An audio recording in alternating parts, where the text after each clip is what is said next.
It's fascinating to me how long a shadow the original Baldur's Gate games and other Infinity Engine titles like Planescape Torment have cast.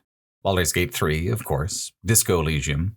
The late 90s, early 2000s explosion of isometric, story-driven RPGs was not at all the first wave of that kind of role-playing, but it's where those kinds of games and their style of storytelling found their footing and their voice. And then came the new wave of cinematic RPGs, the Mass Effects, the Witchers, games that were not necessarily less complex, but were absolutely more grounded in visual drama and real-time gameplay than their more novelistic, tabletop-influenced forebearers.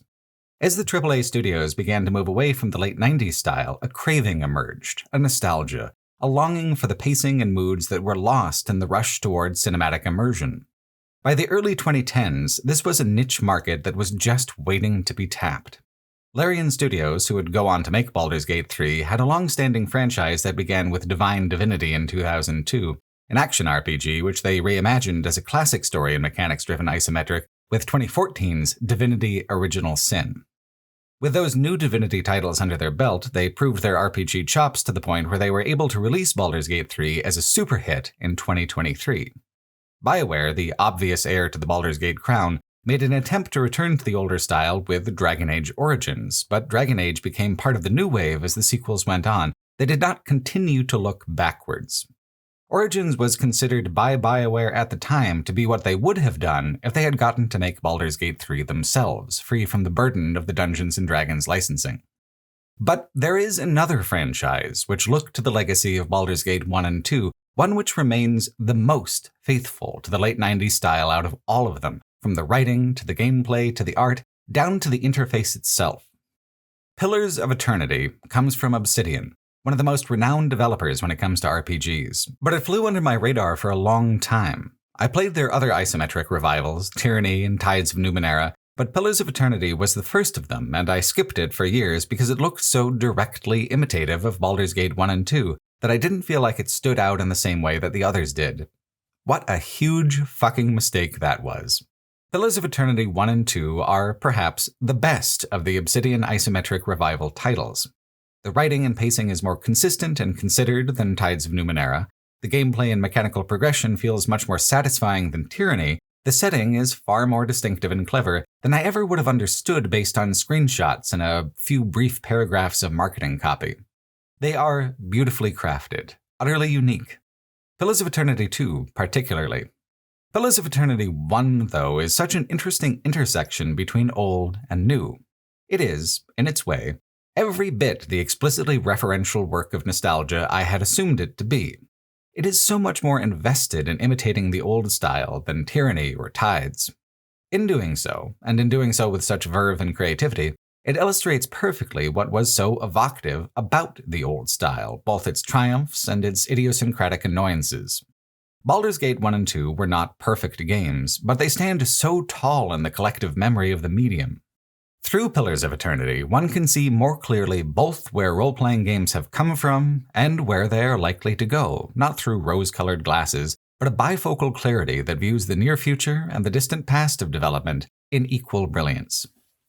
Pillars of Eternity 1 differs the most from the original Baldur's Gate games in the details. In the artwork and the structure, it is damn near identical. Baldur's Gate 1 and 2 have their own differences in pacing and narrative emphasis, and Pillars of Eternity 1 does a compelling job of blending both games together for maximum effect. Primarily, though, it follows in the footsteps of Baldur's Gate 1, which is kind of fascinating to me, because Baldur's Gate 1 is generally less remembered than its sprawling sequel.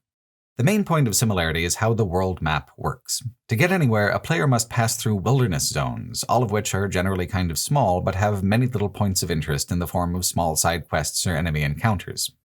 Baldur's Gate 1 had a truly preposterous amount of wilderness zones, so many that it was easy to become lost in the weeds of it all for what felt like ages. But it was an absolutely critical part of the game's personality and how it conveyed a sense of adventure. Hand in hand with this is an emphasis on lower-level play, making a character feel weaker and smaller than the world around them, de-emphasizing the power creep of high-level D&D play. While Baldur's Gate 2, and particularly its Throne of Baal expansion, embrace the literally godlike power of a high-level player character, Baldur's Gate 1 was notable for making it so that a player only ever felt like just a person, an adventurer, part of the world and not loftily above it. Pillars of Eternity 1 is entirely committed to preserving and presenting that perspective and sensation. You begin as a stranger, part of a caravan who have come to a region called the Deerwood, seeking land and employment. The background you choose during character creation is incorporated into all of this initial dialogue, and you're given an opportunity, through dialogue, to further explain and explore your past. You are not a sheltered, untested youth like Gorian's ward. You have a life before this one and are part of the world already. But the real journey of your character's life begins here, along a river at the edge of the Deerwood. The caravan is ambushed, and you must fight to survive and help some of those around you in the caravan. It is such a solid introduction. While the exposition is a little top-heavy, meeting these characters and getting to robustly define your own character is a good foothold on a brand new fantasy setting with which players will have no immediate familiarity like they might with a D&D adventure. The sudden violence that follows allows for not only mechanical tutorializing, but also serves as a lens into how the tone of the world is going to function, how good and kind people die all the time, how cultures clash in the way that the violence was provoked by your caravan violating a social taboo by camping too close to old Nguithan ruins, how you as a player are given both narrative agency in the way you choose to respond to civil discourse, and mechanical agency in the ways that you can use skill checks and combat to surmount martial obstacles. It's an introduction that establishes both pedigree and intention, that this experience to come is everything the old Infinity Engine titles tried to be, but with a rule set and personality that allows for growth and difference. The last part of the introduction is where it really comes together. After fleeing deeper into the ruins and then emerging on the other side, you are confronted with a strange magical ceremony presided over by the villain. Yet, somehow, it is all strangely familiar. The ritual kicks up a bioac, a magical wind that tears souls from bodies. You have a vision of the past, and when it is over, both the cultists and whatever companions you managed to save at the introduction are dead. Alone, injured, at the edge of a land you don't know, and on the precipice of an ancient mystery, the game truly begins. What a hook! The hook goes a little deeper when you add the most creatively unique aspect of the world, Eora, to the mix. This is a world where reincarnation is both real and universal. All souls are cycled through the Great Wheel. Death is something that happens to the individual. The essence is somewhat immutable.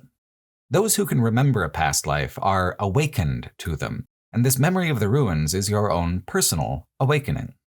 Not only do you have a past in terms of your personal background as a character, you have a past in the way that the Nameless One in Planescape Torment did, an endless progression of lives you do not remember. What makes it so thrillingly different from Planescape is that it's not just you. It does not make you special. Literally everyone has this quality of living at the peak of a mountain of unremembered selves.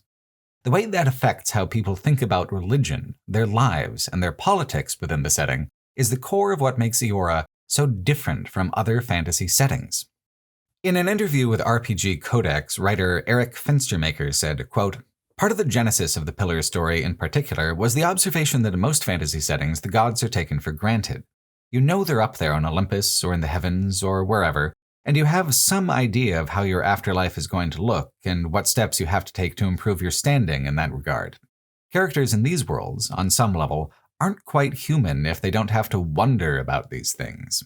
It's a romantic and appealing fantasy to have all of that figured out and to only need to worry about killing your enemies and pleasing your gods and boning other similarly carefree and attractive violet-eyed adventurers, and that's resulted in the prevalence of that kind of setting within the genre. But if you go that route, you miss out on one of the best ways to test your characters and see what they are made out of, and you also miss out on a powerful source of relatability that just about every other genre has access to, and futuristic sci-fi often thrives on." End quote. Pillars of Eternity 1, 2, and their off-format sequel Avowed all share a complex fixation on the intersection between religion and culture. In all of them, any given individual is usually on some level wrong. In the absence of universal metaphysical truths, opinion matters. Belief matters. In a way, it simply does not matter within a system like D&D where the gods and their domains are so actionable and defined. Like our world, the people of Eora make their own gods, and coming to understand the extent to which that is true forms the main narrative and the bulk of the game's biggest twist. Presenting a world that feels complex, gritty, and grounded is something the game approaches on many fronts, starting with the art style. The background art and landscapes are extremely reminiscent of Baldur's Gate 1 and 2, something reinforced by how even the way the cursor changes to pick something up, or how hidden containers are colored purple instead of blue, or how the party's movement icons are displayed on screen. More than creating a game that looks mechanically identical, a key creative choice in establishing that resonance is in tapping into a tradition that goes back to the advanced Dungeons & Dragons sourcebooks on which the original Baldur's Gate titles were partially based. Speaking to Eurogamer in 2015, game director Josh Sawyer said, quote, "Some people might not like that our characters' proportions and outfits look comparatively drab and dressed down and not exaggerated, but that's also kind of what the original Infinity Engine games were like. They don't look like World of Warcraft characters. They don't look like Diablo characters. They're not super exaggerated. It was fantasy, but it was mundane fantasy." End quote. Sawyer then credits artist Keith Parkinson, going on to say, quote, "He had a philosophy to make the fantastical mundane, and to make the mundane fantastical, and so he achieved a really neat look in his D&D art. And so we've referred to that in a lot of cases, where you take something that's very fantastic and you make it a little more believable. You take something that's very mundane and you dress it up so it's a little more fantastical." End quote. On one level, this seems obvious, but on another, it's something that's actually pretty tricky to pull off. It's kind of like how the art style of Dragon Age changed from Origins to Veilguard. Origins, as its own take on the Baldur's Gate style, was likewise consistent with presenting mundane fantasy art and architecture. By the time Veilguard rolls around, everything is highly stylized and exaggerative. As it transitioned out of dark fantasy towards a more heroic mode, it also shed its mundane affectations for color and gloss. When we get around to talking about Avowed, we'll talk a little about how a similar spectacle creep occurs in the art style. Even if Avowed starts to angle toward a less balanced approach to what is fantastical and what is mundane, however, Pillars of Eternity 1 remains heavily defined by it and its deliberate connection to AD&D. If you looked at the art style for the 5th edition D&D rulebooks, you'd notice the same shift has even occurred there. We live in an era now where what is attention-grabbing performs better. The muted and mundane tend to slip through the cracks unnoticed. And perhaps for my part, I even subconsciously did the same thing when it came to kind of forgetting about Pillars of Eternity 1 and skipping over it for so many years, even though I really love the rest of the Obsidian canon. I couldn't immediately see what was so special about it. I had to play the game for at least a few hours and discover what made it unique myself. Art style is often considered and talked about in terms of marketing and branding, and for some games and companies it's very effective, like how both of Sawyer's counterexamples were Blizzard games, where most people could immediately identify a character done up in that style as being part of some Blizzard IP. But brand identity is not artistic identity. Artistic identity is built up slowly through engagement, not just the immediate and initial moment of provoking interest. Tony the Tiger plus a blue box with white lettering is how you know a cereal is or isn't Frosted Flakes. Of Tony's interior life, we know very little. For Pillars of Eternity, the art style does more than just establish pedigree. It establishes tone. It establishes narrative intention. It sets an expectation of naturalism within a magically unnatural world that the script writing then marvelously follows up on. It creates a consistency between what you see and what you feel, just as set design has done for theater for hundreds of years. Trying to follow up on Baldur's Gate 1 and 2 isn't just about imitative features and consistent visuals, it's about trying to recreate a feeling, a sensation of discovery, of adventure and imagination and possibility. It would be impossible to recreate those feelings through imitation alone, because it would eliminate the possibility to be surprised by the thing. It would lack the ability to provoke sensations anew. That was actually one of the main problems with Tides of Numenera. It tried too explicitly to hit the same story beats and emotional notes as Planescape Torment. The game was at its best in the side content, all the many little stories and vignettes that filled out the flesh of the game. The skeleton of the primary narrative was weak and brittle by comparison because it kept confusing what was derivative with what was devotional when it came to the source material. Pillars of Eternity is most explicitly derivative of Baldur's Gate 1 and 2 in structural ways instead. The wilderness areas we've already talked about. Then the design and density of the first city you come to, Defiance Bay. In Baldur's Gate 1, the city comes at the end. In Baldur's Gate 2, it comes at the beginning, so Pillars of Eternity splits the difference and throws it roughly in the middle. It has a stronghold, too, like Baldur's Gate 2 did. It slowly ramps up your involvement with the gods and higher planes of the world across titles in a similar way to the Baldur's Gate series, with a big revelation at the end of the first game, and then rapid escalation through the second Pillars of Eternity game. The combat is real-time with pause in a similar way, although mercifully free of the absolutely god-awful and counterintuitive AD&D rule set. In the moment-to-moment experience of the game, Pillars of Eternity 1 creates a perfect nostalgia. It feels like there is no separation of years and no gulf of consumer expectations between them. It is an absolutely direct continuation of the general experience. It would not feel that way if it was derivative. That passage of time would make itself known in obvious and constant ways. To pull off the magic the game does, it has to do things the hard way, by being just as good in a way that's new. The funny thing is that the most common complaint about the first Pillars of Eternity is kind of inextricably tied to its successes. The accusation that it is top-heavy with exposition and overloaded with lore. This is not at all unfounded as a criticism. It absolutely is both of those things. I just think that on a personal level, I found it both engaging and endearing, even when it isn't exactly subtle about what it's doing. For the game to really hit its storytelling goal of showing how history affects the present, history has to be established. To do the work of deconstructing godhood and divinity have to be defined within the setting. The more complexly you want to discuss something, the more context has to be established. That's why more cinematic RPGs like Mass Effect can feel really slight in some areas by comparison, because the context is so often, hey, someone really ought to shoot these guys over here on the double, which is easy to establish and satisfying to deliver on in an uncomplicated way. The ending of Pillars of Eternity 2, by contrast, isn't even a boss fight. It's a conversation about how the world ought to be, based on everything you've come to understand about how the world already is. That requires an absolutely absurd amount of world building to pull off, and so an absolutely absurd amount of world building is provided. This is facilitated by your player character's special ability. Not only are you awakened to your own past life, you are also a watcher, endowed with the talent to reach into the past lives of souls you encounter and witness things long gone and forgotten. A handy talent to have in solving a quest, but an even handier one when it comes to explaining a brand new fantasy setting to the player behind the player character. The past is not a static thing. It comes in and out of focus within your present tense experience. The choices you make in the present build the future, but are informed and shaped by a past which is already set and immutable, as it is in the real world, which deepens that sense of the world being grounded. The very first town, Gilded Vale, illustrates how all of these elements tie together wonderfully. It's a place of corruption, suffering, and poverty, which is equally the fault of gods and men. There's an affliction that has struck this whole region called Waidwen's Legacy, where children are born broken away from the wheel of reincarnation, soulless husks that will never experience anything but emptiness.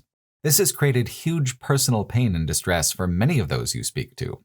There's a quest chain, for example, where an expectant mother sends you out into the wilderness to talk to a shamaness of sorts, a midwife and witchy apothecary, who she thinks will be able to give her a potion that will ward off the legacy. The witch gives you, instead, a placebo. It will make the mother strong, and that will have to be enough. No one knows what causes the affliction. It is insoluble and pervasive. You can tell the woman this and let her face the future with clarity, or give the potion and let her face it with an ignorant confidence. The local lord, Radric, has had several children born this way. He always blames the mother. Or he blames the peasants. Someone must be blamed. Someone must suffer for the suffering he has experienced. And so the great tree in the middle of town is decorated with the hanging corpses of anyone and everyone to whom blame could even be theoretically assigned. As he believes himself to be above the people, he cannot accept that he is not exempt from their problems, and so he gives them an even greater grief than his to maintain his superior position. But who was Waidwen? Well, he was a farmer who became possessed by a god, Eothas, a god of light and compassion, and rallied an army in the nearby farmlands of Ridsaris, a colony of the expansionist Adiran Empire. The Dyrwood raised an opposing army. They clashed, and through the clash, the other gods sought to stop Eothas by granting the Dyrwoodians a bomb capable of destroying even a god. they blew him right the fuck up. Then years of reprisals, purges. The Aethasian church that used to be in the middle of town is nothing but a ruin and has its own quest where one of the Deerwood veterans must confront his complicity in the political and religious persecution of the priesthood there. There is no proof whatsoever that Widewin was responsible for the affliction of Widewin's legacy, except that he and the Aethasians have been despised for years and make easy scapegoats. Why did Aethys march? Why was the rest of the Pantheon so committed to seeing him stopped that they would intervene in such a way? These are the story hooks that blossom into the big twist, while at the same time providing immediate drama across multiple quest lines, large and small. What the gods do, the people interpret and misinterpret as they see fit. Rumor and slander become folklore and superstition given time. Folklore and superstition become murder and oppression when wielded by a man of sufficient power and deficient morality. And then, of course, there's the translation of theme and narrative into mechanics and gameplay. It takes a few levels of experience to get to the point where you can tackle rhetoric. The game helpfully sends an NPC to warn you as much if you're out exploring and wind up at the castle too early, but as soon as you feel up to it, the quest expands into something absolutely classic. There are sub-quests within the castle, like supporting a potential usurper named Kolsk, freeing prisoners in the basement, confronting toadies. Everything about the quest and the surrounding quest lines is classic fantasy in a vein going back decades before D&D even existed. It is an absolutely bedrock, foundational kind of medieval fantasy story in its way. But all the details are unique to the setting. Radric's religious devotion to Barath, god of death, for example, or the animancer in the basement doing experiments. Animancy is a non-denominational soul science where the wheel of reincarnation can be tapped and manipulated to produce strange and magically artificial results. Animancers have been trying to solve the legacy for some time, with extremely mixed and underwhelming results.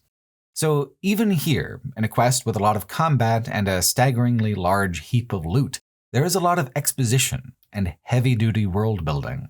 There's almost never a moment where the game isn't trying to use its quests and characters to express something about the broader world, introducing new concepts or tying concepts it's just familiarized you with together. This is what makes it so ponderous as a game for some people. The story never gets out of the way in favor of spectacle or fun, although there is plenty of both to be had in its zealous pursuit of narrative. To assault Redric's hold and pull him from the throne that he is so badly abused is not merely a mechanical goal, not just gold and experience points, it is the moment where your character does something truly heroic for the first time. It is the transition from being a nobody within the setting to one of its primary actors.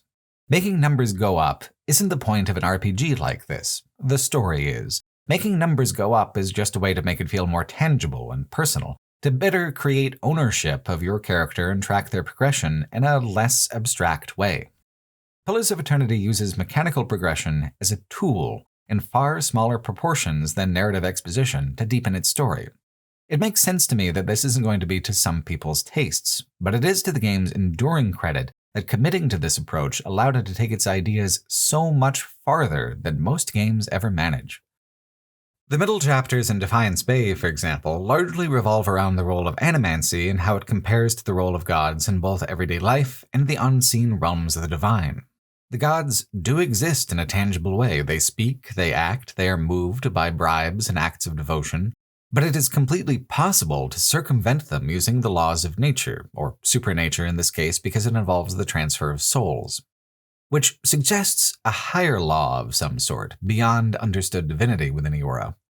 Animancers are taking godhood into their own hands. The only problem is that they tend to be very bad at it. The forces of the universe are vague and hard to comprehend, especially when the body of knowledge about them is small and the field of study so new. It's one of the most interesting ways to incorporate the struggle between religion and science that I've ever seen, because neither really invalidates the other, and both hold emotionally true to their real-world counterparts. We are further along in this world in the study of science, in harnessing the mysterious powers of the universe for fun and profit, but not really by more than a few centuries. This is a world, Eora, where there is a goodly amount of technological progress that you might call regular as well. A common feature of combat is to wield black powder guns or have them arrayed against you. It's a world in the process of change, not fully yet committed to one kind of civilization or another, And in that period of transition, things feel wonderfully open to suggestion and interference from a worldly protagonist such as yourself. It genuinely is an open question of whether to support animancy or not. It's often used for evil, and even when it isn't, it's often slightly inept and misapplied. The game has caught some occasional flack from people with the odd suggestion that it is anti-science because of this, but that's missing the point, which is that science has always been this way, especially in its earlier years. We have boards of ethics now because of all the instances of people doing raw, unhinged shit like torturing baby monkeys to see if they'll bond with wire mothers, or all the Nazi science, or the atomic bomb, or the many Superfund sites left by research from companies like DuPont. People have gotten sick and died in the pursuit of a non-stick frying pan, which is an odd valuation when it comes to human life. Good for a convenient breakfast for most, pretty fucking dire for some. This is not to say that progress and science are bad, but that people are fallible and make poor choices. They make bargains and gambles with the lives of others that sometimes pan out very badly. Animancy is a fun lens to look at that dynamic through because it's in some way always playing for mortal stakes, putting people at risk of being separated from the wheel of reincarnation and having their very essence rendered into a resource or a commodity. One of the most immediate ways people start manipulating souls is by trying to extend their own lives, which has led to the creation of zombies and vampires that would not otherwise exist within the regular order of things. Rhetoric, for example, has a court animancer who used prisoners to experiment on with just that kind of thing. There are more necromancers scattered throughout the city. One you meet is obsessed with the ancient Ingwithans and is covetously hoarding her knowledge of their language. Without the extra decades of study her condition has afforded her, she would never have learned so much, but because she's petty and cruel, the knowledge will die with her if she ever goes, unless you can convince her to pass it on to you. There are also various experiments revolving around the transfer of souls from living things into constructs and inanimate objects. It goes pretty poorly most of the time, and in a very predictable way. A smith working on the project for the Crucible Knights faction even spells out all of his concerns, but kind of shrugs because that's what the faction leadership wants, so that's what the faction does. It'll be up to you to put them down if you help construct them in the first place.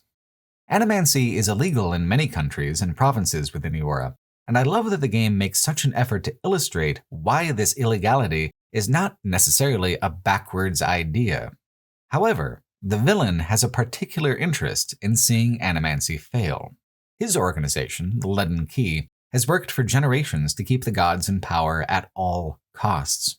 In some eras, this takes little effort, in this one, a heavier thumb on the scale is required. This all comes to a head in the Act's trial scene, where you and your chosen faction weigh in, one way or another, on the legitimacy and legality of animancy within the Deerwood. The faction choice is pretty good, but pretty minor. The Crucible Knights are the obvious good choice, where good is complicated by their authoritarian instincts as an organization, exemplified by their choice to try and make animat cops that fail so spectacularly. The other major faction is a populist faction, but one that's very obviously a vehicle for self-interest and corruption. The Dozens have named themselves for the dozen that stood against Aothis on the bridge where the Godhammer bomb was detonated, an act that has been valorized and generalized to the point that anyone in this faction claims part of that heritage. They use this perceived mandate to harass, manipulate, and prey upon those they deem lesser. So, more villain-coded, but still gray. There's a third, smaller faction, which is just a house of thieves and murderers, which seems oddly straightforward in comparison. If the point is that no faction is truly good or evil, it seems odd to include one that is largely irredeemable. In any case, the support of one faction or another is enough to raise your standing and appeal to the Duke. The trial scene is well done and deeply interactive, drawing on your player choices and reputation points to allow a player many different paths toward their conversational goal. In supporting animancy, I found this meant lying, minimizing the damage that they had done and massaging their image in the Duke's eyes. This is what a setting like Eora is built for, creating a gray area where nothing is fully right and little is fully wrong, can come across as deeply cynical or nihilistic if nothing truly matters, but putting the player in a position of choosing what matters to them and navigating the choppy waters of practical politics to see it all manifest isn't nihilistic at all. It's deeply dramatic and compelling. If no answers are obviously right or wrong, then the answers you choose must be, instead, matters of belief. What's too bad is that no matter what you argue, the villain interferes and kills the Duke, blaming the Animancers for the crime. If you sided against them, this is just an extra nail in the coffin, but if you had done the work of defending them, it takes on a tragic quality. In that RPG Codex interview, Eric Fenstermaker describes why it wasn't in the cards to let the players drive the outcome more fully. Quote, "Some people have expressed frustration at the player's inability to influence the outcome at the Ducal Palace. Well, originally we'd wanted the player to be able to do that, but it meant building 2 versions of the third act, and that's extremely expensive. That cut made me sad, but there was no practical argument to be made for keeping it. It was a clean cut that saved a ton of time and made our schedule semi-workable. Had to be done. Conceivably, we might have allowed the player to save the Duke without doing a major branching of the story, but even that would have required more time than we had. The game was delayed as it was, so there really wasn't room to add anything. As a developer at the end of a project, I think it's almost inevitable to find yourself thinking, man, the things I might have done with a couple more weeks." End quote. In game development, as in politics, sometimes what is ideal ends up compromised by what is expedient. There is not enough time or money in the world for all that imagination allows. It's too much to allow the story to bisect itself at this moment. It has to be enough to simply let the argument stand on its own. Which I think, dramatically, it does. It matters more to the plot how much Theos wants Animancy to fail than the player's opinions about if it ought to succeed. Companions and companion quests are used to illustrate the culture in greater detail, to varying degrees of success. Aloth, the party wizard, was actually a member of the Leaden Key. This choice was made not for political reasons, but for incidental, personal ones, meaning that he can be influenced easily to choose a different path. Raised in an abusive household, Aloth became awakened to one of his past lives when that self bubbled up in a moment of despair. As his father beat him, a warrior woman named Isilmir asserted herself within his consciousness and fought back. Since then, they have existed in a contentious, chaotic stalemate. Aloth finds his past self repugnant, uncouth, irritating. His past self finds her current self feckless, condescending, and weak. They are not compatible people, but they are also the same person, the same soul. Following his arcane studies, he was recruited by a talent scout of sorts for the Leaden Key. Seeing it as his opportunity to leave the past behind, he took it. For him, loyalty to the gods and associating with the Leaden Key are just means to an end, that end being the maximum possible distance he can put between the present and his powerless, miserable childhood. All companions have an inflection point where you can influence them to diverge in one deeply personal direction or another. Embracing or rejecting Isilmir's presence within himself is Aloth's. He is deeply opposed to Animancy, but going to see an Animancer allows him to better interface with Isilmir and assert greater control over her influence. So he can suppress her, focusing on oneself, one expression of the soul, or he can embrace her, admitting, however begrudgingly, that her main interest in his life is to help him be more assertive and confident, to be strong, as she was once strong. If rejected, Aloth finds his own kind of strength, but I think it's more interesting to go with the idea that being awakened to past selves means being awakened to past possibilities, to be more than Aloth would have been without Isilmir. From Aloth's plotline, the game illustrates several things about the setting. That people's life choices are still driven primarily by emotion more than duty. That a soul does not stay consistent in personality from life to life. And that the past is a living thing within the world in more ways than one. The Wheel of Reincarnation is further explored in the dwarf ranger Sigani's plotline. Sigani is part of a culture called the Nasitok, who, once a generation, send a single hunter out on a pilgrimage to find the reincarnated soul of a revered village elder. It is the duty of the hunter to tell the new incarnation about their past self, to tell them what has happened in their absence and how they are still remembered.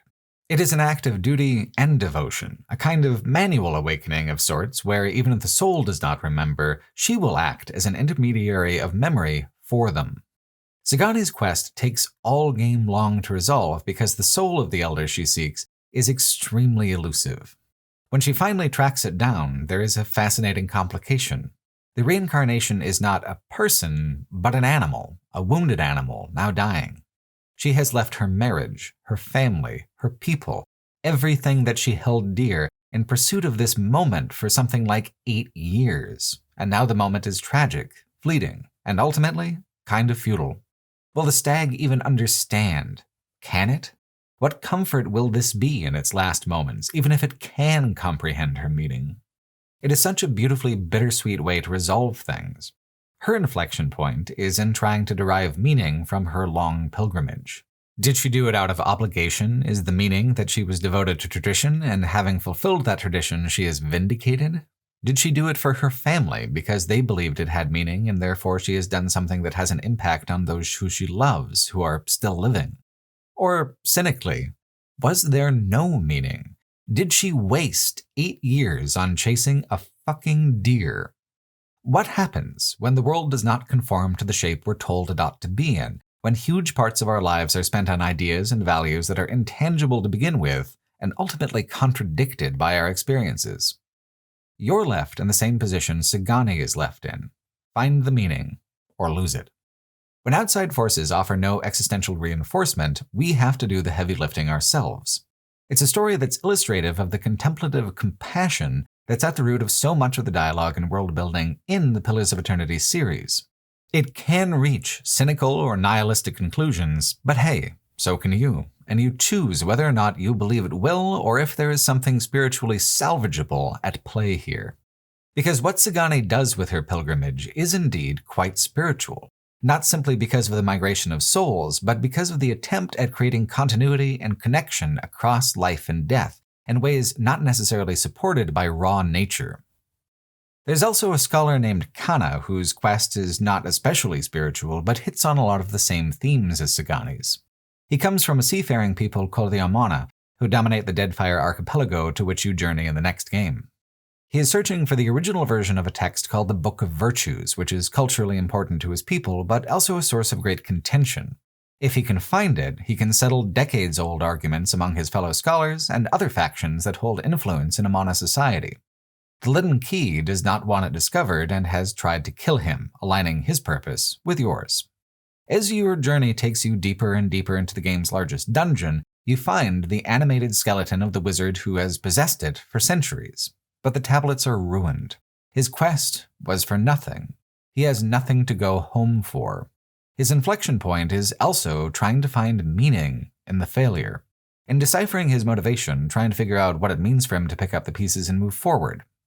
Did he do it because he is, in his own way, a patriot, trying to do the best for his people at the cost of his own happiness? Or did he do it for his own happiness, because scholarship is not always about the end of the search for truth and meaning, but the process of searching for it, no matter if the answers are slight or elusive? Has the experience made him cynical about the past, or optimistic in the hope that he may not have found this answer, but he found many others along the way? Pillars of Eternity has a setting that asks, more than most game settings ever do, whether what we do means anything against a universe that is fundamentally kind of indifferent. Yes, there are gods, but however they seek to influence the world, they do not control it. They provide direction, they do not inherently create meaning. Meaning is something made individually, unique to every person, every circumstance, every excruciating and crushing and beautiful revolution of the great wheel on which all souls revolve. Pillars of Eternity is clever also in creating some companions that are genuinely disagreeable, distasteful, or opaque.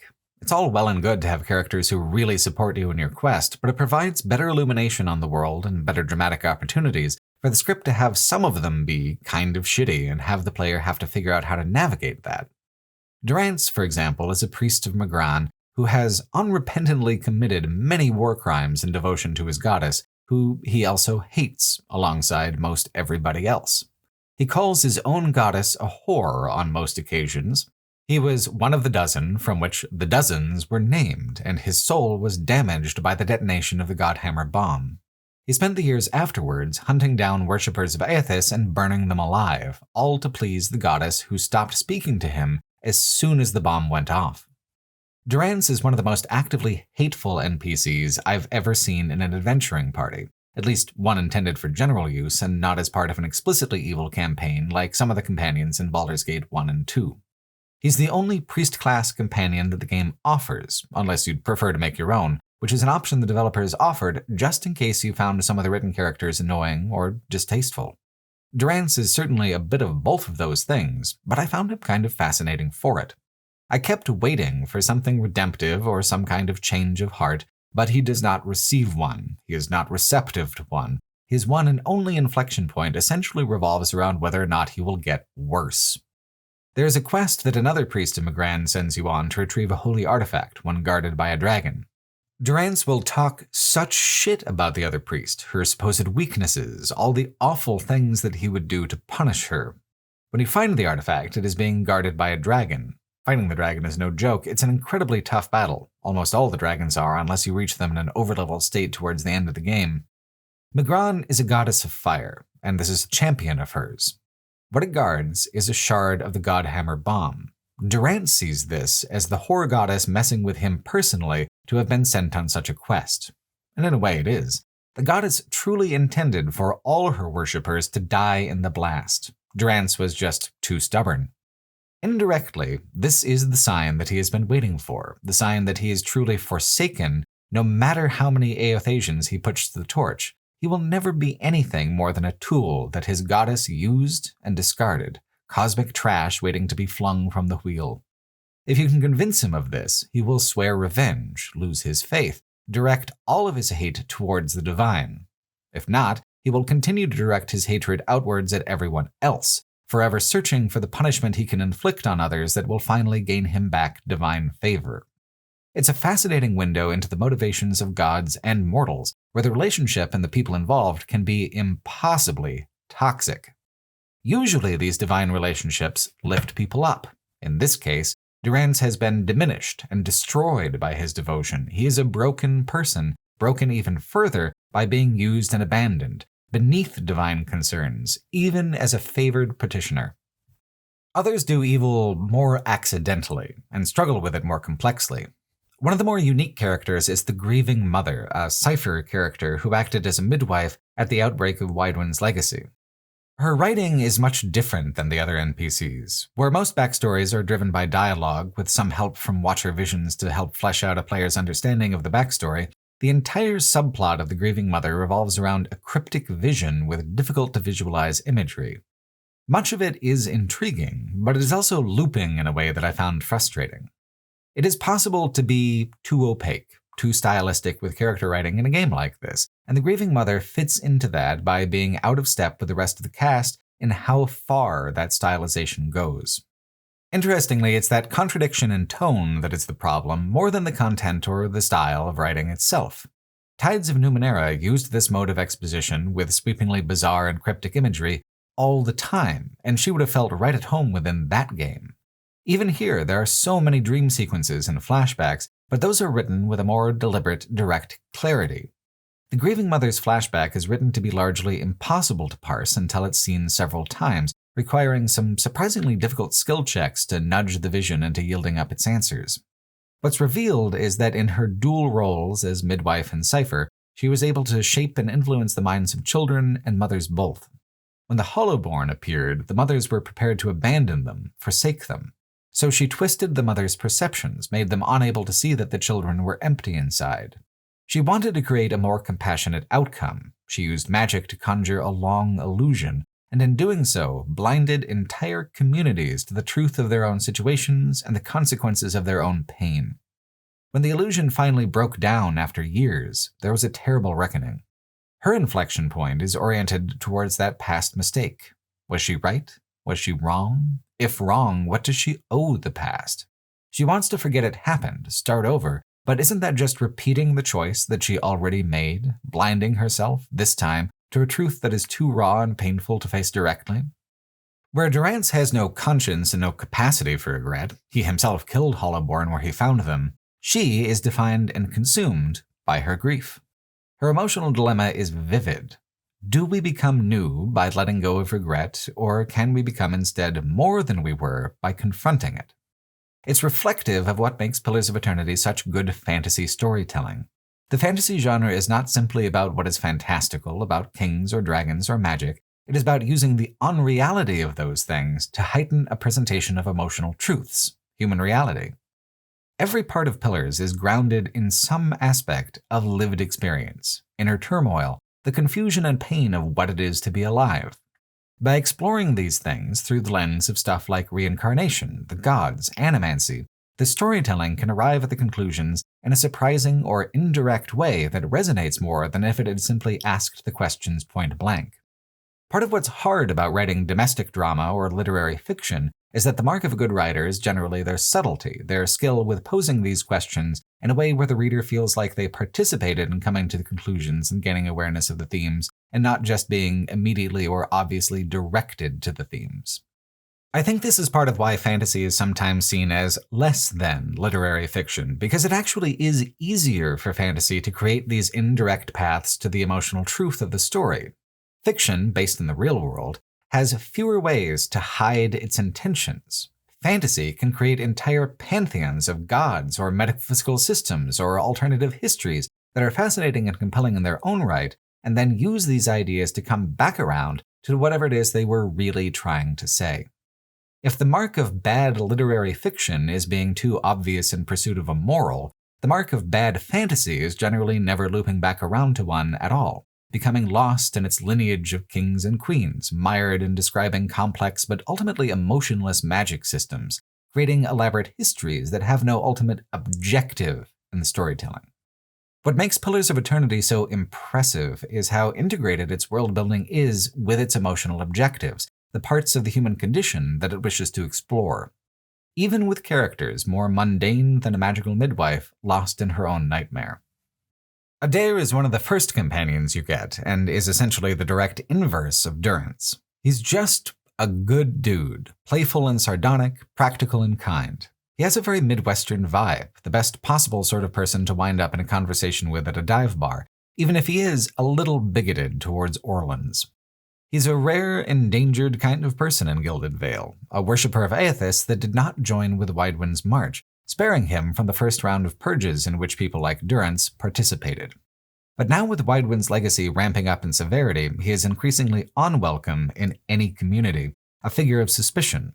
His affability is a great way to underline how rumor and prejudice are so often disconnected from the reality of people's lives. Adair is in no way to blame for anyone's problems, nor would he wish those problems on anyone, but hatred is typically a matter of misconception, so here we are. He needs a way out of this town before it kills him, and you seem like just the ticket. Initially, he seems like a vehicle primarily for exposition. He explains the war between the Deerwood and Raidceris at length. Every personal question ends up tying to some political answer about the broader world and its conflicts. His personal conflict revolves around his brother. He lost him during the Saints' War, where it seemed like he ended up fighting for Widewind despite their initial insistence that they never would. So what happened to the brother? What made him a believer where Adair was not? Tracking him down doesn't lead to any dramatic reunion. It leads to a discarded piece of armor on an old battlefield, your Watcher's abilities providing the only answers Adair could ever hope to receive. It seems as if Widewind really might have been an incarnation of Aethys, somehow. It was enough to convince his brother of the rightness of the cause, enough to bury him in this field hundreds of miles from home, enough to doom Adair to a life of wandering. Adair's question is whether this strengthens his faith or breaks it. What if he was wrong and his brother right on the question that drove them apart? If they had stuck together, they would both be dead in this field. Once again, the gods play with mortal lives as if they mean nothing. Even Aethys, who should be compassionate, who should be kind. Knowing that, it could drive Adair away from his faith. But knowing what happened to his brother, how he died willingly for his beliefs, it also makes sense to honor him by not giving up on those beliefs. Even when the gods are demonstrably part of the world, the meaning of our belief takes place in a vacuum devoid of divine feedback. Each must make their own meaning, and make it anew with every spin on the great wheel. Haravis is an Orlan, a smaller, more animal-coded species among the kith of rational-speaking beings. He is a druid split between two faiths. He is a worshipper of Galawain, who is a god of the hunt and the forest, nature, red, and tooth and claw. In the final stages of his training, he was attacked by a giant cat called a Stelgar. He shapeshifted into a form just like it, but this particular kind of cat was culturally considered to be a bad omen, a soul destroyer, and he was exiled from his community. So Haravis turned instead to Whale, the god of mysteries. If all he had was questions, then might as well let questions define his life. Whale's a peculiar god. There is a minor quest where you are sent out to look for a lost tome by a priest of Whale, but Whale intervenes directly when you find it, telling you to just hide it again and let the mystery stand. He is not a god of knowledge, therefore, but endless seeking, mystery as its own end and its own virtue. The irony being that Heravis will never find any resolution to his problems in that devotion. His quest involves learning more about why his spirit form is so culturally reviled. The legend tells of how the beast would track down prey who were two expressions of one soul, and by consuming them both, slam the souls back together. It is a kind of divine correction of an animancy-related problem. To continue his devotion to Gallowayne, he would accept this as a gift, as a kind of sacred duty to embrace his nature. Or, to continue his devotion to Whale, he would reject it, to contextualize what he is as something beyond who he is, who he wants to be, and beyond any obligation he has to anyone else. Devotion means nothing if rejection is not also an option, and devotion to one concept is often rejection of another. The spiritual is the personal, the divine is personal, and of course, so is the political. Pallegina is a godlike, touched by the gods and inheriting some of their likeness, tied in some soul-bound way to them. She is touched by Helia, the bird-like deity of song, but her life is not very musical. She is an instrument of the Valian republics, a mercantile civilization with a reliance on ships and black powder. She has been tasked by the embassy to reach a trade deal with Twin Elms, the seat of the society that attacks you in the introduction with the caravan. The Valians want you to cut the Deerwood out from any trade agreements, kicking them while they're down and vulnerable. But Pallegina thinks this might be short-sighted, that this only primes the region for war and makes all three factions weak. I think she's right, but the point is really more that even those touched by the gods can't escape the fact that what really rules people's lives is politics and economics, even in so far away and mystical a place as Twin Elms. Hers is really the least of the companion stories, but it's an important part of the overall thematic puzzle. Twin Elms itself eclipses her subplot pretty quickly and easily, though, once you meet the gods themselves. The most impressive series of quests all happen in the heart of this ancient city, where a device allows you to commune with the gods directly. There's a chamber with constellations that, with the right ritual words, will connect you to divine entities and try and beseech them for help in your broader quest. By this point, it's been revealed that Widewind's legacy is not a curse, but a technological ritual. Ancient Ingwithan machinery is being used to siphon souls and hold them, drawing on them as a power source, as the Animancers do. To reach the villains and the machinery, you have to get the divine favor of someone. The flavor of help is up to you. But each god asks you to resolve the stolen soul situation in a completely different way, according to their domain and dogma. Helia is one of those gods, and as a deity who also represents motherhood, her impulse is very much aligned with the grieving mother. Helia and the grieving mother both want you to put the souls back in the bodies they were intended to go into. All those who chose to keep their children safe, even as Hollowborn, will be rewarded by having them finally healed. She wants you to kill a dragon to do it, though. Her sky temple is occupied by one, and it keeps killing pilgrims, which is not ideal. It's a fun quest, and a fun fight, but also the most straightforward of them. What's cool is that you can do all the quests asked of you from each god before choosing whose favor to curry. It's a great way to let players explore the different perspectives and gain a wide variety of rewards. Barath is the god of death and has several aspects and genders, most prominently the feminine Pallid Knight. Her quest is far more interesting. She sends you out to claim 2 lives, but it isn't simple, easy murder. One is a druidic priest who takes willing sacrifices, who lives a life of blood and murder as a matter of religious devotion. Barath wants you to close the circle, claiming him as he claimed others. The second life is even better. Another druid from a different sect who has lived long past the end of her natural life due to magical interference. She's actually a kind, compassionate sort, dedicated to her order, dedicated to the order's success. And you can leverage that genuine commitment to her cause to talk her into embracing death. Her order is unable to develop with the constant anchor of her presence. She keeps tradition. She keeps everything static. Without death, there is no new life. And her clinging to life has weakened the order she has spent centuries building. If you can get her to agree to this perspective, she breaks her own magic and perishes, a willing soul to be offered up to Barath.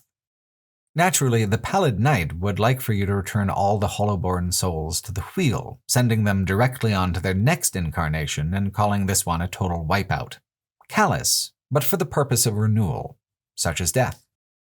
Gallowayne makes an appearance, asking you to solve an issue with his temple across town. There are two animals in conflict, and he wants you to figure out which is the stronger, who deserves more to live, and kill the other. He would use the souls of the Hollowborn as fuel, adding to the fire of the living, fragments of their essence strengthening those currently living. Gallowayne is often cruel, but he is a god of life above all things, and so has an interest in making that life more vibrant and powerful. The most peculiar choice to make would be to side with Rimmergand, a god of oblivion and void. This is different than death, or at least the death offered by Barath. In the Wheel of Reincarnation, death is a renewal. Rimmergand's domain is all that which is flung from the wheel to disintegrate into nothingness. He wants you to stop some petitioners from entering his domain through a magical portal that they have created, which is standard enough, but his request for the souls of the Hollowborn is so much harder to swallow. He wants them destroyed. Rimmergand is a god of cold and disease, things weakening to an eternal stillness. He feels strongly that the only problem with the Hollowborn is that they were born at all. Of course, these are just the major quests. The other gods play a part too, or most of them at least. Whale makes a request that the Hollowborn souls get sent to somewhere completely random, to the satisfaction of no one except for him because it creates a new mystery. And then Skane, the god of hatred and rebellion, contacts you on behalf of Boudica, the exiled queen, the tyrant god of law and hierarchies. She is the secret villain behind the Iron Key and the soul plot in the first place. She wants to use all that soul energy to restore her place in the pantheon as a lawful controller of it all. The weird symbiosis between Skane and Boudica is actually one of my favorite touches in the game. There's a whole questline where there's this corrupt noble who has committed incest and gotten his niece pregnant. He is parading her around as his daughter and acting like the child isn't his. Skaneite cultists have captured her and are going to use a ritual to turn her into a murder machine, setting her loose against the whole noble family as revenge. Obviously, this is not the best thing for the girl, but that's hatred and rebellion hand in hand. It's a consumptive revenge that eats everything. The thing is, without Lord Huron's lofty position, without the insult of him thinking himself untouchable and infallible because of his power and position, he would be just one evil man, doing one evil act. His hierarchical position makes something that is already craven and offensive much more so. It transforms an act of revenge or a personal punishment into a systemic statement, into rebellion. For Skane's domain to exist, he requires the tyrant in philosophical opposition. They orbit each other in perfect hatred, and each are heavily diminished without the other. On Boudica's end, what is the tyrant without the oppressed? What is the hierarchy without the lessers? Her domain cannot exist within the conditions of equality, and neither can his, forever opposed, forever codependent. So Skane asks you to do what Boudica wants to direct the souls towards her restoration and empowerment, because creating greater inequality empowers him as well. It's a deeply fucked up kind of dogma to present, but it's also deeply intriguing within the fantasy setting because it's not a universal truth. It's an interpretation of what is universal. It's a huge hint in the direction of the game's big revelation. None of the gods are natural. None of the gods are true. Every one of them was created by the ancient Gwithans using a form of animancy so complex that the world has never seen its like again. The presentation of this conspiracy within the game world works so well because once the revelation happens, it tracks backwards perfectly and illuminates all the foreshadowing work done through the exposition and questing. All the pieces were always there. It would be easy enough to figure out before it's officially revealed, but the size and impact of it makes the truth feel kind of unreasonable within the setting. It defies genre expectations, and so following those expectations kind of rules it out at first glance. The revelation is the basis of all of your personal flashbacks, the awakening to your past self, and your connection to the villain. Long ago, there was a movement dedicated to telling the truth about the gods, to breaking away from them and forging a path without their influence. It was led by a woman named Eora. Through the flashbacks, you can personally define your past relationship with her, friend or lover, admirer or rival. The one thing you cannot change is how the relationship began and how it ends. Theos got to you first. The Leaden Key was founded as an inquisition, a reactionary force dedicated to first preserving the rule of the gods and then later to stamping out any evidence there had ever been a time before they existed. They are not eternal, but the perception of being eternal is important to establishing divinity as a cultural force. Theos is a soul who has been given the equal blessing and curse to remember every past life perfectly. Every time he dies, he is reborn Theos again, a perfect, uninterrupted continuity of self over thousands of years. In a very real way, he owes his life to the gods. They grant him this power. And in return, they only ask his full and unwavering devotion and his commitment to subjugating all others under their dominion. Theos sent your past Ingwithan self as a spy to try and break Eovera's revolution from within. And despite the fact that you may have fallen in love with her, that you may have believed her cause the better one, you still betrayed her.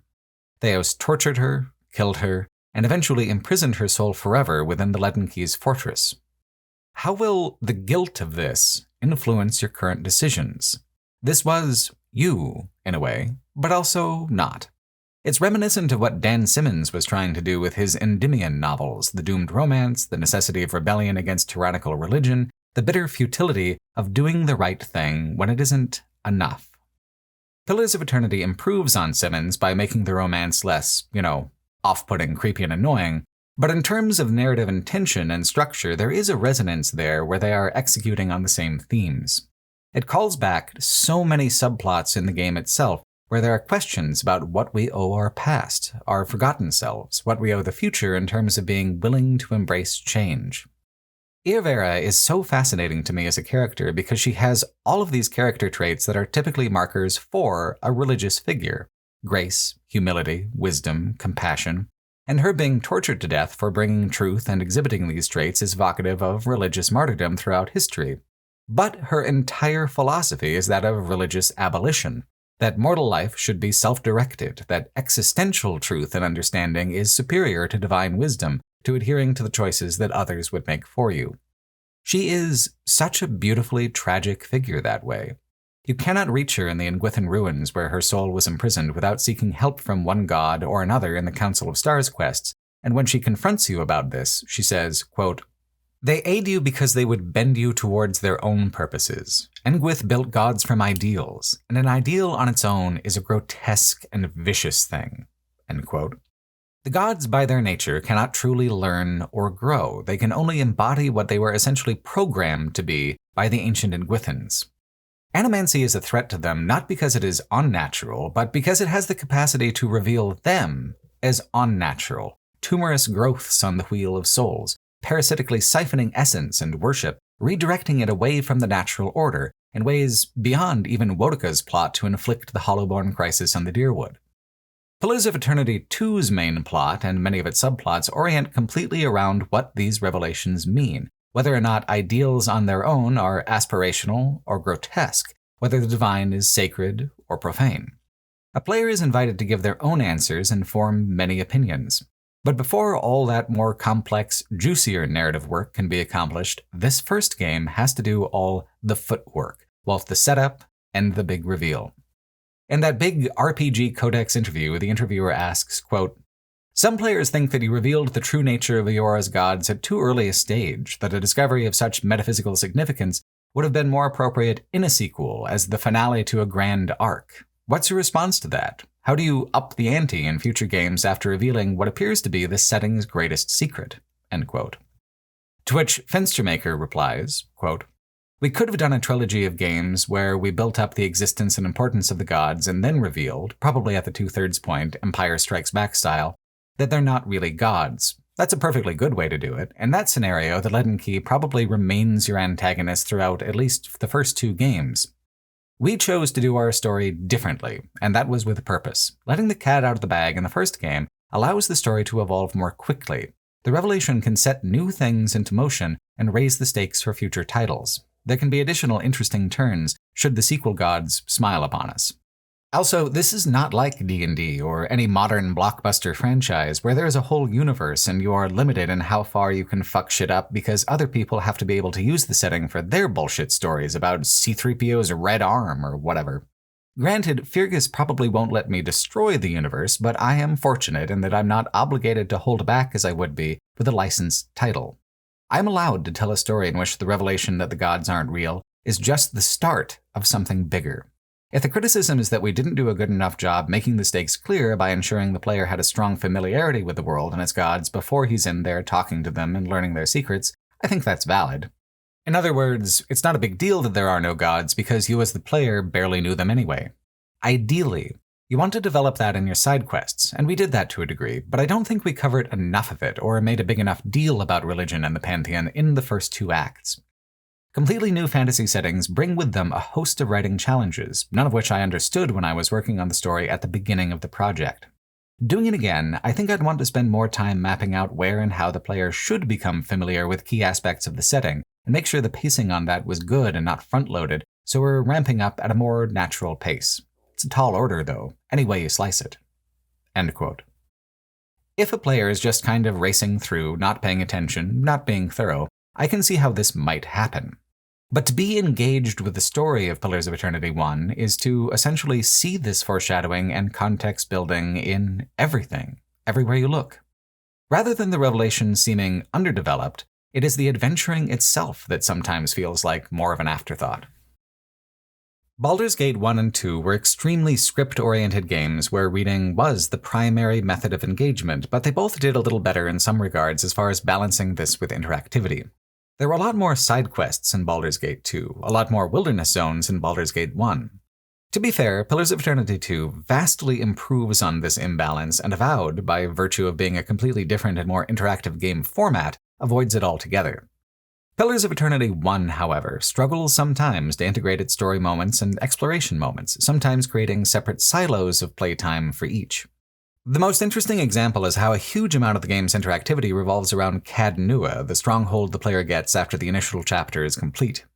Cad Nua is old and crumbling and must be rebuilt, a process that not only takes considerable resources in terms of player money, but also time investment, staggering each upgrade over several in-game days, so that a player must go out and adventure in the meantime. That's not a bad idea, because if the player unlocks the keep in a general way at the beginning of the mid-game, it does not fully unlock all its features until the beginning of the next act and the ramp-up to the endgame. The problem is that a player might not bother with things that are extremely helpful to the adventuring process, like the Warden's Lodge. The Warden offers bounties, well over a dozen of them, which ramp up in difficulty and level over time. So ideally, you'd want to start early and progress naturally over time, but I did not prioritize it and ended up doing them mostly in one long burst, past the point where a lot of the rewards would have been mechanically meaningful to me. There are also keep quests, where you can assign a party member that you aren't using at the moment to do a quest line in some other part of the world without you. This is a useful application of the player-created companions, not necessarily replacing someone in the party, but taking care of business in a way that does not require a backstory or dialogue. These quests are often pretty interesting, and are kind of reminiscent of the War Table quests in Dragon Age Inquisition in structure and impact, which is to say, tertiary side content, but done up charismatically and in a way that expands a player's sense of participation in the setting beyond the playable space. There's even a quest in there to go to the Living Lands, for example, which is the setting of Avowed. Much foreshadowing is done with them in a broad, structural way. There are also court petitioner quests, which are similar, where a situation will be brought to your attention as you sit the throne and you can decide how to deal with it and how to judge those responsible, which is also a stronghold feature of Inquisition, interestingly. Here there are consequences to ignoring the petition, some kind of diminishment of reputation or security rating, both of which impact tax collection and the profit derived from that. Different companions will also be able to solve situations in unique ways, but they will be removed from your party for several days as they attend to the issue and resolve it. I loved these because they're a great role-playing opportunity. Not just what kind of an adventurer you are, but what kind of a ruler you are, whether you are kind or cruel in the application of political power. There is also the matter of staffing the keep with defensive units who will defend against bandit attacks and interactive battles, which have the potential to destroy upgrades already made. There is a lot going on, but much of it feels, at least a little bit, surface level. Luckily, there is something lurking under the surface that is more complex and interactive by far. The Endless Paths of Ad Nua is the game's largest dungeon, 15 consecutive maps and floors which take a player character all the way from mid-game power to a boss fight which tests them at the height of their endgame abilities. Each floor is thematically distinct, mechanically challenging, and deeply satisfying from a dungeoneering perspective. While it might not be elegantly integrated into the storyline, it trusts a player to choose on their own when it feels appropriate to tackle the challenge and move deeper, functioning as a kind of palate cleanser between all the many dialogue and exposition-heavy parts of the game that happen elsewhere. When the game calls you back to the keep, perhaps to attend to a petition or request, it is always fun and profitable to stab a little deeper into the darkness of the endless paths. And even if the endless paths aren't particularly narrative, they still do relate to the overall story. They still do accomplish a lot of critical world building, including, oddly, the setup for Pillars of Eternity 2's initial crisis. The endless paths are set up looping around an absolutely colossal statue of a long-dead Gwithin. The statue is of the son of the ruler who went mad trying to rescue him, becoming increasingly bloodthirsty over time as the experiments he conducted to facilitate that resurrection became darker and more depraved. As such, each level downwards is a step backwards into history. The top levels were once above ground and so are filled with mundane monsters that a mid-game party can tackle, Zaurups at worship, ogres in a lair, spider infestations in winding caverns, that kind of thing. Feeling mundane at first is part of what's so intriguing about it. There is a curse on the keep of Cadnua that any ruler who holds it will eventually be consumed by the master below, horrors unseen and unspoken that come up from the paths to hunt and feast. So for the first third of the dungeon, it's like, alright, where are the horrors? Deeper, of course. Ever deeper. The statue is such a fantastic anchor for the dungeons too, because it gives you a pretty constant and clear idea of how deep you are and how much further you have to go. First, an outstretched hand, then a couple levels deeper the head, then much later the waist. By the time you get to the ankles, you know that shit is wrapping up. Around the midpoint, the Gwithin architecture begins in earnest, and it becomes darker and creepier as you go. In terms of theme and lore, Odd Nua was one of the greatest animancers to ever live, and the price of that knowledge was thousands of deaths. Souls torn to shreds, bodies tortured in horrible ways to try and condition and tenderize a soul like one would pound hamburger meat. To create the gods in the first place, there had to be a concrete understanding of what happens to souls along the wheel, how to manipulate them, how to condense them, a whole discipline that was grown out of Odd Nua's grief and his unwillingness to let go of his son's particular soul, his refusal to let the wheel turn. You descend through the experiments, finding still living remnants of the animats he created, of the staff that turned themselves into vampires of a sort in their own bid at defying the wheel. You can bargain with the vampire or fight. There are little side quests among the dungeon levels, just like in the wilderness maps. The experience is genuinely really robust when it comes to adventure. Which is cool because it was originally, according to level designer Matthew Perez, a Kickstarter backer bonus. Pillars of Eternity 1 was one of the first major RPGs to be financed primarily via crowdfunding, a kind of game that could only come into being by popular demand and player support. As a stretch goal, a new level was added to the Endless Paths every 2,500 supporters beyond the primary funding who contributed, topping out at over 77,000 total backers. Speaking to Edge magazine and then re-reported on by Games Radar, director Josh Sawyer figured the odds of the Kickstarter succeeding at all was about 50-50. But it took less than 2 days for the money to come through. Obsidian's parent company had no confidence in the idea and would not fund it, but the strength of people's enthusiasm proved them wrong pretty quickly. There are some frustrating parts of that legacy left in the game, the main one being characters whose souls can be read with your Watcher ability to get a quick piece of microfiction that was backer written and then developer edited. The quality of these stories varies wildly, from ones that are extremely dull to ones that are atonally overwrought, and they are all over the place. These characters have a different color for their nameplate in the user interface, but the color shift is slightly subtle, and there is a sense that surely some of these stories must be good. And yeah, some are. But most are exactly what you would expect to happen if you randomly seasoned a work of professional fantasy with the work of amateur enthusiast authors. So that's less than ideal. But the Endless Paths of Odd Nua are an absolutely indispensable part of the game and a real triumph. The balance of exploration to exposition would be much worse off without them. Plus, at its climactic moments, it really does well. Confronting Odd Nua is very compelling and written in a bittersweet way. He is not the boss of the dungeon. He is trapped within a nightmare literally of his own making. You can persuade him to finally let go, to acknowledge the massive scale of his own depravity, or punish his soul for it if you think that's more appropriate. He did, after all, destroy thousands of lives down here.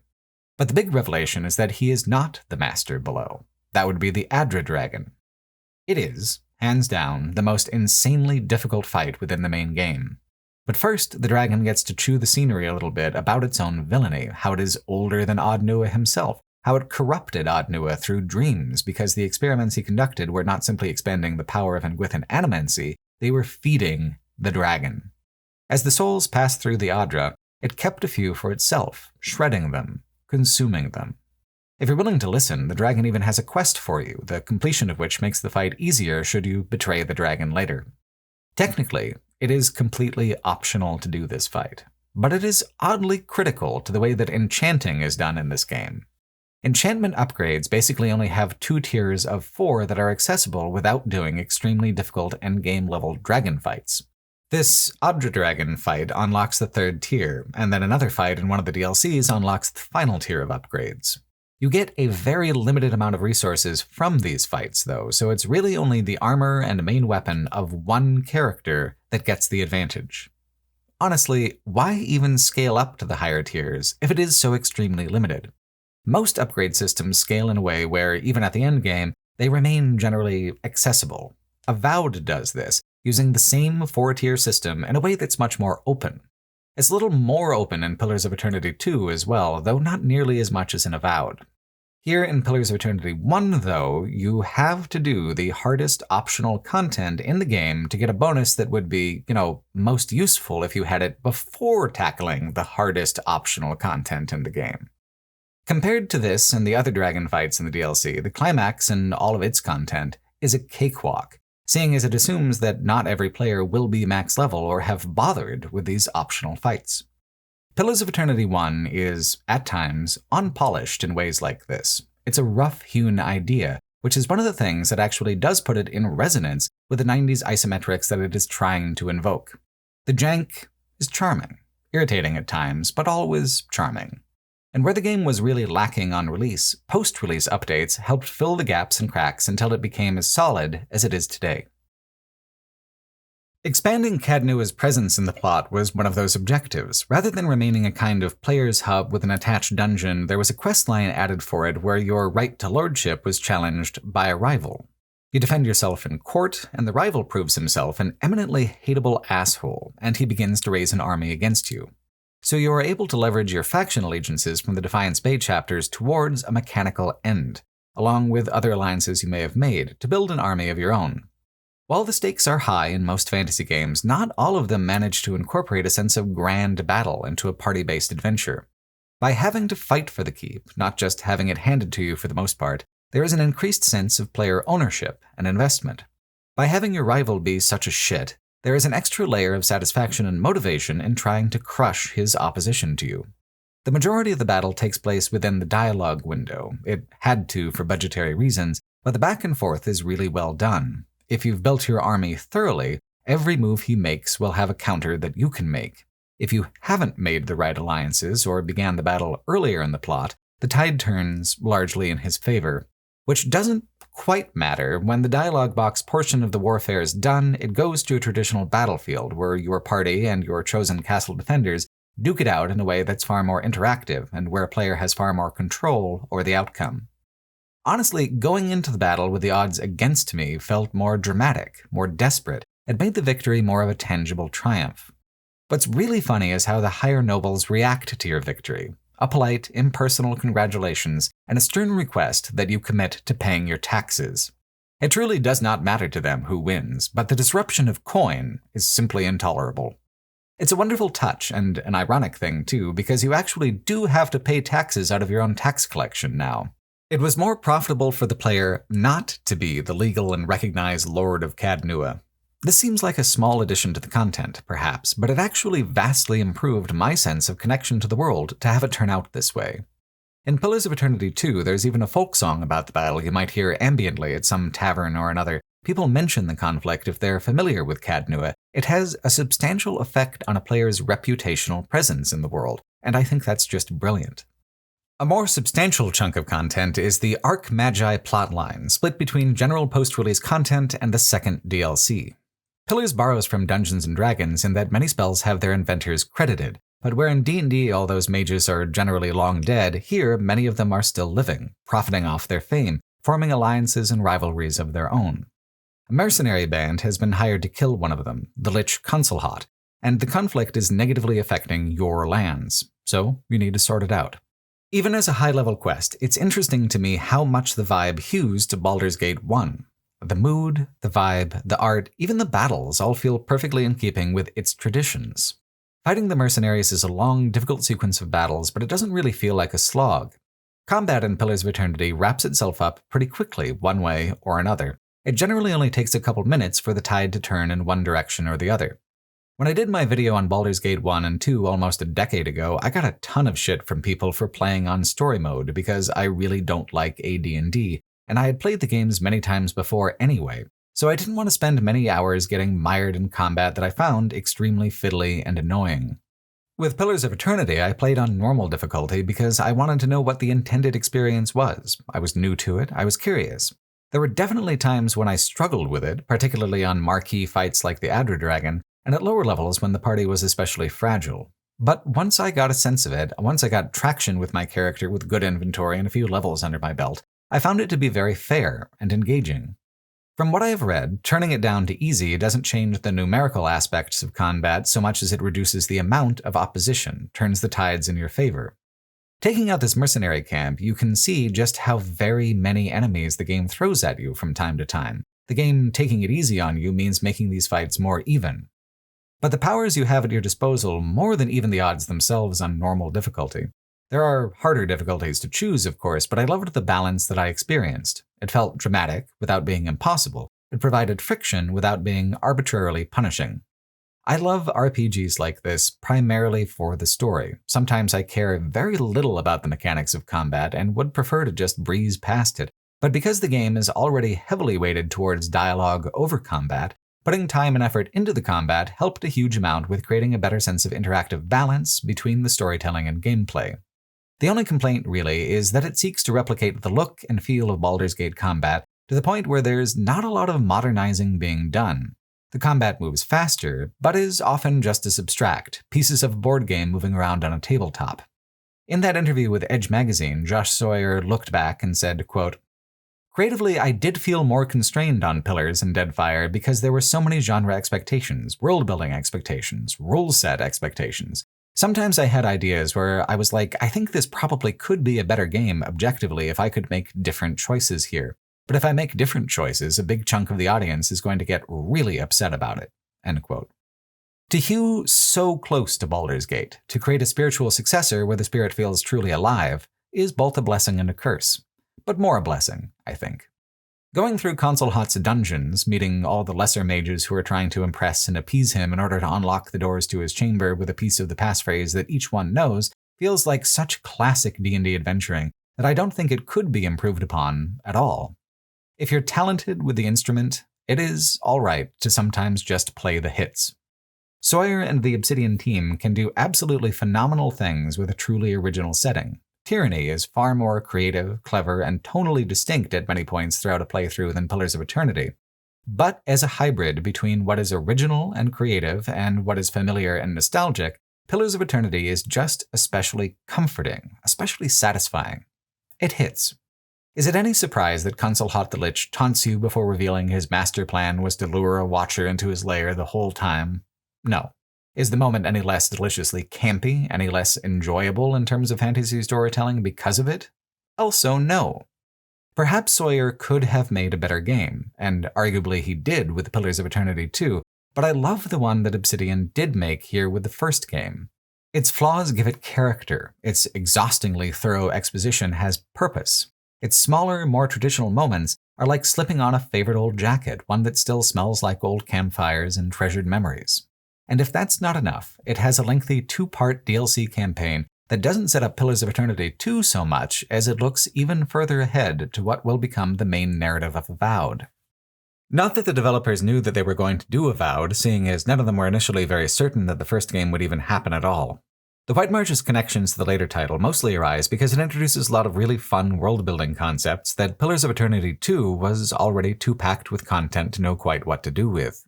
Not dangling threads so much as leftover cloth, something remaindered after the White March wraps up its own stories with which Avowed repurposed into a new kind of narrative tapestry. Though this is not initially so clear when it comes to the White March Part 1. Like the Endless Paths, all the juicy stuff comes at the end. The first half is spent setting the scene and building tension with more mundane and familiar adventures.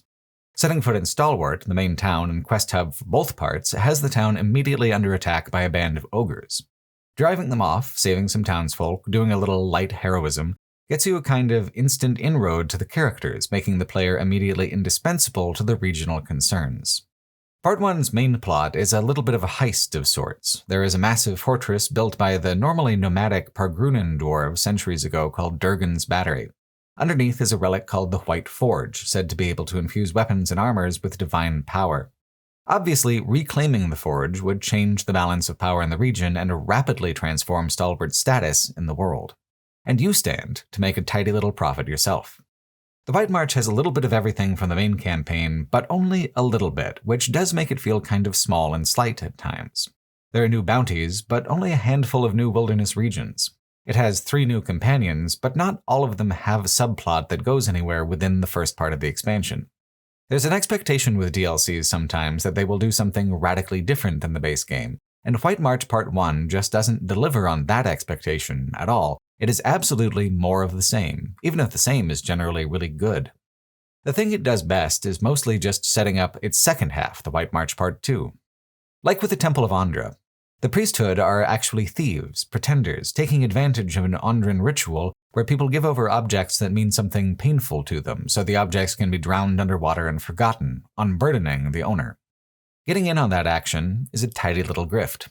The quest is fine, but becoming familiar with Andra's rituals and lore is more the point, because in Part 2 you'll be speaking with Andra herself. There's a thing where you can crush the ogres who attack Stalwart or save them, which is something that only gets a real resolution in Part 2. In that RPG Codex interview, and I swear this is the last time I'll go back to it, Finstermaker talks about the problem with considering them as 2 separate things rather than a unified narrative. He says, quote, "For the story, we knew the expansion would be released in 2 parts, and we didn't like the idea of telling 2 independent 10-hour stories. We wanted to do something with epic stakes, and you have to build those or they don't feel believable. 10 hours wasn't enough time.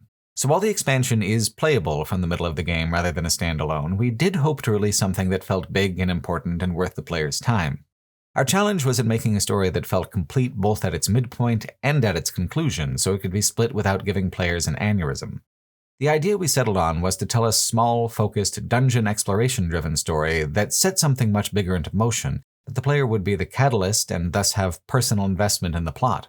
The bummer was having to read reviews about Part 1 that lamented the small, impersonal, unimportant-feeling story. If there was some practical way to have told reviewers to not review the game until Part 2, that would have been ideal from my perspective, but that isn't how the business works.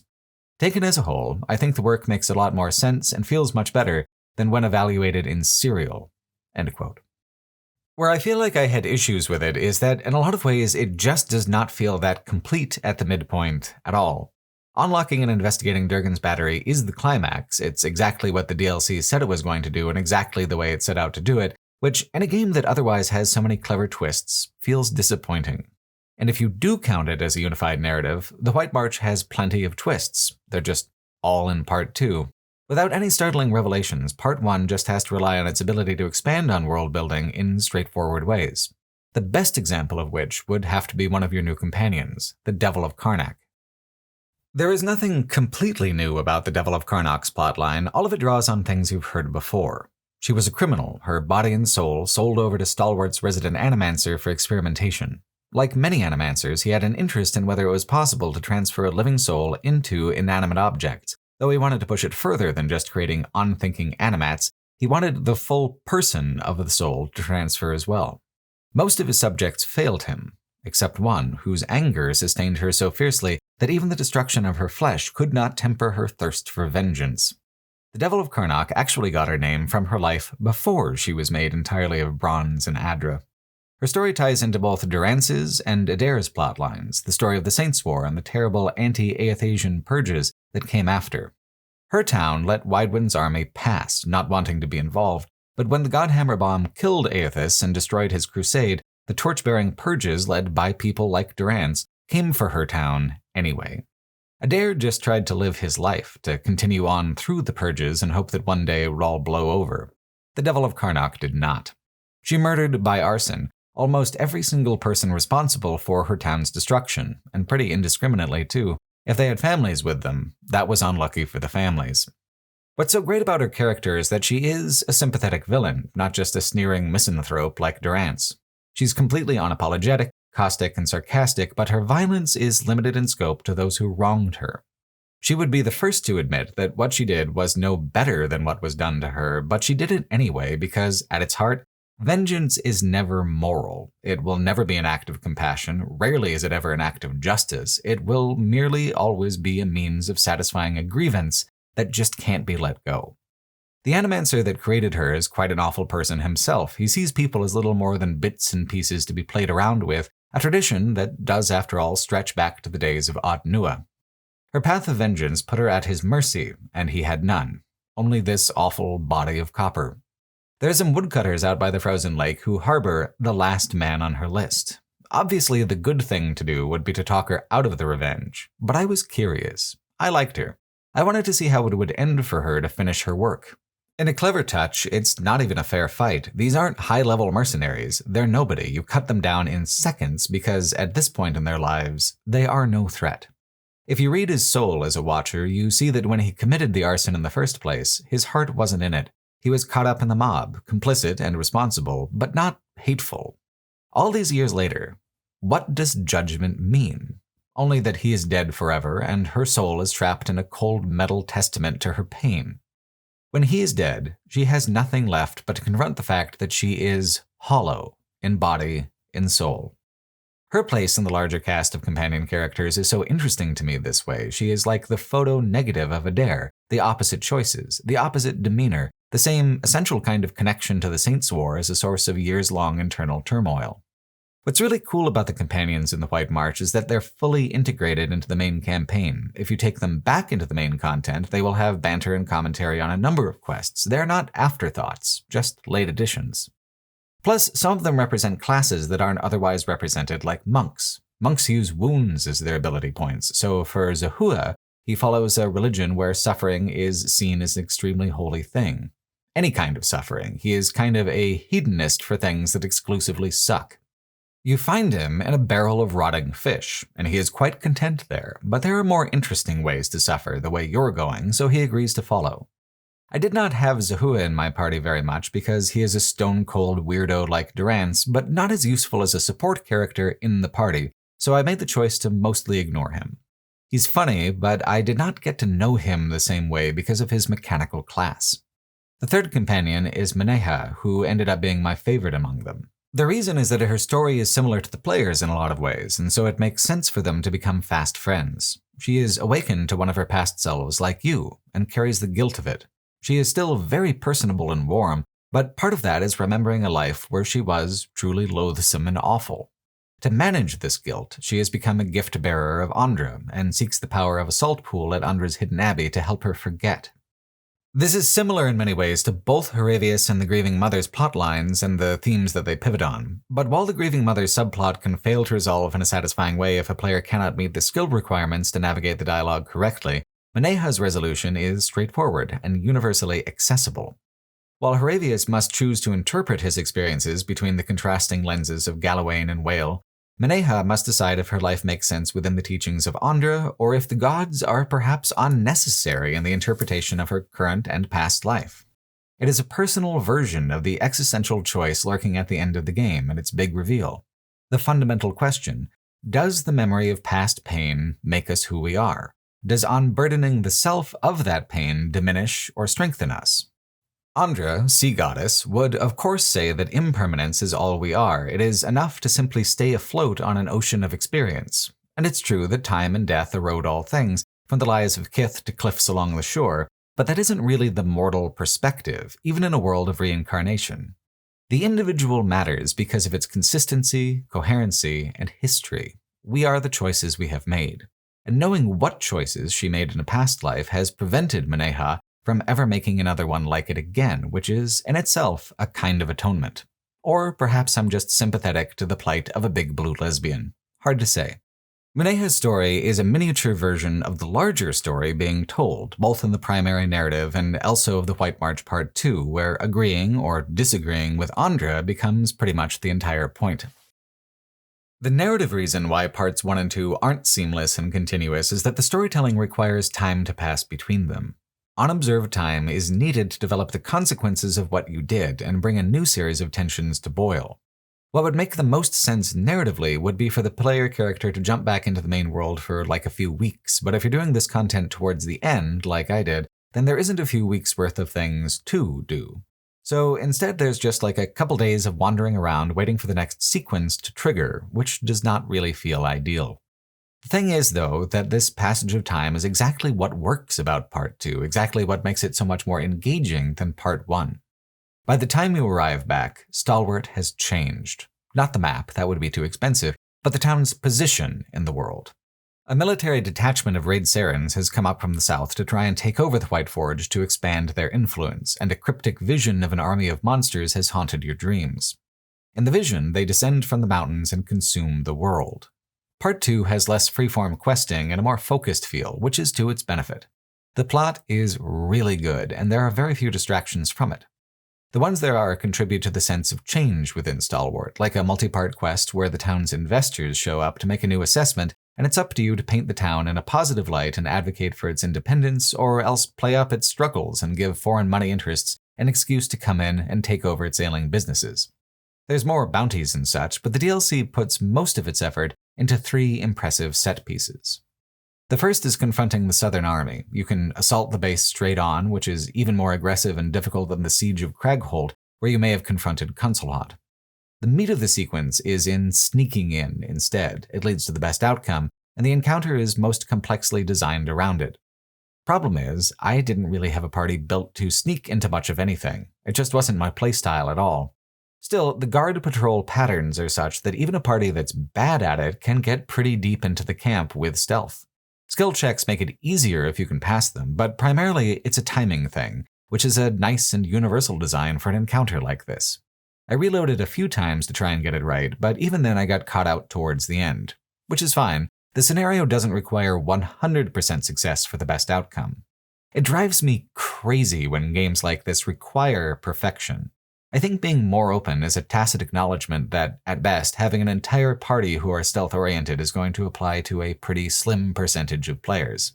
Ideally, a player will want to feel some friction and experience some rewards for meeting the moment in a specific way tied to their character build. But if that only applies to a handful of players and a handful of builds, and everyone else is left without a path to success, that's not really much fun. In this case, aiming for stealth is important so that a non-violent solution can be reached. The Raid Saren army is led by a man named Derek, a fellow Watcher. It is extremely rare to meet another Watcher, so talking with him gives lots of insight into the experience from other perspectives and paths, none of which would come up if you just killed your way to him. Him just an enemy to you, you just an enemy to him. Even if you kill a few of his men, you can talk him out of revenge and into listening. If you pursue this non-violent path, you can even meet him again in Pillars of Eternity 2, which is a great callback that I wasn't expecting at all. When your conversation is at an end, one way or another, the monsters attack. Giant constructs called the Eyeless, a type of artificial agent of the gods that are more broadly referred to as magfolk. If you've played this DLC, going into Avowed, you are armed with a tremendous amount of foreknowledge. It is possible to guess a lot of the big revelations before they come. Like they are in Avowed, the Megfolk are relentlessly strong and destructive. You have a vision of them being forged by one of the gods you haven't really spoken to yet, Abaddon.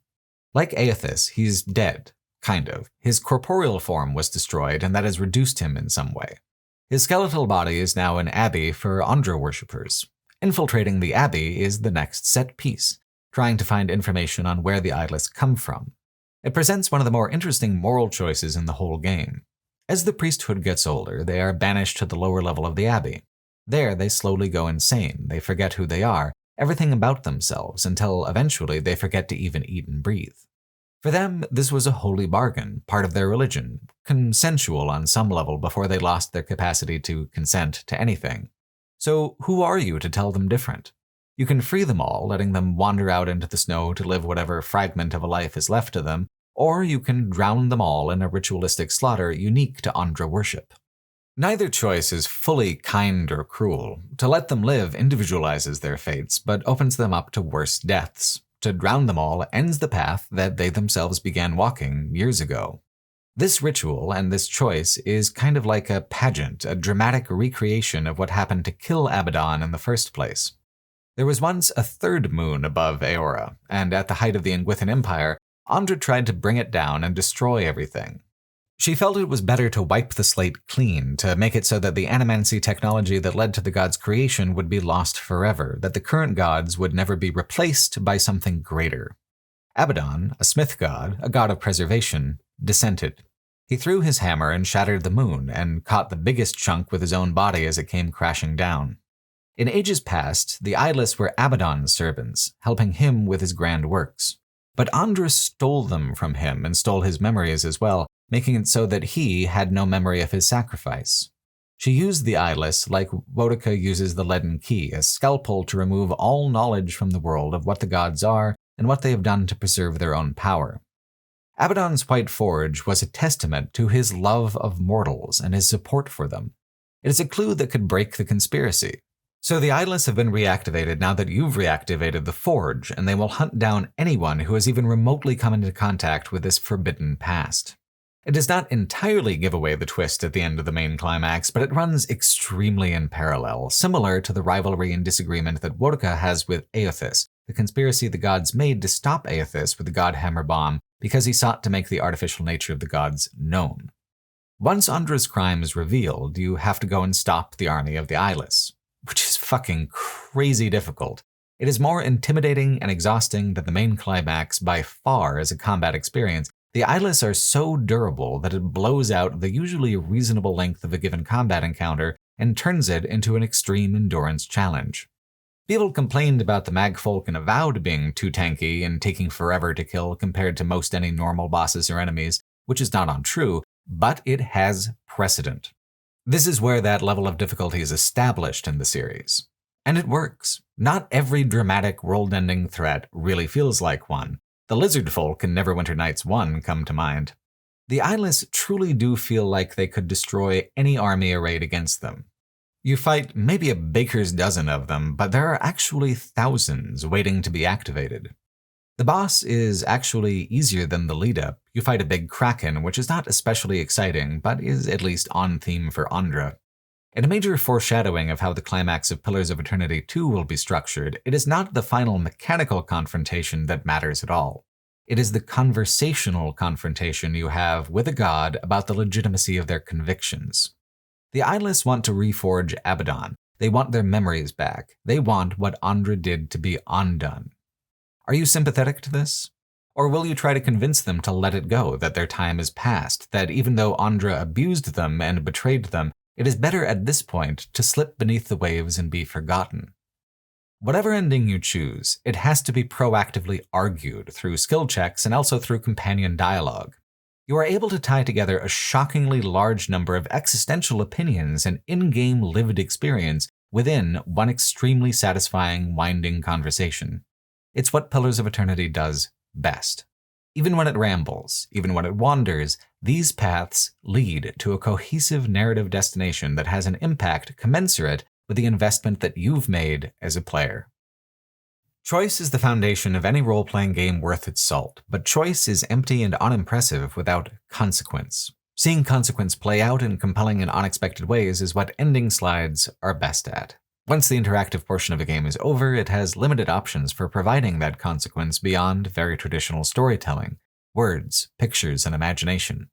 The more specifically tailored those words and pictures are to the player's choice, the better an RPG is at wrapping itself up, at least supposing it uses an epilogue like this. Pillars of Eternity is excellent at it. Not only does every companion character and most major plot points receive closure, but a good number of regional quests as well. Take the Gilded Veil. Over the course of 80 hours, only the first 10 at most are spent there, but in the third act you might encounter some refugees from there at a bar. Even after being righteously slain, rhetoric remains a problem. He came back, worse than ever, as being called a death guard. These are zealous souls who refuse to move on, who are empowered as champions for their chosen deities.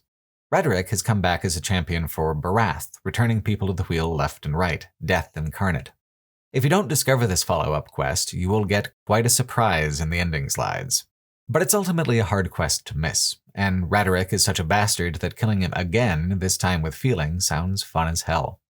Like the Magfolk, this information is incredibly useful in decoding some of the twists of Avowed early compared to people who may have started with the newer title. When you meet Inquisitor Ludwin in that game and she never takes off her golden mask and never wavers in service to Wotica, it goes to follow that she might share a few things in common with good old Rhetoric.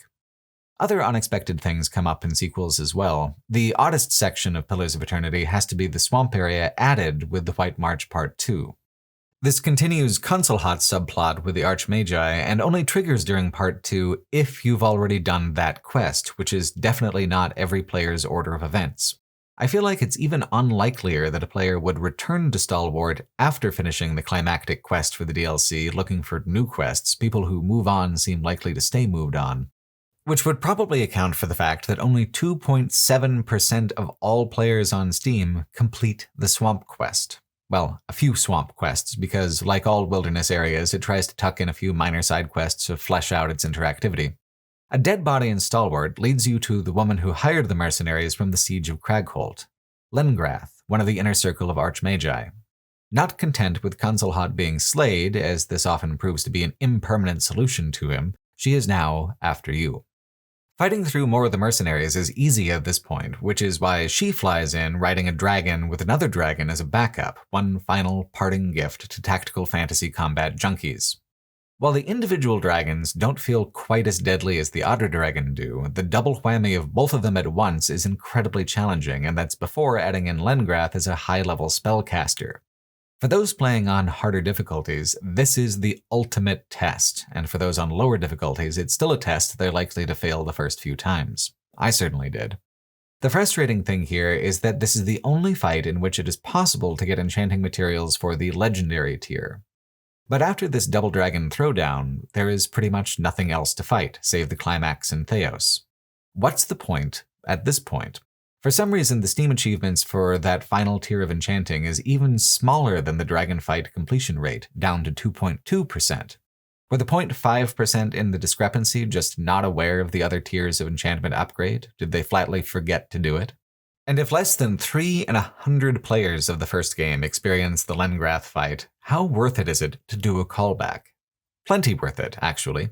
Pillars of Eternity 2 pits you against the motives and machinations of many more of the Archmagi, and Consulhat reappears as was predicted, and Lengrath gets to basically star in one of the 3 DLCs for the sequel. Her method of achieving immortality is cleaner than the Lich. She passes her memories down from one mage to another. Kill one Lengrath, and Lengrath's history and motives are just inherited by another, slightly different Lengrath. You can talk about this confrontation with most of the Archmages in Pillars of Eternity 2. It transforms you from an unknown into a peer with a reputation in your dealings with them. And hashing it out as water under the bridge with Lengrath is very funny to me. But that's the level of care and detail that went into creating Pillars sequels, including Avowed in a less player-driven sort of way. Even if 3 in 100 appreciate what they're doing, the developers are willing to do it if it makes a better story with deeper connective tissue. All these choices made in the ending slides are imported into Pillars of Eternity 2 with your save file, the only things that really do carry over because your character gets a complete mechanical reset on their level progression and gets their inventory wiped out. Which is something of a disappointment, to be sure, but the drama is in the build-up from bottom to top, not starting there and coasting. Pillars of Eternity 1 was always more about its interactive fiction than about its combat and loot. The combat and loot were just supporting structures, motivations, and symbols for progress. What mattered was the story being told and the role of a player's own agency in a narrative that's literally about how the power of an individual to author their own life rivals the power of the divine. Pillars of Eternity 2 Deadfire is one of Obsidian's most ambitious, impressive projects. It combines the nostalgic roots of the first game, the faction-driven structure of Fallout New Vegas, and a thematic blend of philosophy and politics that is very uniquely its own. The revelation the first game ended on puts a lot of pressure on this narrative to do what sequels are more or less required to do, which is to be bigger and better. If this revelation diminishes the gods in a certain way, how to keep them as impressive? Pillars of Eternity 2 arrives at the conclusion that since the secret is out, they might as well ask your opinion on the matter. You are not a peer to the gods by any means, but you are a representative of their mortal constituents. You are positioned, in a very special way, to be an agent of change and a speaker for the mortal position on things. Pillars of Eternity 1 was a nostalgic project whose primary goal was to introduce and explore its concepts and setting. Pillars of Eternity 2 is explicitly a game that asks a player to consider all they've learned and render a verdict about it. It asks a player to analyze, interpret, and value a huge array of ideas and positions which are articulated by both the gods in the realm above and the mortals in the world below. When I saw the marketing material, I was kind of turned off because I assumed it was about, pirates, and I have a lot of trouble caring very much about pirate shit. While the Deadfire is a region heavily influenced by the Age of Sail and predicated on those historic conflicts, while it does drink deeply from pirate media and pop culture's interpretation of those conflicts, it isn't really about any of that. That's just window dressing.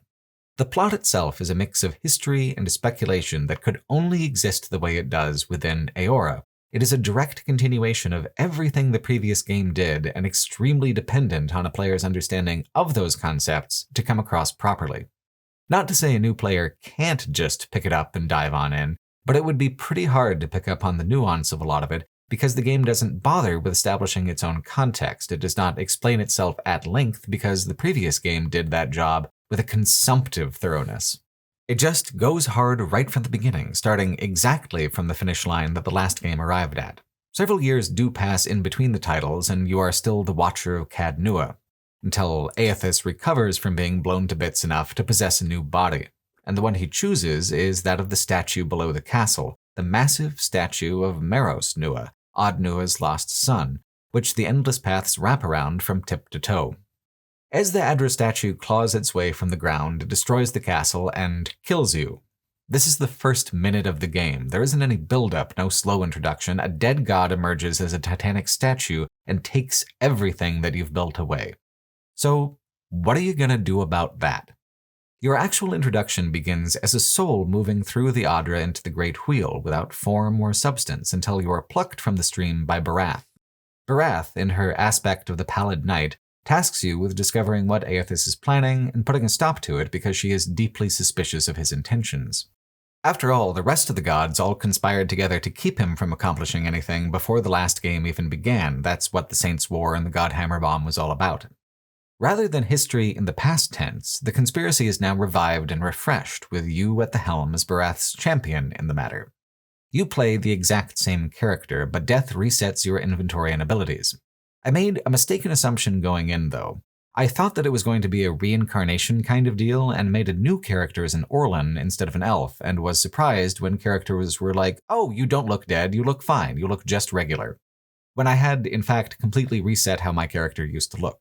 I don't look dead, sure, but I am half as tall and covered in fur, so thanks, I suppose, for being polite about it. All my choices were imported, so that matters the most, but I feel like it's important to note that it is a revival and not a reincarnation, so one probably shouldn't rename or redesign their character for the best continuity. That one's on me. But from here on out, you won't just be a watcher, you'll be a captain. You'll sail the seas in search of adventure, profit, and most importantly, meaning. And to do that effectively, I just figured I'd need someone with a little more swagger in my step.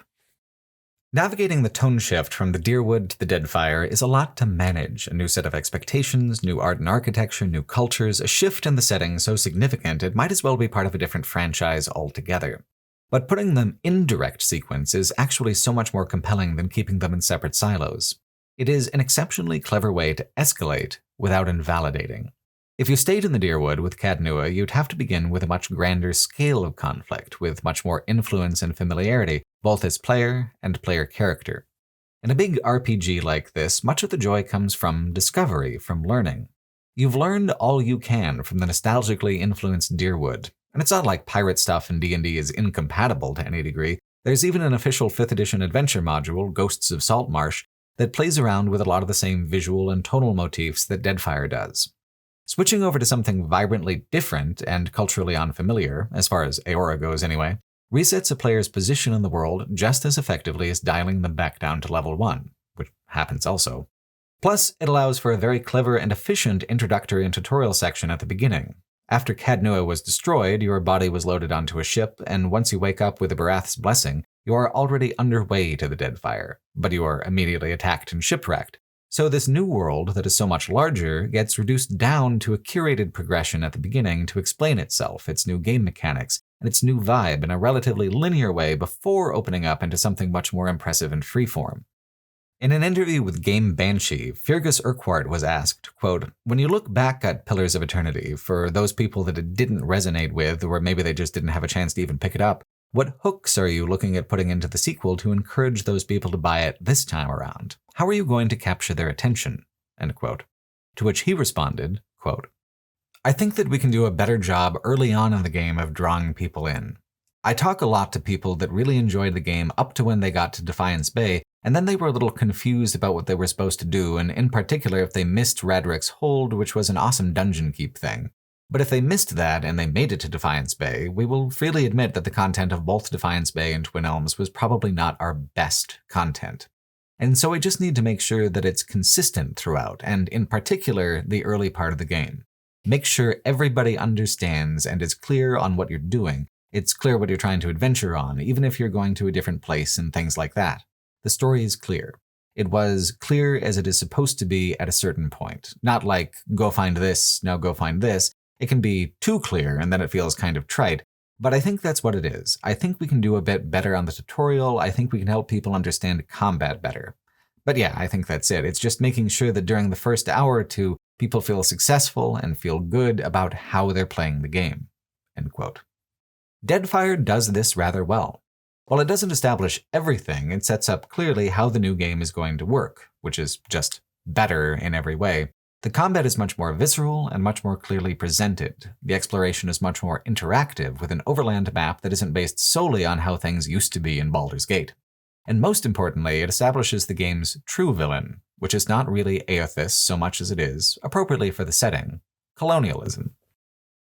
The first town of Port Magi establishes all of this in a somewhat basic way. This is a Valian colony sharing space with the Juana settlement of Satahuzi.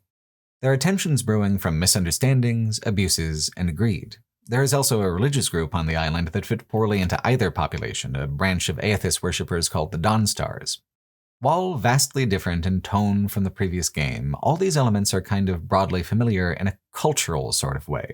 It's not hard to pick up on and does not require the extent of exposition that Pillars 1 needed, because even though a lot of the world was recognizable as high fantasy in the first game, the challenge presented there was to explain what was different and unique. It needed to explain why it wasn't just D&D. Ironically, the need to explain itself is significantly lessened when the setting doesn't look like something established. It is more straightforward to explain what a thing is than what it is not. Instead of setting up stuff like the cycle of reincarnation, the names and domains of a dozen new gods, systems of magic with entirely different types of spellcasters, and then animancy on top of it, the game can just present characters, relationships, and quests, and the player will be able to figure out for themselves what's going on, because the root of these things aren't often magical or divine. It's pretty much either money or power or both. Deadfire has a fascinating kind of relationship between its main quest and the bulk of its storytelling. In the frame, in the big picture, this is a game about what the gods want to do with their power, but they are fragmented, distorted representations of mortal ideas, mortal experiences. They have no power or purpose without seeing themselves reflected in mundane life. So the meat of the game, the vast majority of the dozens of hours spent with it, is experiencing that mortal life, seeing people be people in all their flaws and short-sightedness. There's a lot of fantasy here too, of course, cool magic and menacing monsters, talking swords and bizarre rituals, but what the gods really want from you, especially Eothas and Wotica, is an accounting of what you see from people, how you feel about them, whether people are fundamentally evil or decent or neither or both. Do they still fit into the boxes that the gods try to shove them into? Do they deserve more, perhaps less as punishment? If your job is to be a kind of judge by the end of the game, then the game itself is collecting evidence and forming arguments. So it starts small, with Port Magi. Valian governors who believe that what they do is in the name of progress and a profit. Juana leaders and gamblers who are willing to trade how things used to be for the chance at having things be different and better in the future. Looters who take advantage of the flooding, animancers who study the way the world is, zealots who preach for the world as it ought to be. Incompatible, contradictory, selfish, prideful, strange. People. How Aethys fits into all of this is especially fascinating. He is a god of light, redemption, and rebirth, a kind and compassionate god who loves Kith and wants them to succeed. Yet, in his crossing of the Deadfire in his giant new body, he brings indiscriminate death in his wake. All souls are absorbed into the Adra of his body, to be put for use to his inscrutable goals, not so different from what Wodaka did in a slower, crueler way with the Hollowborn curse. Like Eora said, an ideal on its own is a monstrous thing. To do what he thinks will benefit all Kith, no individual soul matters to him very much at all. Following the main plot at Port Magi, the only survivors of the place where he made landfall on the island are animancers that lock themselves in a kind of energy-neutralizing cage. Some of the Aethys worshippers on the island worship an aspect of him called Gon, who is an aspect of death, unlike Remgarand and Barath, in that, in Gon's case, death is hopeful, cyclical, not an ending, but a chance to be renewed as the wheel of reincarnation turns. So, is this Gon? Your first new companion, Jyoti, is a Gon worshipper, and that's certainly what she thinks. She carries a lantern which guides lost souls, and she can hold their essence within the lantern like Aethys pulls souls into his new Adra form. Aethys is such an enigma throughout the early game. He is built up through reputation in the first game, and then immediately made incredibly powerful and destructive at the opening of the second. And yet, he does not seem angry or opposed to you in any meaningful way. He seems full of sympathetic resignation when you are able to connect with him through a pillar of luminous Adra. He hurt you, yes, and others, and he will continue to hurt them because he believes that what he is doing is the moral thing. Just what that is takes a while to become clear, but there is not a huge distance between you as a player character and him as a god. Over the course of this game, you will kill hundreds of people and creatures, you will hurt many people, help many others, all on the basis of what it is that you think is moral and correct. To live is to judge, and there is no universal answer, not from the divine, not for the divine, and certainly not in the mortal realm. The more ways the game can express a diversity of opinion and let the player consider them, the stronger the themes resonate. Port Magi is just setting the scene. As the game opens up, it offers more factions, more companions, and more gods than damn near any other Obsidian title, and gives you the intimidating task of sorting through them on your own. As different in tone and art style as Deadfire is from Baldur's Gate, it actually shares some major similarities. Where Pillars of Eternity 1 was most similar to Baldur's Gate 1 in its focus on wilderness maps and traditional fantasy, Deadfire is similar to Baldur's Gate 2 in its willingness to embrace the weird and expand its palette, along with a much more urban focus for a lot of the game's early hours. Baldur's Gate 2 started in Athkatla, a city in Am, far away from Baldur's Gate and much more culturally peculiar. Following Port Magi, Deadfire takes players to Neketaka, the native Huana capital and seat of their remaining power. Most of the factions have their headquarters here, besides, of course, the Pirates of the Principe. Neketaka is every bit as large as Athkatla, with as many sprawling districts packed with quests and merchants. Once landing there, I did not return to sea for almost 10 hours. It is just absolutely jam-packed with conversations, loot, all the good stuff. It also represents the central issue with Deadfire's structure, that it is so freeform and so dense that it is hard to know what order one is supposed to do anything in. Really, there is no prescribed order. Some content and storyline progression is gated behind doing the main quests, so if you try to just do everything you're able to find before advancing the main quests, then you won't end up sequence breaking anything. But it can be an incredibly long period of time working on side content before you loop back around to something that feels like traction on the main events. Factions and companions are deeply intertwined, with representatives of each available to provide further clarification and exposition. There are also sidekicks, which are companions who have no personal quests, but still have personalities and dialogue to contribute. And also crew for your ship, who often have personalities and backstories and can be recruited all over the world. And if none of them appeal to you, you can also make your own companions from scratch, like you could the last game.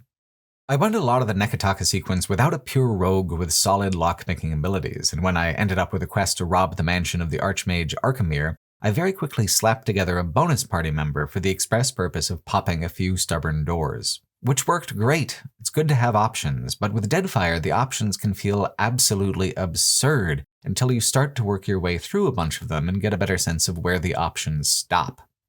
Consider the city's poorest neighborhood, the Gullet.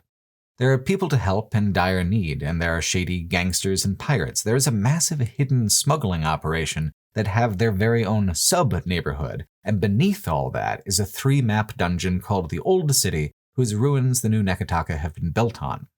It opens up and expands its scope over and over, so if you went there thinking it would be just one neighborhood and that neighborhood's concerns, like it largely was in the first game's Defiance Bay, you are in for quite an awakening. The scope is massively ambitious, and frankly, what is most impressive is how all of it can be accomplished in any order and still make sense because of how well the main quests create gates that control the flow of events. Because of its interlocking factions, it is arguably a more complex city to experience than Athkatla was. In an interview with PCGamesN.com, Josh Sawyer said, quote, "There's not a lot of reactivity in either of the Icewind Dale or the Baldur's Gate games. There's a little bit more in Baldur's Gate 2. There is some reactivity with classes in Icewind Dale 2, but it's not a branching storyline.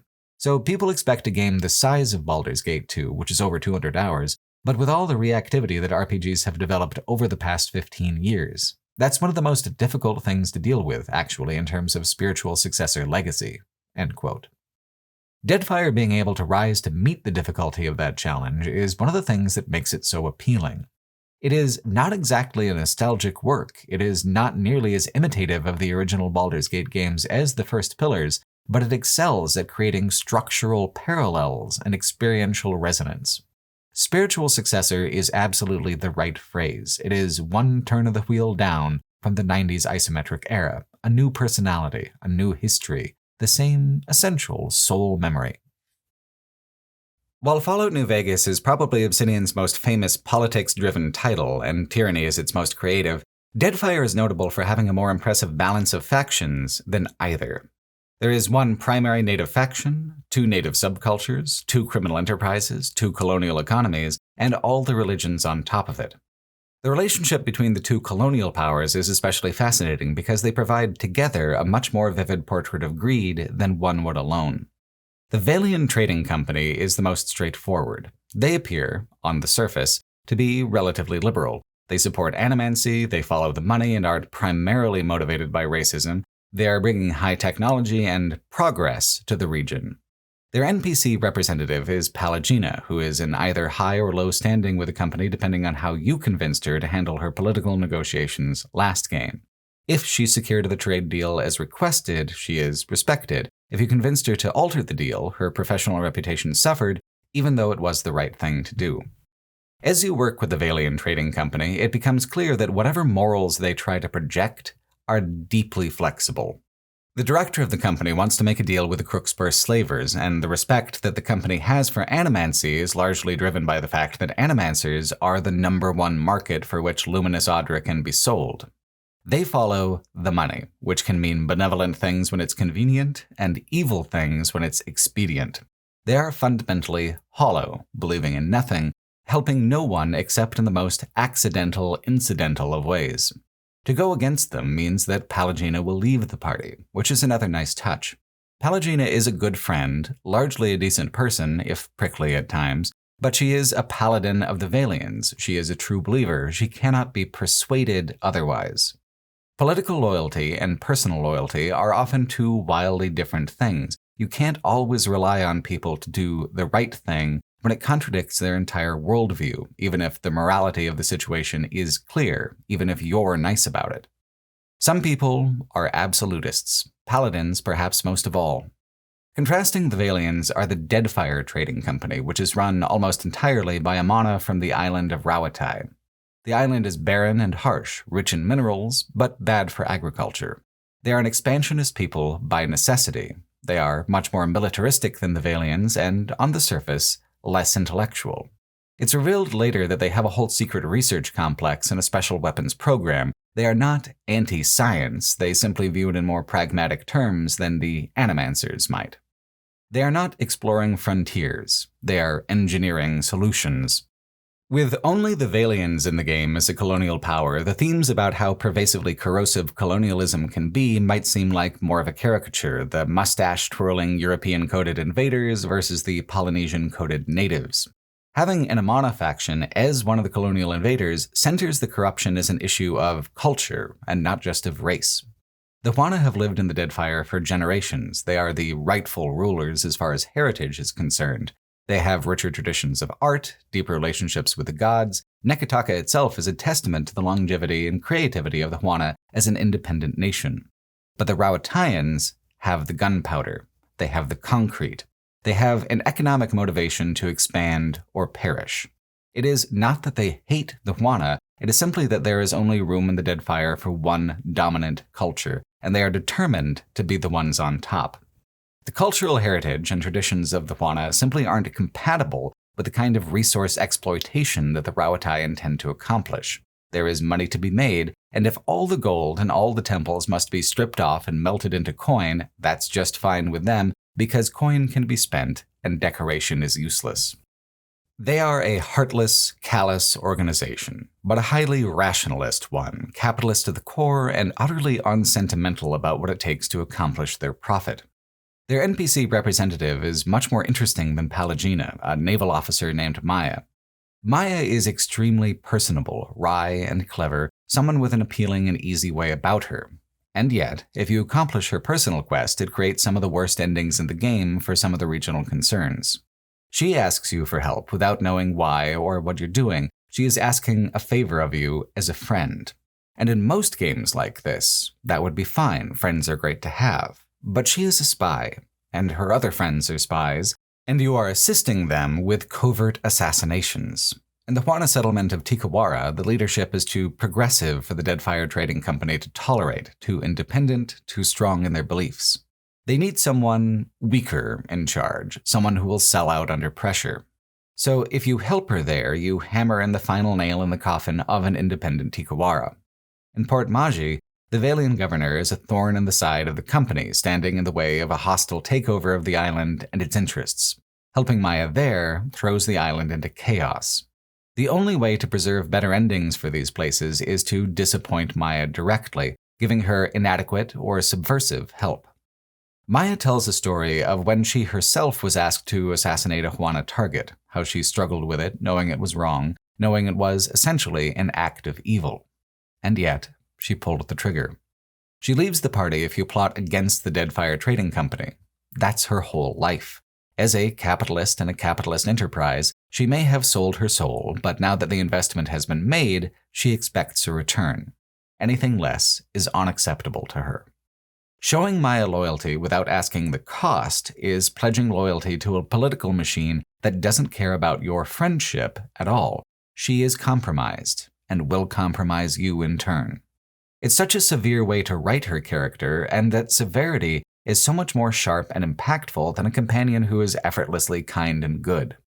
If the whole point of colonial critique is to demonstrate how it erodes human connection and cultural tradition for the sake of parasitic profit, it would be pulling its punches if it didn't try to tempt you, somehow, into complicity, if it didn't offer the incentives that make real people make real compromises in real life. For some, profit is enough. There's a ton of money to be made working for the Valians or working for the Rauatai. For others, power is important. These factions will offer pathways to completing your own goals and quests. The most insidious thing, though, is what Maya represents. Even if you can make moral judgments about money and power and stoically reject the temptation of both, it is harder by far for a lot of people to do something that will make them disliked, to let someone down, even if that person is letting you down just by asking for your help. When it comes to friends, the hardest word to say is often no. You'd think that the simplest faction would be the pirates, but even they are portrayed as a faction that is full of fascinating contradictions and competing impulses. The Principi San Petrena, or Princes Without a Homeland, come from the same fracturing of the Valian Empire that the Trading Company does. When the Empire fell, the Valian Republics arose, and the Valian Trading Company was born out of the ambitions of the middle class, which immediately sought to fill the vacuum of power left when the royalty was overthrown. That exiled royalty turned to piracy, becoming the Principi.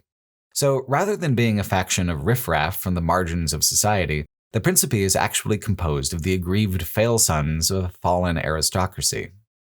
They feel like they have an inalienable right to wealth, and will rob, cheat, and kill because they deserve it and others do not. So, yeah, they're the evil faction, but they are evil in a way that isn't even that fun. They are a pack of entitled assholes who are all simply waiting for a return to the high stations in life that their ancestors once held. Which makes them fantastic villains, and also categorizes them as peers and competition to the trading companies, and not foils. There isn't any particular underdog appeal to them whatsoever. They are also a colonial power with ambitions to rule. Seraphin, your pirate companion, has a quest line that's largely about becoming disillusioned to the charm of pirate life and recognizing the actual politics at play. Seraphin was born a slave, but was freed of it when the pirates attacked his master. He joined with the pirate ship and came under the protection of a mentor named Romaro. Romaro was later accused of mutiny and exiled from the faction, while Seraphin was transferred to the command of a faction leader named Ferrante. Ferrante assigns him to your ship as a way for the Principe to keep an eye on you and do its dirty work. Trying to find Romaro is the main goal of Seraphin's quest, but it plays into much larger and more significant interfaction quests. If you work for the Valian Trading Company, eventually the director asks you to work with the Principe on a discreet little job, which is, of course, slaving. Ferrante asks the same of you if you're following that faction plotline. Both of the Valian factions are united in their interest to sell out every last bit of moral authority that they might have had in the interests of maximizing profits. Romaro discovered this and objected, which is why he was accused of mutiny and driven out. Seraphin himself is a classic adventure book pirate. He's crass and highly sexual, a hedonist who loves drinking and fighting and the spray of the ocean. To him, the Principe has been a way to rebel against the world that once enslaved him. So, to discover that slavery is being embraced by the people who taught him what freedom feels like in the first place is basically the ultimate betrayal. But since these are still, after all, pirates, there is some flexibility in the structure and you can conspire against Ferrante from within. In this way, choosing to side with the Principe can be less of a moral compromise than siding with the Valian Trading Company, because this Principe pathway offers a chance at reform. I mean, they reform as pirates, so still not noble in any way, but they adhere to a more romantic image of piracy if you direct them that way. The Principe quests are actually a great example of how interconnected, flexible, and fun the quest design in Deadfire as a whole is. It's more or less the first quest line you get. When you're shipwrecked near Port Magi at the very beginning, it's a Principe leader named Captain Benwith who boards you and screws everything up for you. Ferrante introduces himself by offering to assist you with your revenge. Benwith is a little too ambitious for Ferrante's tastes, and having him eliminated serves you both. So there's a fantastic and complicated quest to assassinate Benwith at the pirate stronghold of Fort Deadlight. There are a huge number of ways to complete the quest, from a straight-up fight, to stealing a ship to provoke a confrontation, to throwing a party where he can be goaded into playing a sea shanty on a booby-trapped piano. It is a classic infiltration quest, like Radrick's Hold was in the first game, but much more complex and freewheeling. Going the party route was the most appealing to me because Benwith is vain and wants to be seen as the life of the party, so you have to make the party a good one before Benwith will actually show up. And when he does show up, he can't help himself but show off. And then, bam, murder accomplished. Now that is some pirate shit. The tone is just so engaging and perfect. I did not expect to become so invested as I did, but it's hard not to get caught up in it when the presentation is so charming and the player choices so complexly varied. Sometime after this murder, Captain Aldous takes over Fort Deadlight, and she is no friend to Ferrante. Once you reveal that he's tied up in slavery, she sees her opening and offers you a chance to put those pirate murdering skills to work for her benefit.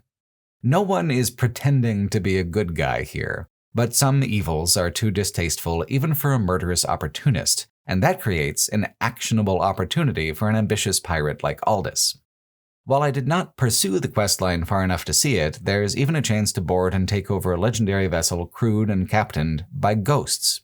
It is all such a fantastic mix of classic tropes and clever structure so refreshingly different from the traditional high fantasy of Pillars of Eternity 1. The Principe is based out of an island city called Dunnage, one of just a handful of multi-map quest hubs in the game. Neketaka is so large and so important that it seems to have sucked up a lot of the energy for other towns and cities, so Dunnage does stand out. Culturally, it is an intriguing mix of freedom and oppression, a look into what Principe dominance of the Greater Deadfire might look like. There is art and artists, there is money to be made, there is a thriving trade of all sorts of exotic objects.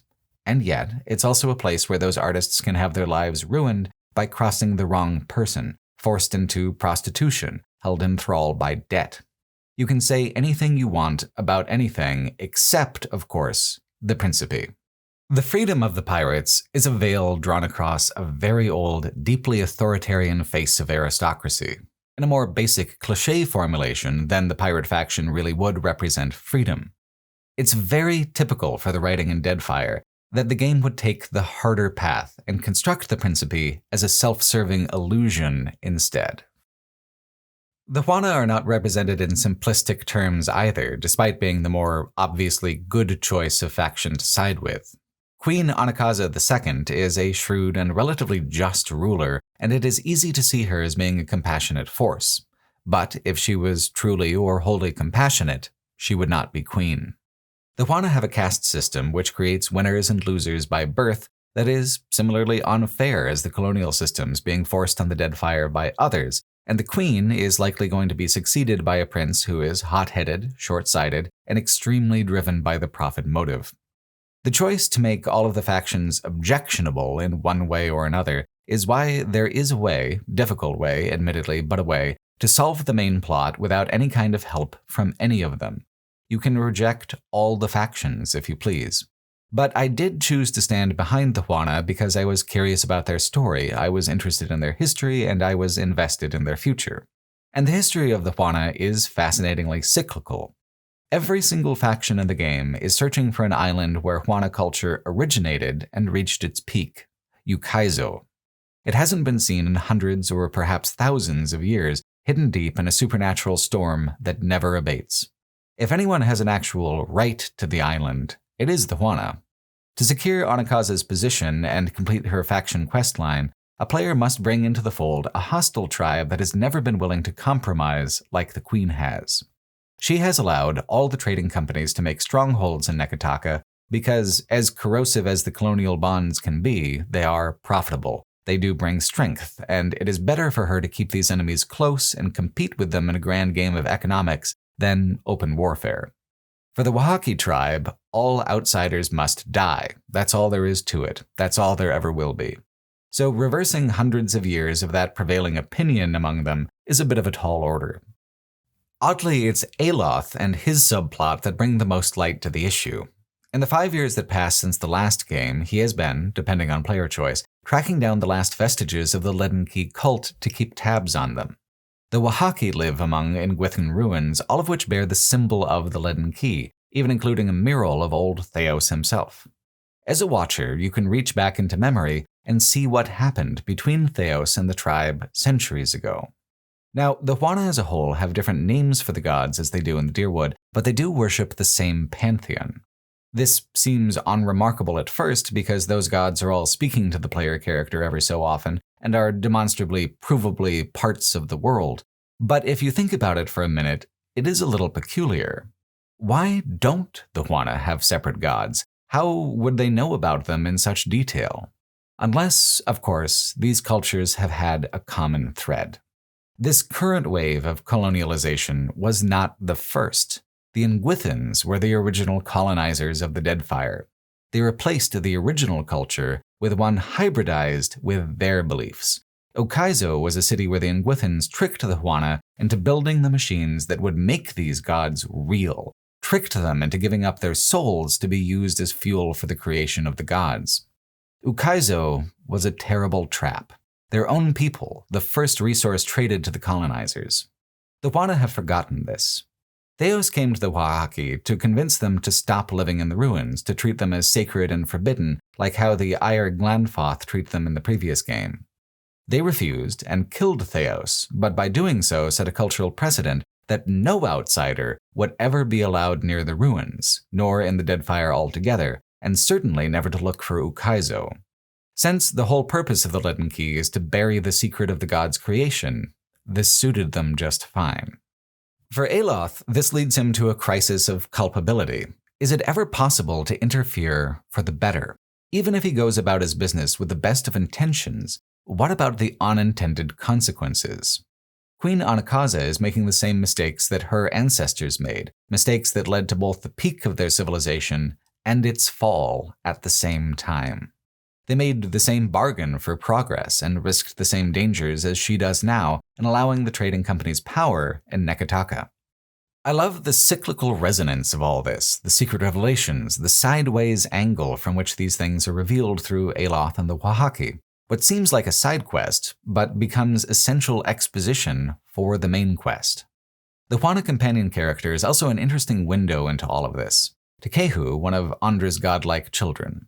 He is a smug son of a bitch. He was born to power, destined by lineage to be a hero. He has always seen himself as handsome and perfect. He has never much run into anything that would suggest otherwise. He is a member of an order called the Water Shapers, who worship Ngati, the Huana version of Andra.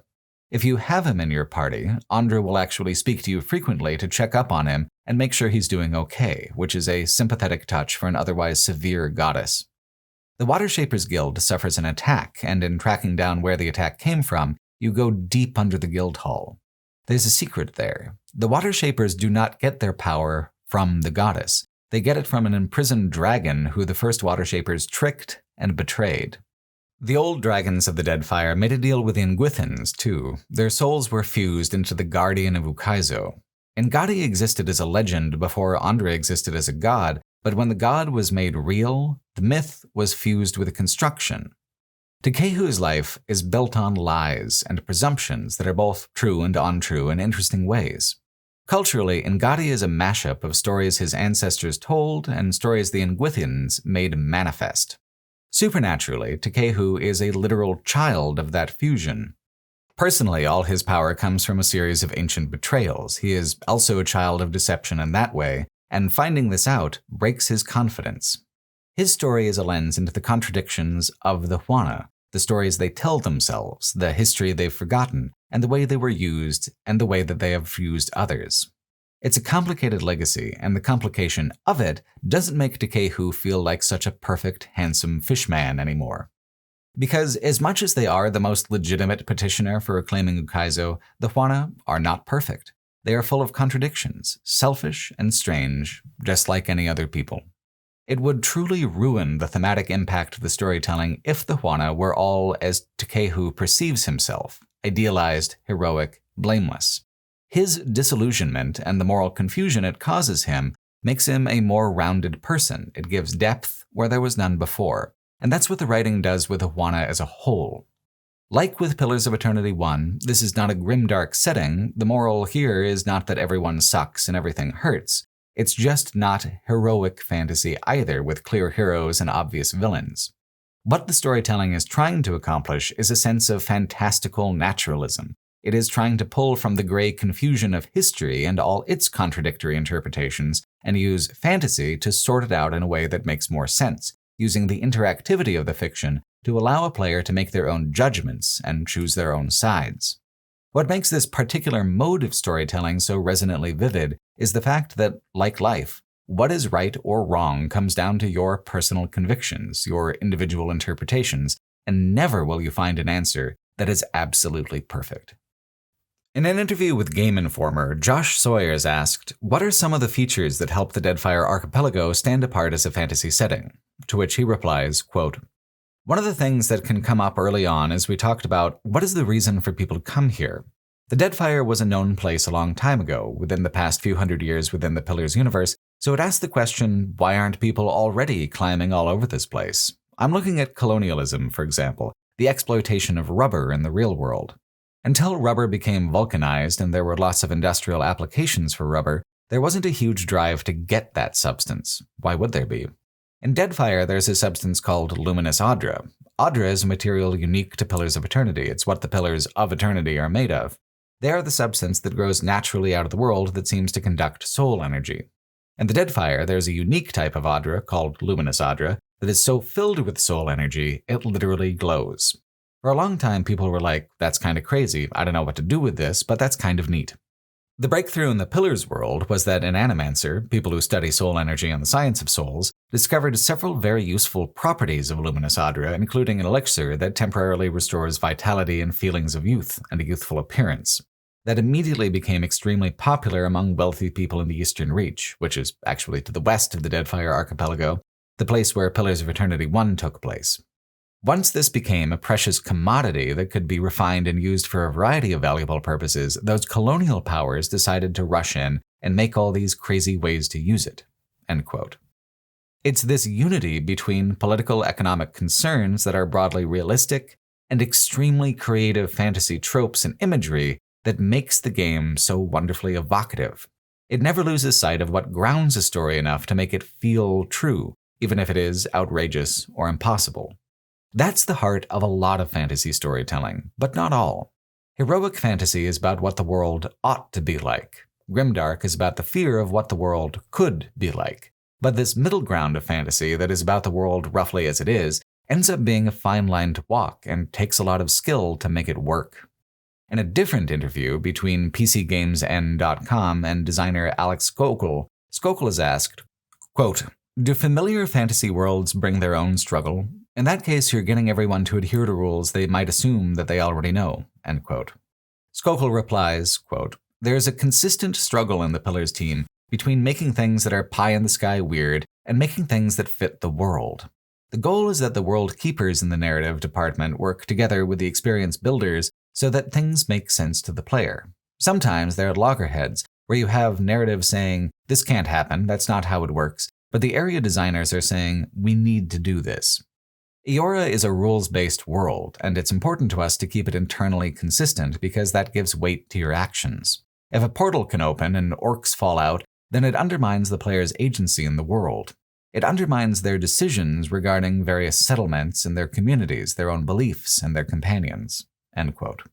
It is hard enough maintaining a sense of grounded fiction in just regular fiction. In an interactive multimedia medium like video games, it presents a much more complex and massive challenge. Of course, that's not to say that Deadfire does not take the time to get silly with it from time to time. What's notable about the game design with these sillier things is that the further removed a quest is from the themes and storytelling, the further removed it is geographically on the world map. The most ridiculous quests are in the most obscure places. The best of them is the Splintered Reef. At the far southeastern corner of the map is a reef with a moldering settlement built on it, populated entirely by the undead. The twist is that the magic that keeps them animated also creates an illusion where they don't know that they're corpses. They think the town is perfectly normal, even with all the murder and eating of flesh. It's a fantastically pulpy little interlude that culminates in a fight against a powerful vampire wizard with a sinister red orb. Very traditional fantasy, very traditional imagery, no moral or point beyond the adventure of it. But it doesn't really need one, does it? It is perfectly tidy and engaging as it is, seeing as you are an adventurer after all. You can even choose whether to break or maintain the illusion once the wizard Manzago is dead, which is a pretty harsh awakening for a lot of these undead folks. The one zombie who knew that they were a zombie is grateful for your assistance and will join your crew if you ask. Hell, he's downright grateful to do so. Another fun-for-fun's sake quest is Nemnok the Devourer, which actually ties into other quests in unexpected ways. On a distant island to the northwest, there is a sad and dusty village that sends its children to be sacrificed to a terrible demon. The demon turns out to be a gigantic imp with delusions of grandeur and a magic amulet that lets him gain enough intelligence to learn an absolute shitload of high-level spells. Way back in Nekataka, it was kind of a joke that Archmage Arkhamir kept imps as servants and that all the imps were assholes. He treated them terribly, but they also sucked as people, so it was mostly all pretty funny. Nemnok was one who escaped and swore revenge. In one of the DLCs, you can discover an ancient repository of knowledge where Nemnok learned all this shit. Nemnok has reversed his position from the abused to the abuser, and it's up to you to take the little bastard down a peg or two and reduce him back to the trash mob he used to be. It's hilarious, satisfying, and functions as a kind of brick joke with the early game Arkhamir stuff.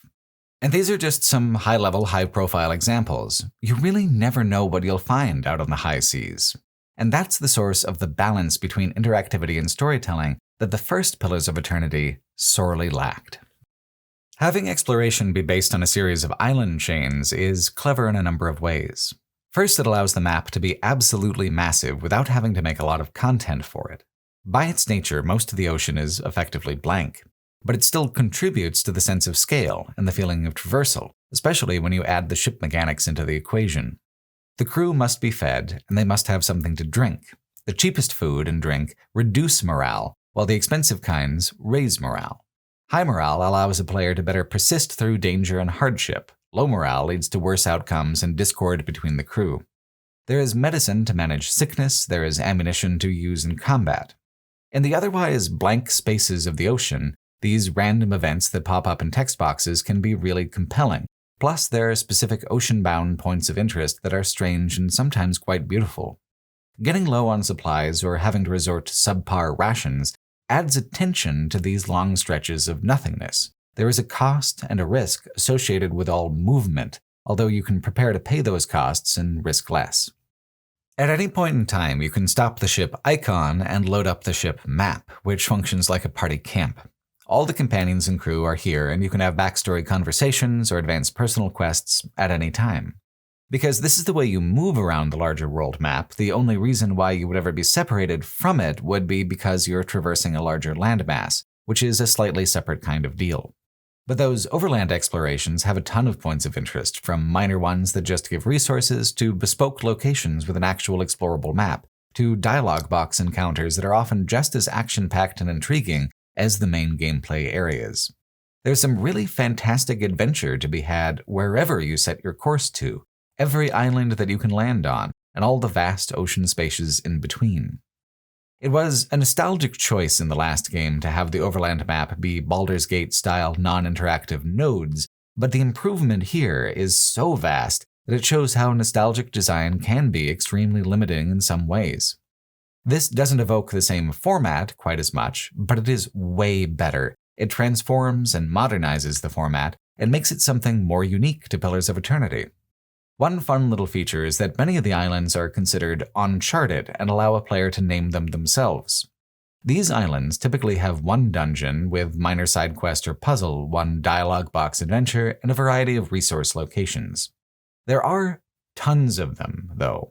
They represent a greater time investment into exploration than the wilderness maps of the previous game, and while the maps are never as large as they were in Pillars 1, the sheer variety of them and the pace at which they can be consumed makes it feel like much more overall content. Exploring the islands and sailing the ocean allows for long breaks from dialogue and plot in which a player can go out, see some amazing things, make a pretty huge profit, and then sail back to re-engage with the dense storytelling at their leisure. While the balance between storytelling and adventuring is player-directed and therefore can potentially become unbalanced by playing one or the other in huge marathon chunks, it feels much more easy and natural to find that balance than the previous game. Quests in Neketaka refer outwards into the world just as often as they can be handled locally, and if ever you have money problems, they are easily solved by raiding a few quick dungeons. There are also a ton of bounties, but instead of being localized to the Ked Nuit stronghold, the bounties are spread out among many different quest givers. All the main factions offer their own series of bounties, plus a couple of other non-denominational options for high and low-level targets. Plus, some of the side content has surprising weight and import. A woman at a bar in Neketaka is looking for an elf who owes her 5,000 copper. He can be found on a faraway island, a temple to Wotica called the Oathbinder's Sanctum. He's being held there by radical paladins to Wotica called the Steel Garrote, led by a woman named Inquisitor Ludwin, who is, of course, the primary antagonist of Avowed. Here, she is a minor NPC who you cross swords with over an issue as trivial as debt collection from her prisoner. She's just too much of a zealot to let you interfere with his execution. There are ways to talk your way through the encounter, but Avowed presumes that you do kill her, which I think is a fine choice. It would be completely unreasonable to swap in a new major villain based off of this minor choice, especially because the player overlap between Pillars of Eternity and Avowed is smaller than that of Pillars of Eternity 1 and 2, A lot of people who played Avowed are never going to bother with these first two games. But for those who did, Ludwin is obscure enough to feel familiar, but hard to place. Long before she reveals her skeletal face in Avowed, you can think to yourself, didn't I kill a Ludwin of the Skildgarot? Yeah, you did. It just didn't quite take as well as you might have expected. It's such a delightfully humble origin from which to pull from, turning a truly minor character into a major one this way. It makes the world feel larger and more vibrant. It emphasizes how things happen without your involvement much more often than with your involvement. You, as the player, just happen to be present for some of the most interesting things. There are some aspects of exploration in Pillars of Eternity 2 that don't work so well, like ship-to-ship combat. It's all done in dialogue boxes and comes off as both stilted and confusing. There just isn't much sense of drama to it. The easiest thing to do is just ram the other ship and force the boarding sequence, which is a standard kind of combat scenario where your party and crew, including companions not part of the immediate party, start on one vessel, and all the enemies start on the other vessel, and then a giant brawl begins. Upgrading parts of the ship feels fun and adds a sense of investment, but the cannons and hull and such generally only matter to the ship-to-ship combat, and if you're not engaging with that, you won't experience any of the difference or benefits of those upgrades. It becomes a cosmetic exercise. You upgrade to a new bigger ship, to have more room for crew, and to symbolize your standing. You're no sloop wench anymore, now you're a galleon bitch, and everyone should know it. In an interview with Game Pressure, Josh Sawyer talked a lot about these things and flat out admitted that the ship combat was a bit of a flop, saying, quote, "You know, I can't speak for the other directors, but we really just looked at the Normandy from Mass Effect and said, well, what if you could customize the Normandy more and make it a money sink? We did like the idea of the crew taking in NPCs and stuff like that. Ship combat did not work out very well, but a lot of people at the studio like the idea of a ship that is also your home and the way to move between areas. Unlike a keep or a stronghold, which you don't really have to go to unless you're forced to, which doesn't feel good. But a ship, it feels more natural, because of course I have to get into my ship to travel, because I have to go across the ocean or outer space or whatever. I think that BioWare did a great job with the Normandy on that sort of structure. We just took that and tried to elaborate on it. So there were aspects of the ship that weren't executed well, but I think it was a pretty solid idea." End quote. Even if some aspects of the ship didn't work out, it absolutely was a superior solution to Cad Nua, and the game world is more complex by far than that of Mass Effect.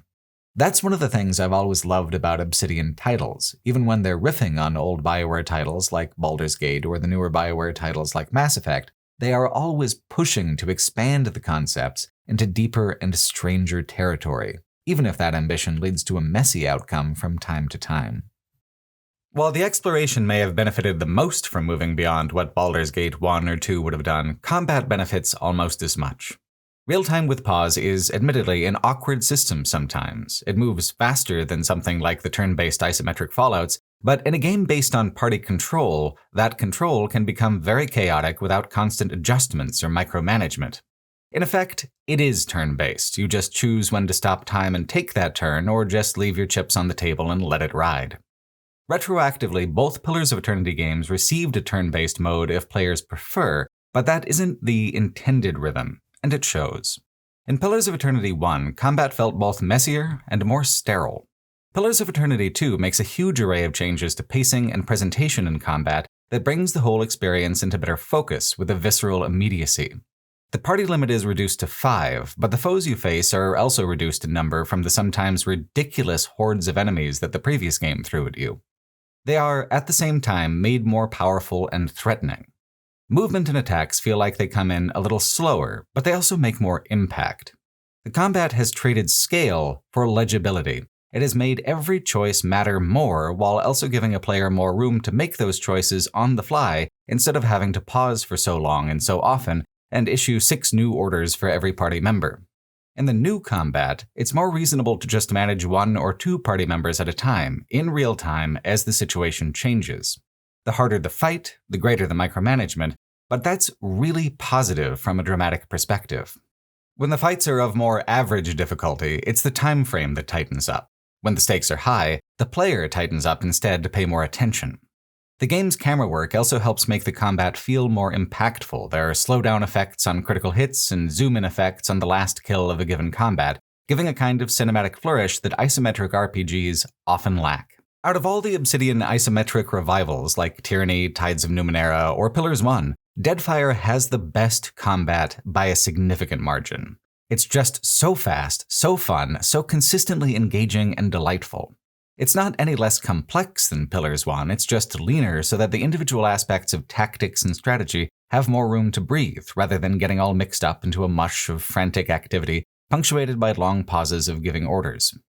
As usual, I'm sure the experience would shift towards a different rhythm on higher difficulties, but the whole idea of those difficulty settings are to appeal to people who want to spend extra time on the combat aspect of the game.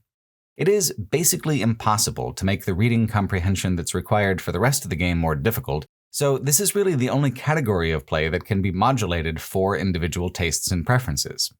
Nothing in the base game is so difficult that I actually had to tune the difficulty at all. I found the standard difficulty for Pillars 2 pretty much perfect for what I wanted out of it. For the very last boss of the very last DLC, which I'll talk about later on, I did have to adjust the difficulty downward. And then there are 4 world bosses that were added as a post-launch update, which are just preposterously difficult and time-consuming. They are absolutely not worth engaging with unless you were a true devotee of the tactical experience Deadfire offers. For me, I realized I was outclassed, looked them up to make sure I wouldn't miss anything narrative, and then gave them all a hard pass. There's only one combat encounter I felt cheated out of, and that's the famed Guardian of Ukaizo. If you release the dragon down below the Water Shapers Guild, it will repay you by tackling that fight for you. But this is not dramatically satisfying. It is a beast built up through myth and legend, and the confrontation is an important story beat. Plus, there's apparently a goodly amount of exposition and dialogue when you finally encounter the Guardian. It's a lot to miss out on, and while the dragon coming back around to assist you is a cool way of rewarding the quest in the endgame, the price of having an important moment omitted from the climax is just too much to pay. But in a game this large, there's always going to be something you miss. That's just part of the bargain. With Deadfire, one of the things you might miss is all the many companion interactions. We've talked about most of the main companions, aside from Adair. His is relatively straightforward, but easy to miss. On an island fortress that you have to go to for the main plot, at the end of the quest there are a number of refugees milling around the harbor. One of them is his son. He gets swept up in an Aethys-worshipping cult that's weirder and more severe than the Dawnstars, and by the time you catch up with him again, he is being tempted to end his own life by the cult leader who has Jonas-towned the rest of the ship already. It's a parallel to what happened to Adair and his brother during the Saints' War, a question of how far one will go for faith, but the thematic work in Pillars 1 was, in this case, a lot stronger. Adair's personal questline is kind of the least among them this time around. What you're even less likely to see are the 6 sidekick characters, who all have plenty of dialogue and big personalities, despite not having personal quests at all and not being as deeply tied to faction plotlines as the rest of them. Some of them are very optional, like Mirka.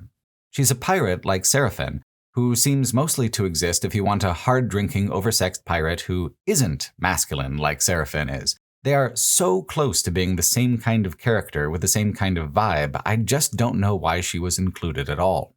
She's fun, she's cute, but she's also very redundant. Facina is more interesting. She's a young mage who is apprenticed to Arkemir and runs his shop. They have a deeply contentious relationship, however, and she is eager to leave. Constantin is a massage therapist of sorts at a brothel. He's a little past his prime and adventuring years, but he's also kind of bored of knotted shoulders and stinky feet, so going back to a more unpredictable, dangerous life suits him just fine. And then there's Idwin, an animancer who joins you to pursue her studies. She's a pale elf from a distant tribe, but has since become very accomplished as an academic and very cosmopolitan in her tastes. She's actually such an accomplished animancer that she's turned herself into a vampire by suspending her soul from the wheel of reincarnation, though most people don't notice because she was awfully pale in the first place. What these 3 have in common is that while they are just sidekicks in the base game, each DLC upgrades them to full companion status, fully integrating them with the main plots of the DLCs to the point that they get more attention than some of the original companions do, like Aloth or Adair. It's a cool way of expanding their importance after the fact, even if initially the idea was that they would be a more casual kind of NPC. Perhaps that's the issue, though. As casual companions, it doesn't feel odd to leave them on the ship a lot of the time, but as full companions, the cast gets so overstuffed with options that it's hard to know what an ideal mix is for story purposes. Hell, there's even a companion that seems to be a hook for a Pillars game that hasn't even been announced yet. Clinging to a piece of broken driftwood on the edge of the Eastern Ocean is Rekka, a survivor of a ship full of monotheistic pilgrims from a land beyond the known world. The storm of Andra's mortar has kept the East and West separate, physically and culturally. Neither know much about each other at all. But at the climax of the game, the storm abates, and so his people, the Stormfolk, and their nation of Yeshua, and its uniquely monotheistic religion become accessible. Avowed does not mention the Stormfolk, but Avowed takes place not too long after Deadfire. Give it time, and the cultures are bound to clash. Rekka speaks a language completely incomprehensible to anyone on the ship, but if you give him a month or so, he learns to communicate rather fluently in your language. I was genuinely startled when his dialogue tree opened up. He's a handsome enigma, almost certainly a story seed meant to bloom later like Ludwin turned out to be. And yet, it is incredibly easy to miss him as a character and a plot beat. And if all that isn't enough for you, how about player romances? Josh Sawyer, interestingly, is a bit of a critic of how player romances are done. In response to players requesting more sex and romance in Neverwinter Nights 2, he wrote in 2006, quote, "Sometimes I think people want there to be romance victory conditions for all companions. I think that can diminish some characters. I don't like the idea that you can win everything or get everyone on your side. I'm also not fond of the idea that romance always has to fade out to implied coitus, but that's another issue. I want romance to receive either less or more attention in games. Anything worth doing is worth doing well, especially when it's something with so much emotional potential." End quote. This is kind of a fascinating quote applied to Deadfire because it's both what he was looking for and what he lamented. The way the companions are balanced, the way their loyalties work, the way their personalities clash and create rivalries or friendships both with the player and among themselves, makes it so that it is indeed completely impossible to win everything or get everyone on your side. It's part of what makes the companions feel independent and vivid. But because the cast is so large and the amount of time you spend with them so atomized among the vast cloud of content, the romances do seem to come up suddenly and resolve too rapidly. For me, Jodie just kind of blurted out that she was obsessed with me and would I like to smooch, and so, of course, I said yes. An upbeat, death-obsessed priestess with a soft Midwestern accent? That's an easy yes. But Sawyer was right about this too. It needed either more or less attention. It feels slight and underdeveloped. Romance is such a wonderful part of fantasy storytelling, but it tends to either dominate the narrative, like in romantasy as a subgenre, or provide thematic support to other themes in a broader narrative, like it does in something like Game of Thrones. In games, it can absolutely fall under the category of empty flattery, supporting the player's self-importance, but not the story beats. In Pillars 1, the romantic subplot with Eora was so compelling because it was only ever explicitly about the themes at play. When Obsidian went on to do Avowed, they omitted player romances almost entirely to just focus on the friendships. They also reduced the companion count to 4, which is a genuinely radical change from Deadfire. Sawyer was more recently quoted by PC Gamer while reflecting on Deadfire's performance versus Baldur's Gate 3, saying, quote, "Looking at Deadfire and how it was received and looking at Baldur's Gate 3 and how it was received, I feel like I don't have the pulse of that audience, even if I ever did. Whether I did 20 years ago or whether I do now, I don't think I've got it now. Things that players like and don't like, mechanically, story-wise, things like that. So I feel like I'm kind of out of touch with that audience in a way that if you want to give me a big pile of money to make a game, I'll make it. I just don't necessarily think it's going to appeal to the audience, the same audience as Baldur's Gate 3, and make that money back." End quote. What's especially notable about this is that what Deadfire represents is the kind of experience that would appeal to players of Baldur's Gate 1 and 2.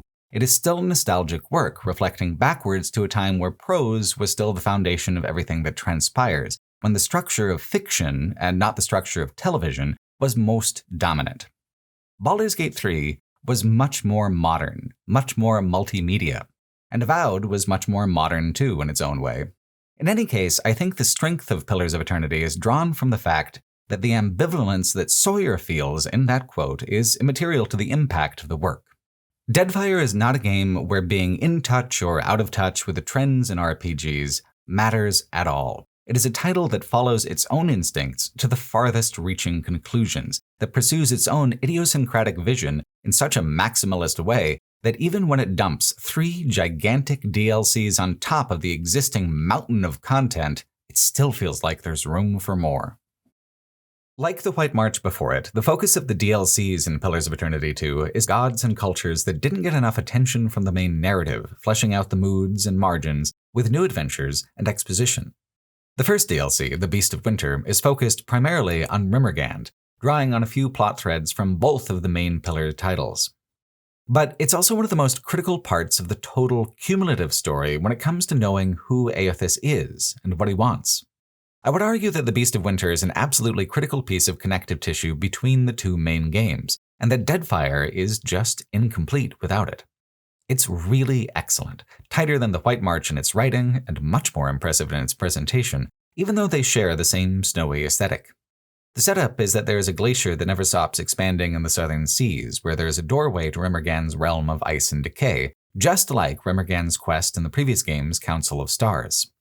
In Deadfire's main campaign, you may have already had an unexpected face-to-face with Rimmergand. In Neketaka, Animancers are working on using Luminous Adra to create a teleportation system. It's rickety and highly experimental, and instead of sending you where you're meant to go, it fires you off into the hereafter and into the depths of his icy realm. There are some very tough fights in a very strange landscape, and then the audience with Rimmergand is particularly good. I like how death is not solely the domain of one god, but split between 3 depending on philosophy, outlook, and time frame. Barath, of course, covers most cases, death that is impersonal and unwelcome, which covers most people's feelings, but Gone seeing death as a kindly hand extended by the promise of rebirth and renewal has its place too. Especially, in a world where reincarnation is demonstrably real. Rimmergand, however, knows that he will always triumph in the end. Nothing at all, not even souls on the wheel, last forever. Rimmergand is kind of a mythic embodiment of a potential fate of our world, the eventual heat death of the universe. While a theory and not an absolute certainty, the idea is that all objects in the universe are moving away from each other, called the redshift phenomenon, and in isolation within the vast vacuum of space, eventually all matter will lose its kinetic energy as thermal energy, and once that's done, the entire universe will exist in a state of stillness and disintegration.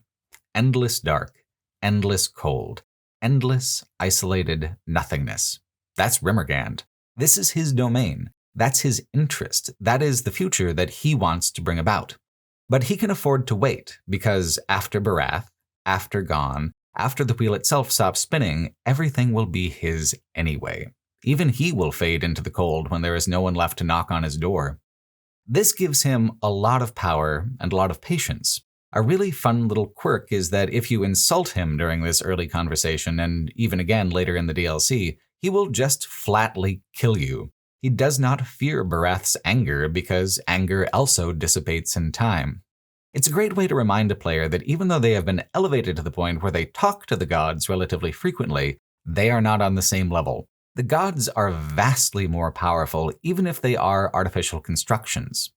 Initially, Beast of Winter allows you to get to know Rimmergand better by getting to know his worshippers. Pale elves, like Ydwin, traditionally follow him over others in the pantheon. Living lean in harsh conditions for generations has led them to a kind of cultural fatalism. Everyone is living on a knife's edge anyway, death is inevitable, all things pass, good things are especially fleeting. The community of Harbinger's Watch is led by a godlike named Vatnir. The funny thing about Vatnir is that for all his bluster and rhetoric, he is not even a true believer. He is a coward and an opportunist. The Harbingers exalt him for his godlike features, and he has leveraged this for a privileged position with lots of little treats. And why not, really? Being a god like Rimmergand meant that he was decaying from the moment he was born, a divine leprosy. He was dealt a shit hand, and he is trying to make the most of it. This is compelling as a character, but less so as a companion. When it comes to adventuring, having someone around whose defining characteristic is that they would rather be in bed about it is never going to make them a compelling alternative to the companions that you've already met. The complication that draws a player deeper is an attack on the village by an undead dragon that will not stay down once put down. It flees to Rimmergan's temple, where it is pulled through the portal against its will. It is such a cool scene. Although it's isometric, the art design of Deadfire is absolutely gorgeous across the entire experience. The DLCs often push the engine and the art even further. It is such a lush fantasy world, and the isometric perspective really enhances that by being able to see the whole picture at once, not just from the familiar angles of first or third person. In an interview with GameSpace.com, game director Brian Adler was asked, quote, "What have been the biggest challenges you and your team have had to overcome both in development and post-launch?" And he replied, quote, "Anytime a DLC team has strict, short timelines, it can be easy to fall into the trap of playing things exceptionally safe, retreading existing ideas, using only assets that were created for the base game, and not taking any chances. It can also be easy to shut down the team's creativity inadvertently by being too forceful about not exploring new ideas. It was important to me that we give developers the freedom to come up with cool, fun gameplay while also being smart about how much we delve into untested ideas. I feel like we struck a good balance and the players will be pleased." End quote. Beast of Winter is not an especially long adventure, but it is exceptionally good at exploring these untested ideas. The first hour or so with Harbinger's Watch and the Temple is pretty standard fantasy fare, reminiscent of the White March, but as soon as you cross the threshold into Rimmergan's domain, things escalate quickly in the most unexpected directions. Rimmergand wants you to kill the undead dragon, whose persistence runs afoul of his whole divine philosophy. But to do that, you have to free 3 souls that the dragon has snagged with its web of suspended memory. These souls are caught in very strange, surreal loops as they decay slowly over centuries. One is a simple historical kind of vignette. In this one, the player is invited to see a vision of the fall of Ukaizo and meet the Huana king who oversaw the fall. It offers a much more robust window into the imagery of the moment and the personalities involved than the memory you see at the Oaxaca stronghold. Including it rounds out the exposition about the events that have shaped the entire historical and cultural composition of the modern Deadfire. But it's also the shortest and least among the soul sections, easily completed by just completing some dialogue checks where you convince the king that Ukaizo is lost, the damage is done, and he can let go, much like you may have convinced the soul of Adnua to do the same. The second is the Endless Queries, which is a soul who dates back to the time of Eora and Theos' Inquisition, the one your character was once a part of. The player relives the same trial scene over and over, much like the soul does. You are inserted first into the scene as Inquisitor, then as victim, then as witness.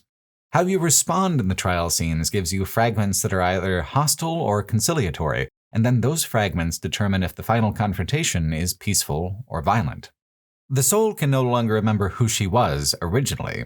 It becomes clear to the player, though, that she was once the Inquisitor, yet over time guilt has reversed her role in the trial. She is punishing herself over and over for eternity for the harm that she did. It's the kind of emotional storytelling that Pillars is so good at, leveraging fantasy tropes to create something vividly tragic. The third soul is the one that's the most surprising and the one that makes the Beast of Winter DLC so utterly indispensable to the whole setting. It's Weidwin himself, forever caught at the moment of the Godhammer bomb's detonation, the moment that created the narrative of both Pillars of Eternity games, never before seen outside of expositional dialogue. A player manipulates time in this section between several frozen moments, before Weidwin's arrival, his march across the bridge and the moment of detonation, and then the moment right after. In all of these moments, a player is able to use their Watcher abilities to catch a glimpse of Weidwin's past, from childhood to martyrdom. He was raised in a religious household, but an abusive one. He was headed towards an unremarkable life where the best he could hope for is finding peace with himself. But Aethys reached down and chose him. In these memories, you can alter things a little bit. You can speak for Weidwin. You can speak for Aethys. You can speak as any of his 3 aspects, Gone, the Dawnstars, classic Aethys flavor. All of them will explain to Weidwin the god's motivations a little differently, but all of them redirect to the same essential truth. Aethys cannot be a god of rebirth and new beginnings if all Kith are in service to an unchanging immortal pantheon for all time. All the gods are an embodiment of an ideal and inflexible in that ideal. For Aethys to be true to his essential nature, then the pantheon's hold on culture and religion must be broken. The secret that Ledenki and Wotica tried so hard to keep must be outed. The gods cannot really be permanently destroyed, but they can certainly be disregarded. Weidwin chose to let Aethys take over his body willingly. It was a partnership of sorts between mortal and god in the effort that all Kith should have a better chance at expressing free will. To speak with Weidwin's soul in the present tense, you have to alter the memory and the timeline by disarming the Godhammer bomb, either by passing dialogue checks with the Magran priest in charge of it, or using an item from the Endless Queries to impersonate Durance. I'm not sure the sequence would hit as hard or be as legible if a player hadn't gone through Pillars of Eternity 1, because the Saints' War is such an absolutely massive focus of storytelling in that first game, and not much at all in Deadfire. But only because in Deadfire, Aethys is trying to come at the same plan from a different angle. The motivation behind both of these plots is the same. The philosophy is the same. But a towering colossus of Adra is a little harder to blow up than the fragile body of a farmer.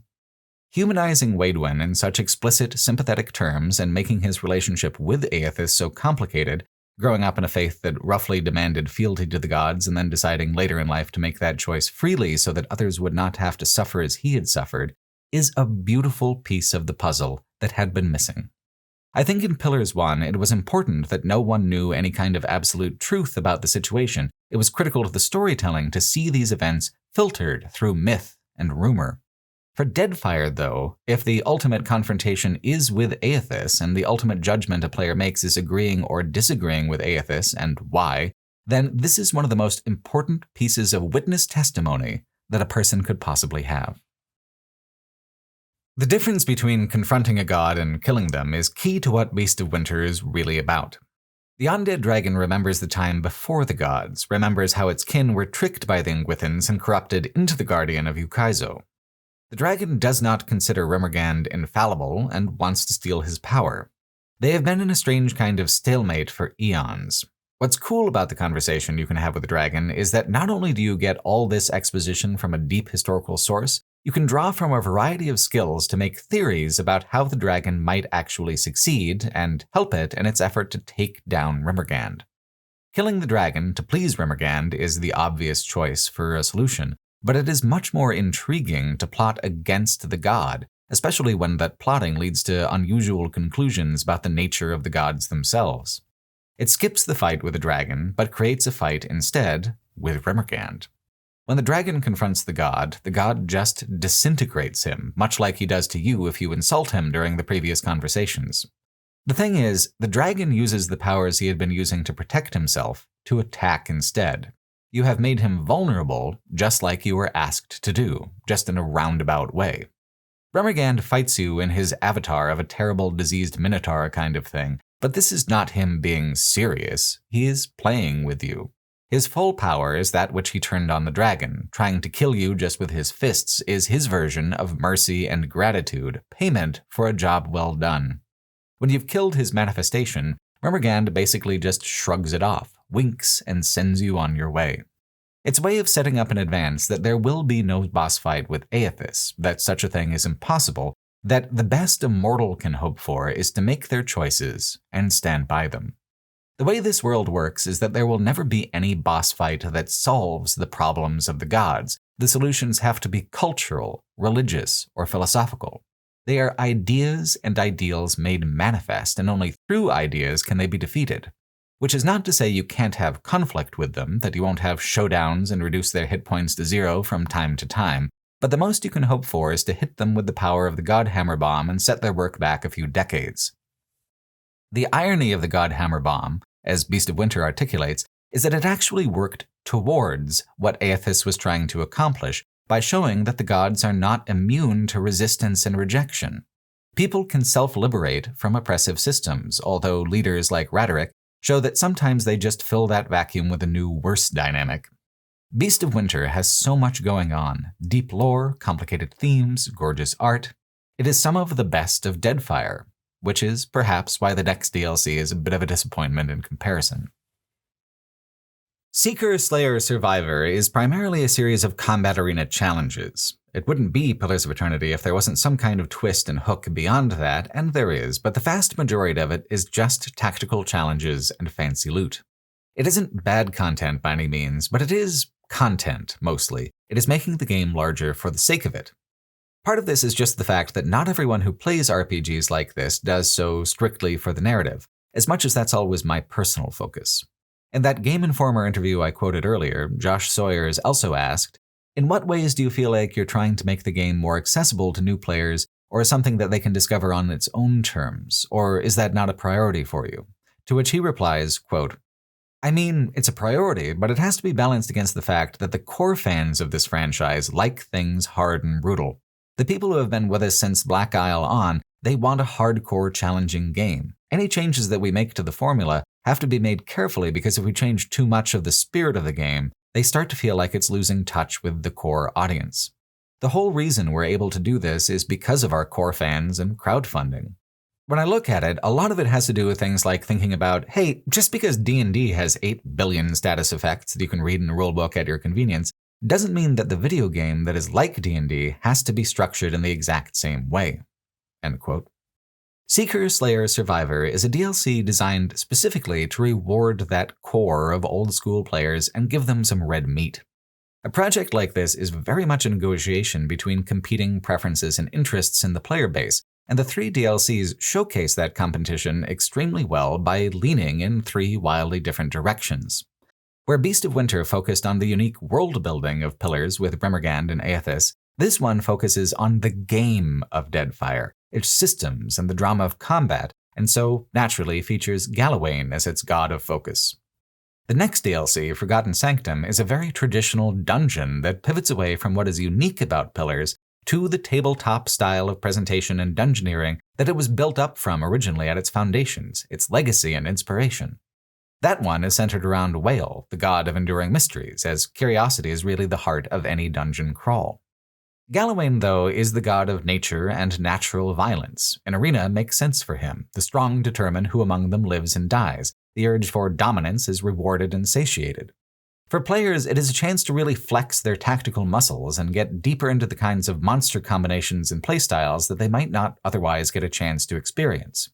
For the arena, there doesn't need to be any exposition, no story being told about why you fight Langofeth, or ogres, or drakes. You just throw them all together in a way that is rewardingly difficult.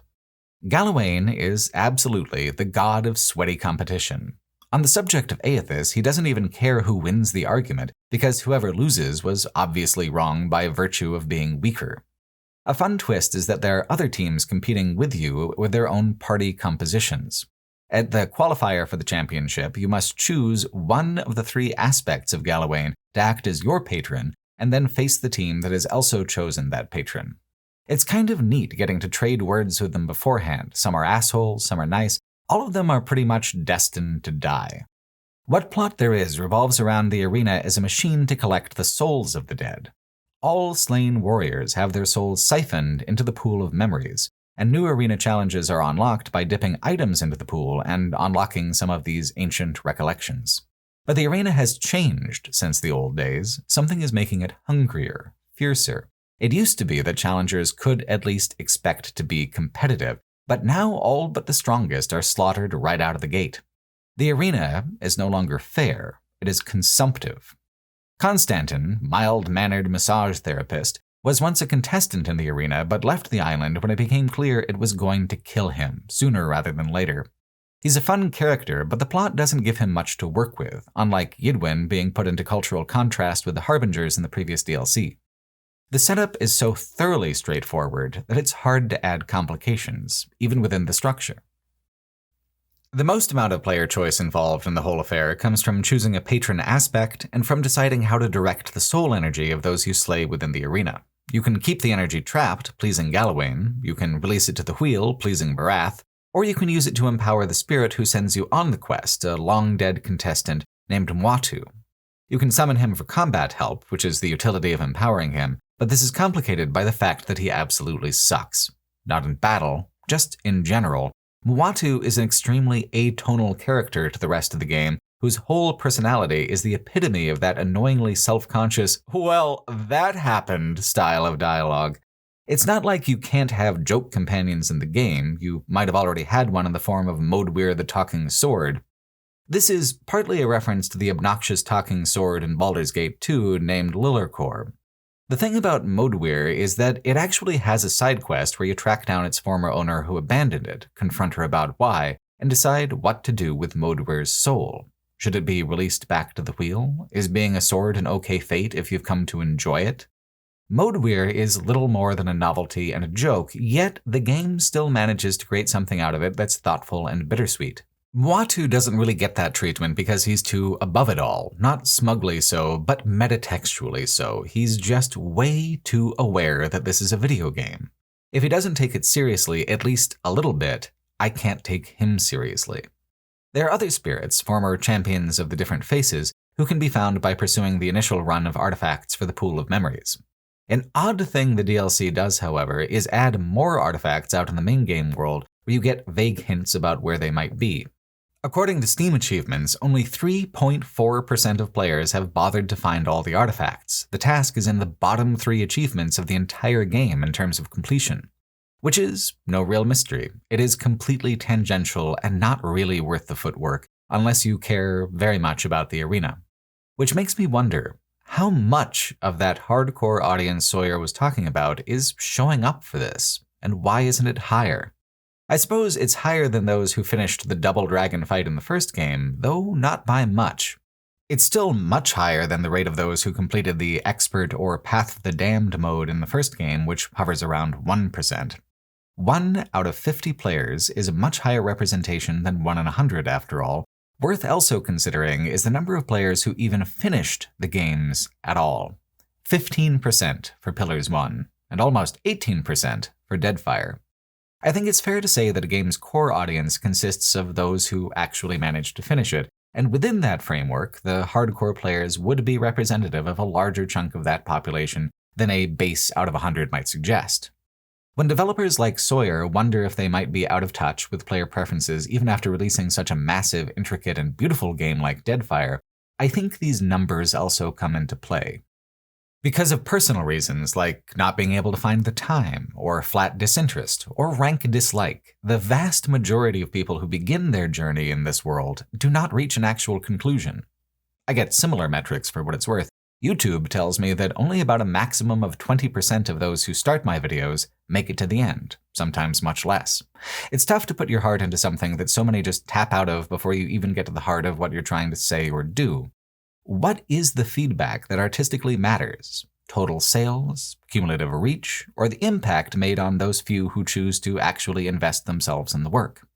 I have trouble imagining not finishing a game like this unless a person just doesn't like it, leaving it incomplete, a book left forever on the shelf with a page dog-eared. But I have more sympathy for players who look at the list of clues for finding or artifacts for the pool of memories and say, nope. The game truly doesn't care if you do or you don't. It doesn't matter to the story. Finishing the Arena Championship is hardly worth it from a story perspective. The final fight is certainly the best and most dramatic of them. You face off against the 2 remaining teams, a giant worm, and a whirlpool of water. There are a lot of ways to divide up the fight through dialogue box choices and skill checks, and it is one of the only fights where audience feedback is considered. Being able to strut a little for applause made the arena feel more alive than it had before. But you don't remotely have to do all the arena fights to get to this point, like 2/3 of all the total fights are completely optional. The plot resolves in a fast but unsatisfactory way after that.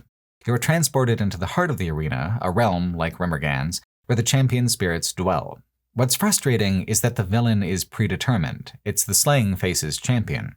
If you can negotiate with him, you can free the spirits, but this does not seem possible unless you get his axe as an award by also choosing the Slaying Face as your patron.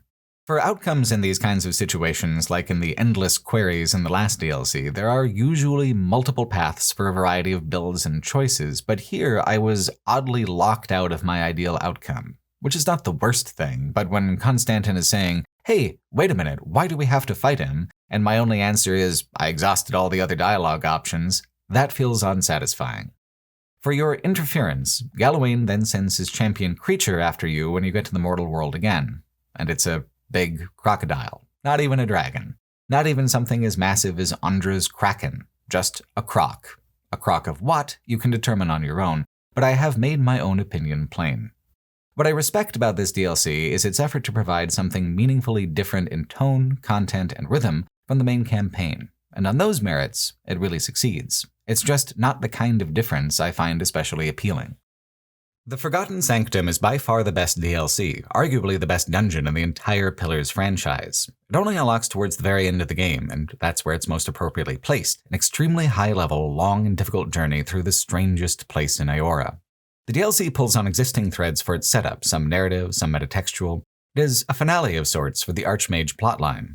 Back in the main campaign, Archimir decides that he would be willing to forgive you for robbing his estate if you were willing to go and investigate what happened to the celestial Archmage Bakara at her observatory. She's gone missing, but Consulhot is back and pillaging her research. So you get to kill him again if you did so in Pillars 1, or meet him for the first time if you're a new player and unfamiliar. The thread is kind of left dangling until the DLC kicks in when the new Lengrath on a new dragon lands on the deck of your ship to ask for your help in delving into Whale's lair underneath the halls of the unseen. You can actually investigate the top layer of the dungeon at any point during the main campaign and solve the initial entrance puzzle. It seems like just another side dungeon, no indication of the depths beneath.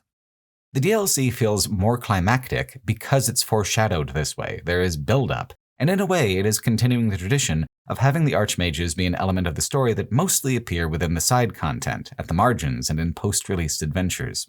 Bringing back Consulhot and Lengrath seems initially to be a little silly and cheap, but it's how they work as mages. Lengrath passes themselves down to a new apprentice every death. Consulhot never really dies in the first place, and killing him again allows you to take him along as a kind of pet, which is a funny way to punish him for his hubris. You meet more mages once the DLC begins and you enter the dungeon properly. Here there's Tain of Tain's Chaotic Orb. It's a great spell, I've used it often, and the mage behind it is equally unpredictable.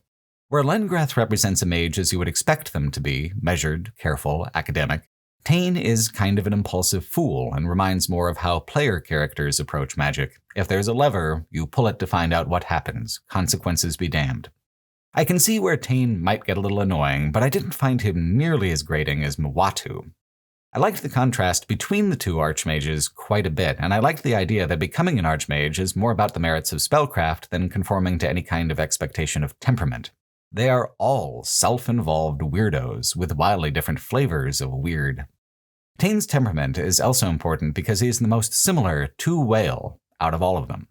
The God of Mystery has been, besides Magran and Helia, one of the least discussed and least present of the gods. In the Divine Council you speak to, Whale is a bubbling confusion of eyes with a playful disposition.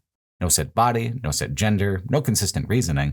Their entire existence is meant to keep people guessing. Whale is not a god of answers. It is not only mystery, but the preservation of mystery that makes up their divine mandate. So this place, the Halls of the Unseen, is a fascinating contradiction. This is a vast library with collections of both books and creatures, a compendium of all the hidden knowledge that might illuminate what Whale wants to keep mysterious. So the librarians have no eyes, unable to perceive what it is that they archive. The prisoners are denied their memories, drained of what makes them special, even as they are preserved. Whale cannot just destroy these things because curiosity is such a core part of them. Whale wants to know. Whale respects the secrets themselves. Whale is a bit like Aethys that way. Who they are as a god creates a kind of inherent self-contradiction. Aethys cannot be both a god of renewal and allow Kith to remain stagnant. Whale cannot destroy secrets any more than they can let them become known, because either way, they stop being secrets, they stop being mysteries, the knowledge slips away from them, and they are much too covetous of that to ever let it happen. The halls are built on top of the remains of a whale's mortal body, just like the temple to Andra from the White March was built on top of the body of Abaddon. There are other similarities to the White March as well. At one point, Tain and Lengrath have a major disagreement about what to do with the people trapped in the collections wing. Lengrath argues that they have suffered enough, that they have endured the loss of self already, and should just be put down so that they can return to the wheel. Tain has a spell which will restore memory, just not necessarily their memory. They will become a jumbled mix of many people and many secrets who will then escape into the broader world. This is an almost identical moral choice to whether or not a player drowns or releases the priests which Andra had drained of memory in the White March Part 2. I'm not sure why a good moral quandary would be so blatantly recycled. It works really well once, so players who did not play the previous game can appreciate it, but it does not really work twice. It feels too familiar. Though I did make a different moral calculation this time. I drowned the priests because this was the compact that they had made with Andra to begin with. They gave their consent. They said it was what they wanted. Those kidnapped by Whale's order, the Hand Occult, made no such bargain and gave no such consent, so I released them. Plus, I agreed with Tane that Whale losing mysteries in a mysterious fashion is playfully ironic. Tane is a ridiculous person, but I'm not opposed to being a little ridiculous myself. Drawing from the Archmage subplot connects the Forgotten Sanctum to both Pillars games in a way that feels just as tight and robust as the Beast of Winter did, just as connected and revelatory. But the metatextual connection makes a difference too. The Halls of the Unseen are placed in a region called, of course, the Black Isles. Obsidian has finally made an in-game location out of the legendary development house that preceded it, the makers of the original Fallouts, Icewind Dale, Planescape Torment, who contributed to the original Baldur's Gate games. It's a small reference, perhaps, but it's also an explicit statement of legacy.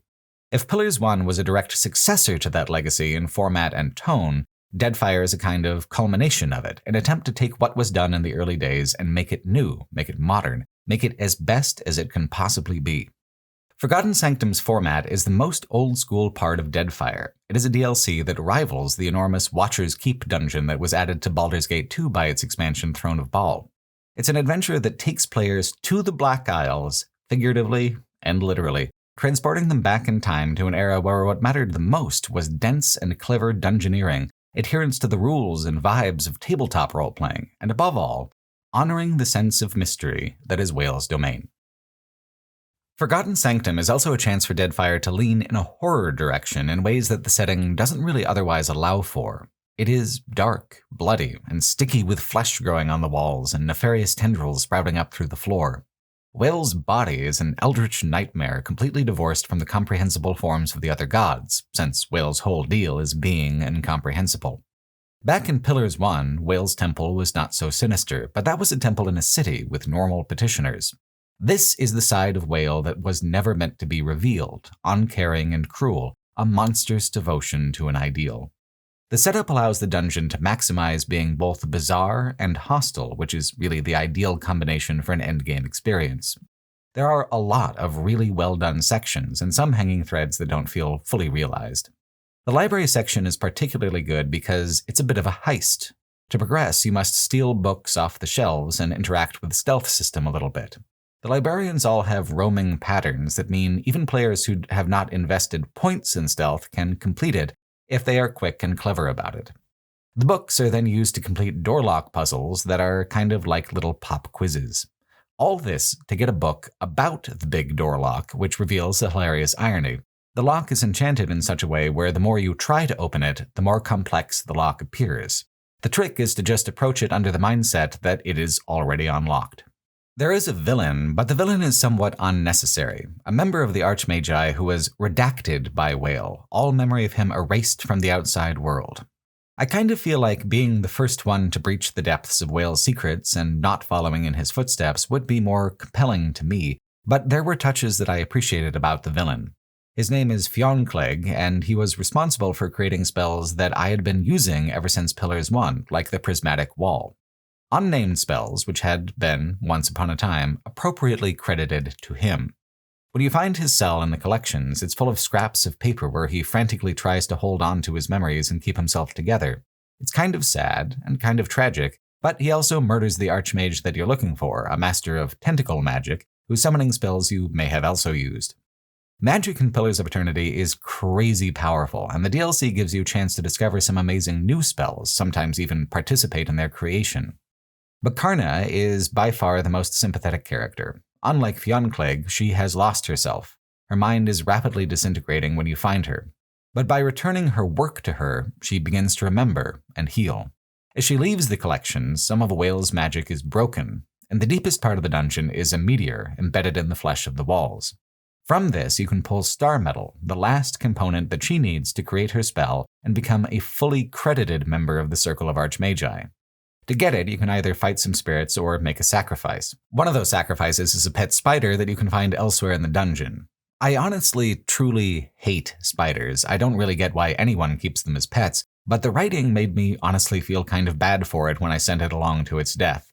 It's an impressive testament to the writing that even in a tiny throwaway instance like this, it's able to evoke real emotion, real pity and sorrow. Bakarna creating her spell is also a fine little emotional moment, It's such a moment of triumph for her, a resurrection of the self after almost being completely destroyed. At the bottom of the collections is a creature called the Memory Hoarder, a twisted and tortured pile of flesh in which all these stolen memories coalesce. Its screams waft up through every level of the collections. This is peak horror to me, some of my favorite tropes, some of my favorite kinds of body horror. I love monsters that tangle people up like this. There's a fungal bloom in the archive section that is similar in how it works as a monster, but more familiar. This fungus has been featured twice, once in the Endless Paths of Cadnua, once in the Mines of Stalwart back in Pillars 1. In this instance, it has absorbed a past version of Lengrath, and because being Lengrath is something that is passed down from person to person, it now believes that it is Lengrath too. I like this twist, but it feels underdeveloped. Similarly, there's a thing you can do with either poisoning or feeding the fungal stalks elsewhere in the archives. The Tentacle Mage will resurrect through the fungus and get angry if you've poisoned the stalk, but it's a narrative dead end, a dangling thread. Not that there isn't enough to do already. The whole adventure is a good 3 to 5 hours, dense as hell, more so than anything else in Deadfire in terms of single dungeons. And it ends really well. Confronting the Oracle of Whale is tougher than anything else in the games. It is a brutally difficult fight that keeps pumping out bigger monsters to add into the fray and unlocking more powerful abilities for the Oracle as its health goes down. The last quarter of health is just an utterly brutal battle, and I failed the fight a dozen times before turning the difficulty down so I could just move on. Which is notable because even if I am bad at these games, as people are quick to tell me, I did beat all the dragons in Pillars 1 on normal, even the double dragon fight with Lengrath. It is absurd how hard this encounter is in comparison to other parts of the game. What's frustrating is that because the fight escalates in severity and takes a long time, it's never really until about 5 minutes deep into the encounter that the failure point comes back around again. Every attempt is a slog and a commitment. I still like it though for how climactic it is. Besides the nigh unbeatable world bosses, this is the apex of the mechanical challenge, the end of the post-released content. And because of how the quest isn't even available before the endgame begins, probably the last thing that a player does before the long goodbyes of the big finale with Aethys. It is right that it should be so hard, but fuck. It also plants some story seeds that are relevant to Avowed, like about how the Ingwithans were not the only ancient culture, that there were others that Whale and Andra and others redacted from the historical record. Avowed centers around one of those cultures, but there are more. Deadfire is full of these little hints and dangling threads which future games might use to tie themselves into the broader world building, and I love that. Whale himself reacts to all this in a typically flippant way. It's called the Forgotten Sanctum because they themselves forgot about it. Whale erased it from their own memory to preserve the mystery of it, and the mystery of their own body's decay. A player can choose to kill the body or let it live on in its weird, festering way. It's hard to know how future games might react to that, but notable is Whale calling the player out as naive if they think the other gods have not preserved their own corpses in a similar way. All of them are hedging their bets against irrelevancy and competition. The arena in Seeker Slayer Survivor was Galawain's hedge. He was saving those souls for his own empowerment until you fucked it up for him. Whale, though, is still the same god who asked you to release the trapped souls of the Hollowborn to unknown locations and unknown fates. Self-preservation counts for something, but it's not as fun as not knowing. It's not as good as being open to the possibilities that one can't just envision on their own. So, how does that make Whale different from Aethys? If the Forgotten Sanctum is a good mechanical climax, finally exploring long-lost Ukaizo is a fantastic narrative one. As impressive as Nekataka was, or any of the Ingwithran ruins in the series so far, this is so much more so. A city so advanced and cosmopolitan that the world has never seen its like again. I only wish there had been more time to explore. By the time you set foot there, the game will be over in less than an hour. What an hour, though. As impressive as the city is, it's dwarfed by the importance of the consequences of what you do, what you choose, why you choose it. More than the climax of Pillars 1, this changes the entire face of the setting, how it works, who has power and why. It shatters so many of the established parts of the lore that Avowed largely sidesteps discussing the consequences. It takes place very shortly after Deadfire before many of these changes have a chance to really go into effect. Take the Storm. Takehu's plotline reaches its climax at the top of the main tower in the city, where a great magical machine powers the storm that has hidden Ukaizo for generations. It has also kept the East, where Rekka is from, separate from the known cultures. Takehu, as Andra's child and favored godlike, taps into her power and calms the storm, and in doing so reclaims the true magic of water shaping for his people. It will transform the Wana. It will transform the balance of power around the globe as new trade routes, new cultures, and new opportunities open up for every seafaring civilization, if the world lives. Aethys cannot be dissuaded from accomplishing his goals, and if you try to fight him, like a boss fight, he will just absorb your soul, as Beast of Winter suggested. You cannot fight a god, and you cannot stop Aethys despite chasing him all game long with that intention. All you can do is influence his motivation and what comes after. Before the end, all the gods speak to you one last time and lay out their various opinions on the matter. The machine at the heart of Ukaizo, which was used to create all the gods, has actually replaced the natural soul cycle of reincarnation that predated the gods. Aethys intends to destroy the machine. If that happens, the wheel stops. All souls will remain trapped within the in-between of life and death, unable to cycle through, and within a couple of generations, all life will perish with no new souls to replace them. You'd think Barath would object to this, but she has one of the most grounded opinions on the matter. She points out that although this may not seem like the act of a loving god, Aethys is showing trust in mortals and being able to overcome it and create something different. There is no guarantee that all will be well, it is a terrible risk, but what is life if not risk and uncertainty? Death is certain, and death will still continue regardless until the last soul is drained from the world. Boudica and others feel that mortals will fail because mortals are fallible, chaotic, and contentious. Galawain feels if mortals are not strong enough to endure the breaking of the wheel, then they just deserve to perish. Whale, if you've preserved their body, can even be persuaded to attack Aethys, but not even Whale can stop him. Aethys always breaks the wheel in every ending. So what does it matter to the player what happens? Well, what does any degree of self-determination matter in the face of oblivion? That's the point Aethys is trying to make. What we do to save ourselves and give our lives meaning is what makes the mortal existence matter. Whatever factions you align with, he wants you to justify why. Whatever path you've taken, he wants to know what made that matter to you above others. This is a game of choice. All RPGs are. So for what reasons did you play what role? I think that's what's so satisfying about RPGs in general, because in a world that is so often obtuse and incomprehensible, playing these games allows us to make moral choices that resonate, to pretend to be people who are better versions of ourselves, or explore worse versions, to use the unreality of fiction to reflect on our power to shape our own lives.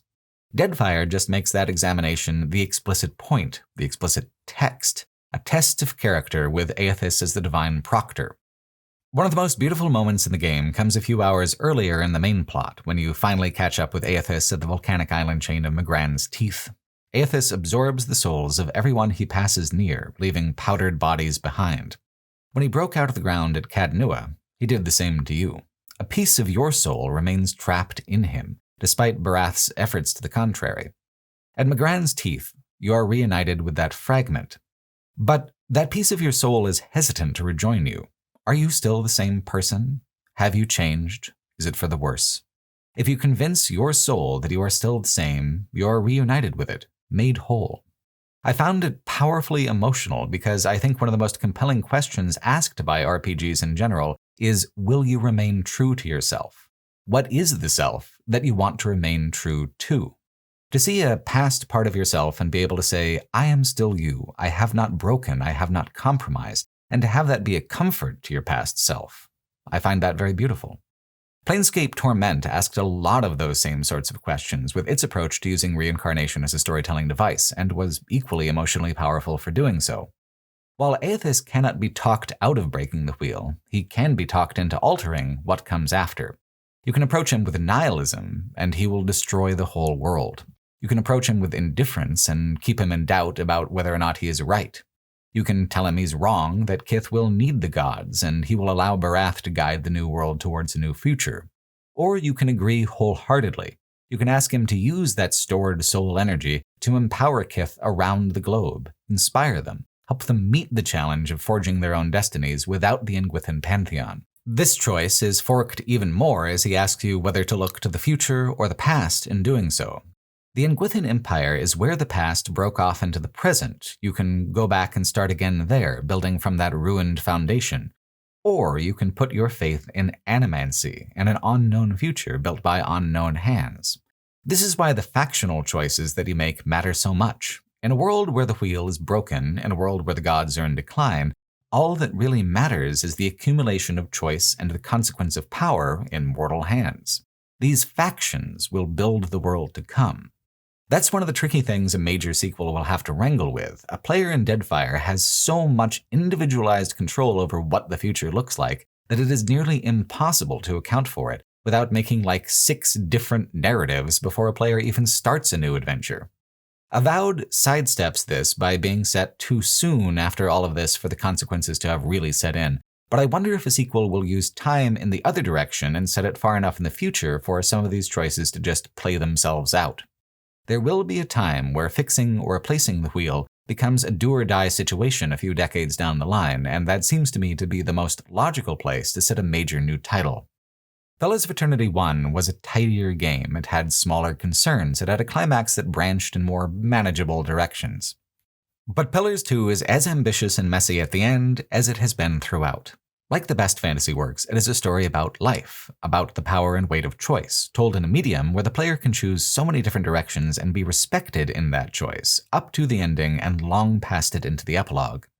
In terms of storytelling, that really is the legacy of the original Baldur's Gate games, the original Fallouts, the whole wave of isometric RPGs. It's not just the interface, it's not just the world building, it's not any particular loot, and it's not real-time with pause.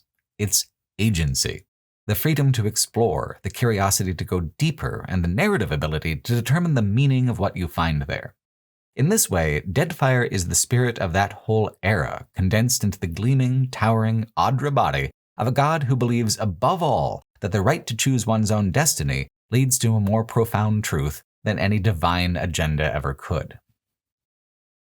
If these ending choices push things about as far as it's possible for a game like this to go, that leads to a real quandary in terms of progression. Does a sequel continue in a straight line, incorporating all that disparate choice, complicating itself further? Or does it decide to instead pivot away, pull back, and reassess?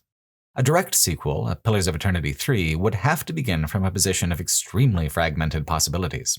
Pillars 1 had a great deal of choice, but its ending was centered around revelation that was largely unalterable. Pillars of Eternity 2 can end in ways that range from the dawn of an age of enlightenment to complete destruction of the entire world and every soul in it. Obviously, the latter isn't a viable position for a sequel to continue from anyway, but if you're trying to honor player choice, how can you possibly accommodate that without significant retcons or narrative disavowal? Flatly, you can't. The Watcher's story has reached its absolute peak. Building off of it any further makes for an unstable and counterproductive foundation. The only thing left that makes sense is to essentially start over from a new normal, based off of the narrative threads that allow the world to continue at all. Plus, it makes sense in a variety of other ways. The isometric revival subgenre was expanding in other directions, with titles like Pathfinder, Wrath of the Righteous, or Rogue Trader for the Warhammer 40k setting. The niche was becoming ever more crowded and competitive, all vying for the same pool of potential players. To expand into a new format is to expand that pool. Obsidian had already released The Outer Worlds as a smaller-scale first-person open-world RPG, riffing on their previous work with Fallout New Vegas. I found The Outer Worlds hard to connect with, but the format was certainly more mechanically open and engaging than an isometric landscape. Exploration in an isometric RPG is still largely imaginative, like a novel would be. You look at a painted illustration and picture yourself within it. Exploration in a simulational RPG is much more intricate, physical. The world exists in a more concrete way. It's not a superior format by any means. Each has their own creative strengths and weaknesses, but it is a significant shift in perspective both from a design standpoint and an experiential one. A new perspective is exactly what was needed in every way. A shift in setting from the main continents and familiar landscapes to the faraway and exotic living lands. A shift in format from isometric to first-person explorative. A shift in narrative from the fate of all the gods and all the world to a position where a player can rediscover and recontextualize both. Avowed is an RPG that is significantly more limited in many ways than Pillars of Eternity 2, which is the high watermark for both this series and Obsidian as a whole in terms of scope and reactivity. But Avowed benefits hugely from reducing that scope, creating a narrative that is far more cohesive and focused, pairing it with an opportunity to explore the world in a way that makes it feel more present and real than it has before. Pillars of Eternity 2 was a game of abstractions, big questions, grand themes, the fate of religions and nations and economies. Avowed still pursues a lot of those things, but they are not the true focus. Avowed is a game about relationships, between you and your companions, between you and your obligations, between you and your god. At every step of the journey, things feel far more personal, far more narratively intimate than the previous game. Where Pillars of Eternity 2 reveled in the big choices, going to extreme lengths to set up the biggest choices of all, Avowed illustrates how genuinely unusual it is for that to be the case for anyone. In life, it is the small choices that create big changes. It is our relationships that define our paths, and the real choices we face are less often about what to do than they are about who to trust. The first and most significant way that Avowed tightens its scope compared to its predecessors is by limiting who your player character can be. You choose a particular background culturally, control how you look physically. You can change the kind of person you were within those circumstances by being more scholarly or tough or aristocratic, but the circumstances that propel you are common to every player and drive all the plot and themes forward. You have two legacies to grapple with at the start of the game. The first is that you're a godlike with no known god, a divine orphan. Playing as godlike in the previous two games allowed for some unique role-playing opportunities and was the way to create the strangest-looking characters, but here in Avowed you are limited to one aesthetic, fungal mutations which can appear either subtle or severe. You can turn them off as a player, but the idea that you have these godlike markings is so important that NPCs will comment on them even if you hide them from yourself. It's better, then, to just embrace them and get moldy with it. The second legacy is that you are a Aderan by default. More than that, you are a ward of Aderan royalty and are sent to the Living Lands as the king's representative and diplomat. Like it was for Pallegina and the Valian Republics, you are tasked with representing the national interest of a large colonial power in a faraway place where those interests are murky and contradictory at best.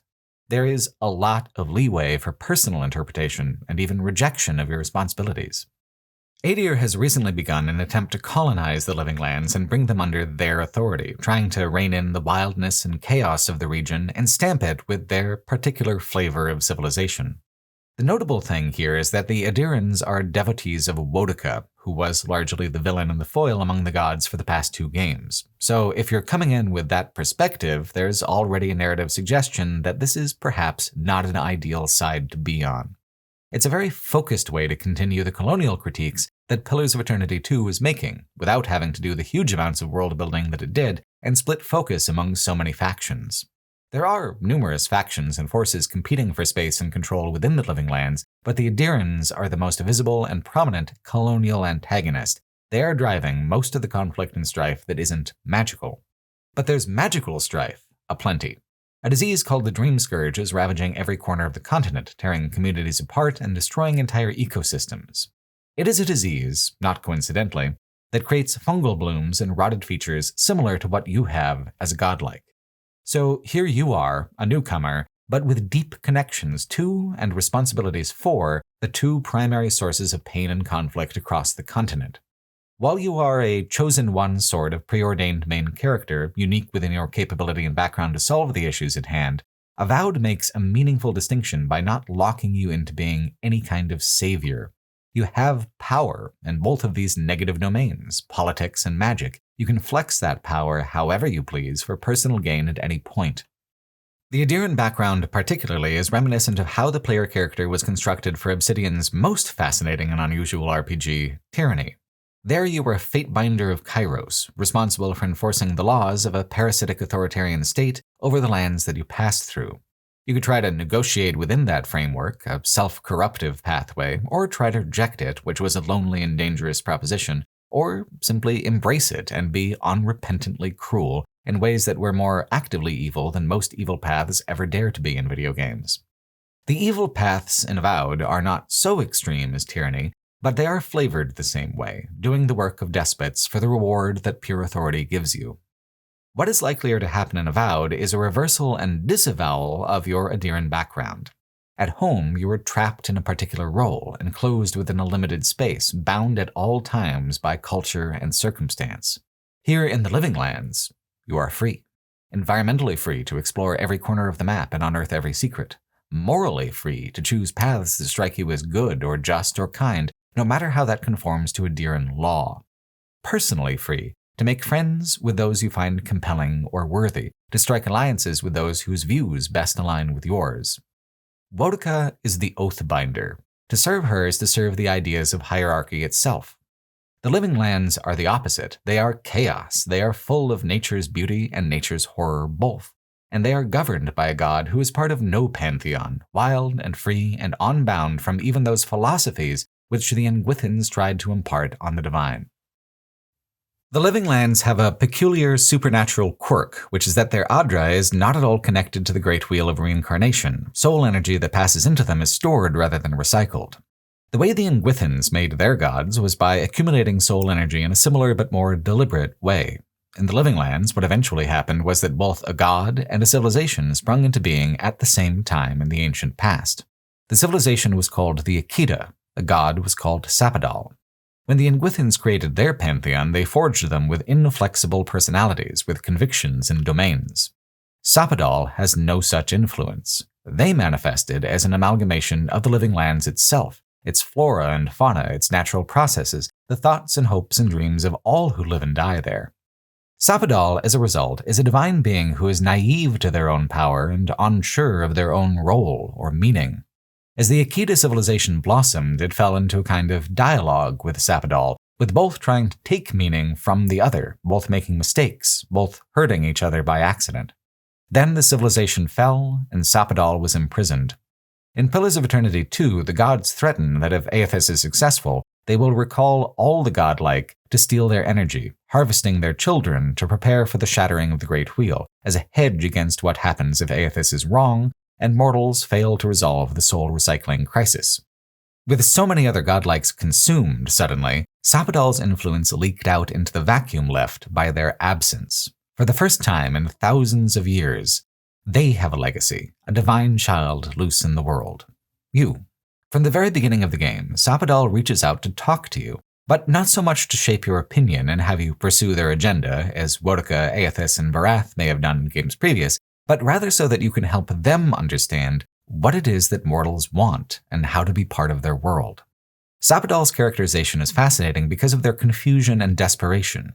If one of the central themes of the last two games is that the gods are really no better than mortals, no wiser, no more worthy, then here is a deity who embodies this problem. They have tremendous power, but little understanding of consequence.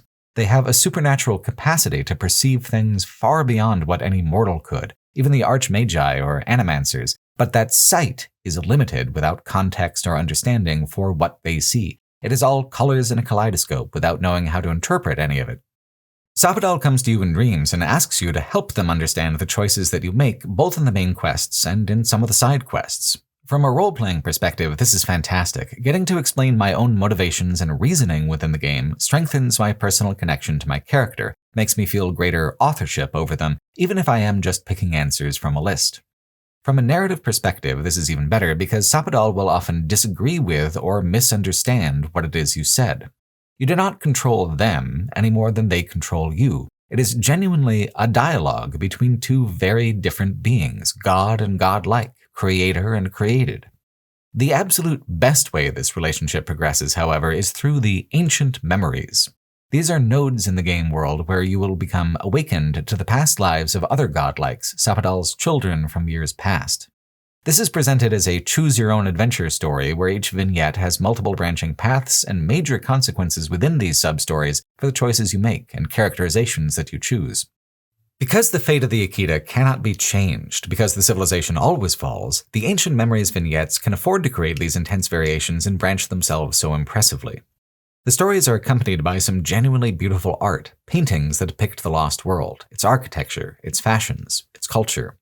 It is not just that it is less expensive to do this than full 3D rendering, it's that it is more evocative, the art and writing doing the work alone, creates a complete mood, a sense of true storytelling, and not game playing. These vignettes are all wonderfully done and explain the lore behind the Akita and Sappadal much more elegantly and completely than either spoken dialogue or written history ever could. It helps also that they are all somewhat tragic in the telling. These are voices and moments that are lost forever, but even in their time, these lives were filled with grief, regret, and uncertainty. Certain characters you can play as evil or petty, some as kind or thoughtful, but you can reverse these characterizations and the stories will still work by branching differently and coming to different moral conclusions. The ancient memories in Avowed are considerably better written and better implemented than the Watcher's visions in Pillars of Eternity 1 and 2, even though both serve the same structural purpose of allowing a player to glimpse things through prose that they cannot experience through plot and gameplay. It follows the themes of the previous two games regarding what religion is and what religion means, an attempt to understand divine will, when divine will is something that is largely a projection and artificial creation of those that live in the world. Sappadal's will is not an informed judgment, it is as much emotional guesswork as anyone's, closer to the way a child thinks than that of a divine being. Take Galawain's Tusks, the last major region of the game. This used to be an absolute paradise, until the Akitans broke trust with Sappadal, cutting down a sacred tree so that an aqueduct could be built. Your character within the ancient memory about it is cowardly, complicit. Sappadal does not forgive the transgression. They are the land, and their fraught emotional state caused the volcano here to erupt, drowning everything in fire. It was an accident. Sappadal did not intend to destroy everything, but centuries later it is still a wasteland, the harshest place that you'll visit in the game. The ruins of those Sappadal hurt and wronged still melted into the barren rock. Religiously, it would be so easy to interpret their actions as a divine retribution, an Old Testament outburst of judgmental brimstone. How, instead, to account for the fact that it was an act of a god who did not even understand the extent of their powers and the terrible consequences of their own strength. That isn't the work of a god who is better or wiser, that is the work of a being who is just as lost and ignorant and sad as the rest of us. You and Sappadal are peers in many ways. You are both orphans who hold an unusual amount of power and sway for your positions, they as a god, and you as an envoy for the Adiran Empire. Your emotional responses to events will shape the face of the living lands for centuries to come, just as surely as Sappadal's did, though from a less lofty position. As you learn about the world, so do they. As you justify your choices to yourself, you justify them to Sappadal. As you decide what is important, what is moral, what is right in the world, you teach them to see things the same way. One of the game's biggest questions is whether you can trust Sappadal, unpredictable and selfish as they can be. But the cleverest thing that the writing does is to make that question just as valid in reverse. If Sappadal is molding their behavior based on your input, is it not you who should be scrutinized for being trustworthy or wise? One of the big questions that Sappadal answers is what the godless culture really was, what they worshipped if not the Inguithan pantheon. But the question remains of what happened to them. Did Sappadal kill them, though she loved them as well? Sometimes, yes, like what happened with the volcano, but the true answer is the one that I hinted at, and the games themselves hinted at, far earlier in the White March expansions for Pillars of Eternity 1. The divine nature of the Inguithan gods must be protected with a vast conspiracy, and the gods will kill or bury any civilization that gets in the way of this. Sappadal's very existence calls into question the legitimacy of the Inguithan pantheon. They are an existential inconvenience to the story that the pantheon once told and the power they wish to wield. So it was Boudica who decided to sweep the living lands with fire, killing every last Akitan and imprisoning Sappadal within the isolated Adra network. She uses an army of magfolk to do it, the exact same erasure protocol that Andra used to bury the knowledge of the White Forge, and Abaddon's choice to side against the other gods when they decided that the Inguithan Empire had to fall to protect the secret of the god's origin. Boudica's cataclysmic crusade across the living lands was both brutal and unoriginal, but that's authority for you. It has no interest in craft when a simple result is the goal. The twist makes the whole setup and frame of Avowed's story so much more resonant and directs it towards a very thematically tight conclusion. What is being played out within the living lands is not just between colony and colonizer, It is a divine repetition, a second crusade of Boudica against Sapadal, with the possibility this time of things going differently, with the gods in a weakened position after what happened in the last game with Aethys. And within you personally are both possibilities in conflict. The personal character arc of coming to the Living Lands and being charmed by them, embracing the freedom of this world as something that allows the freedom of your own self to flourish, goes hand in hand with growing closer to Sapadal, understanding what they're going through, embracing moral uncertainty and unknown possibilities, letting the heart guide you through.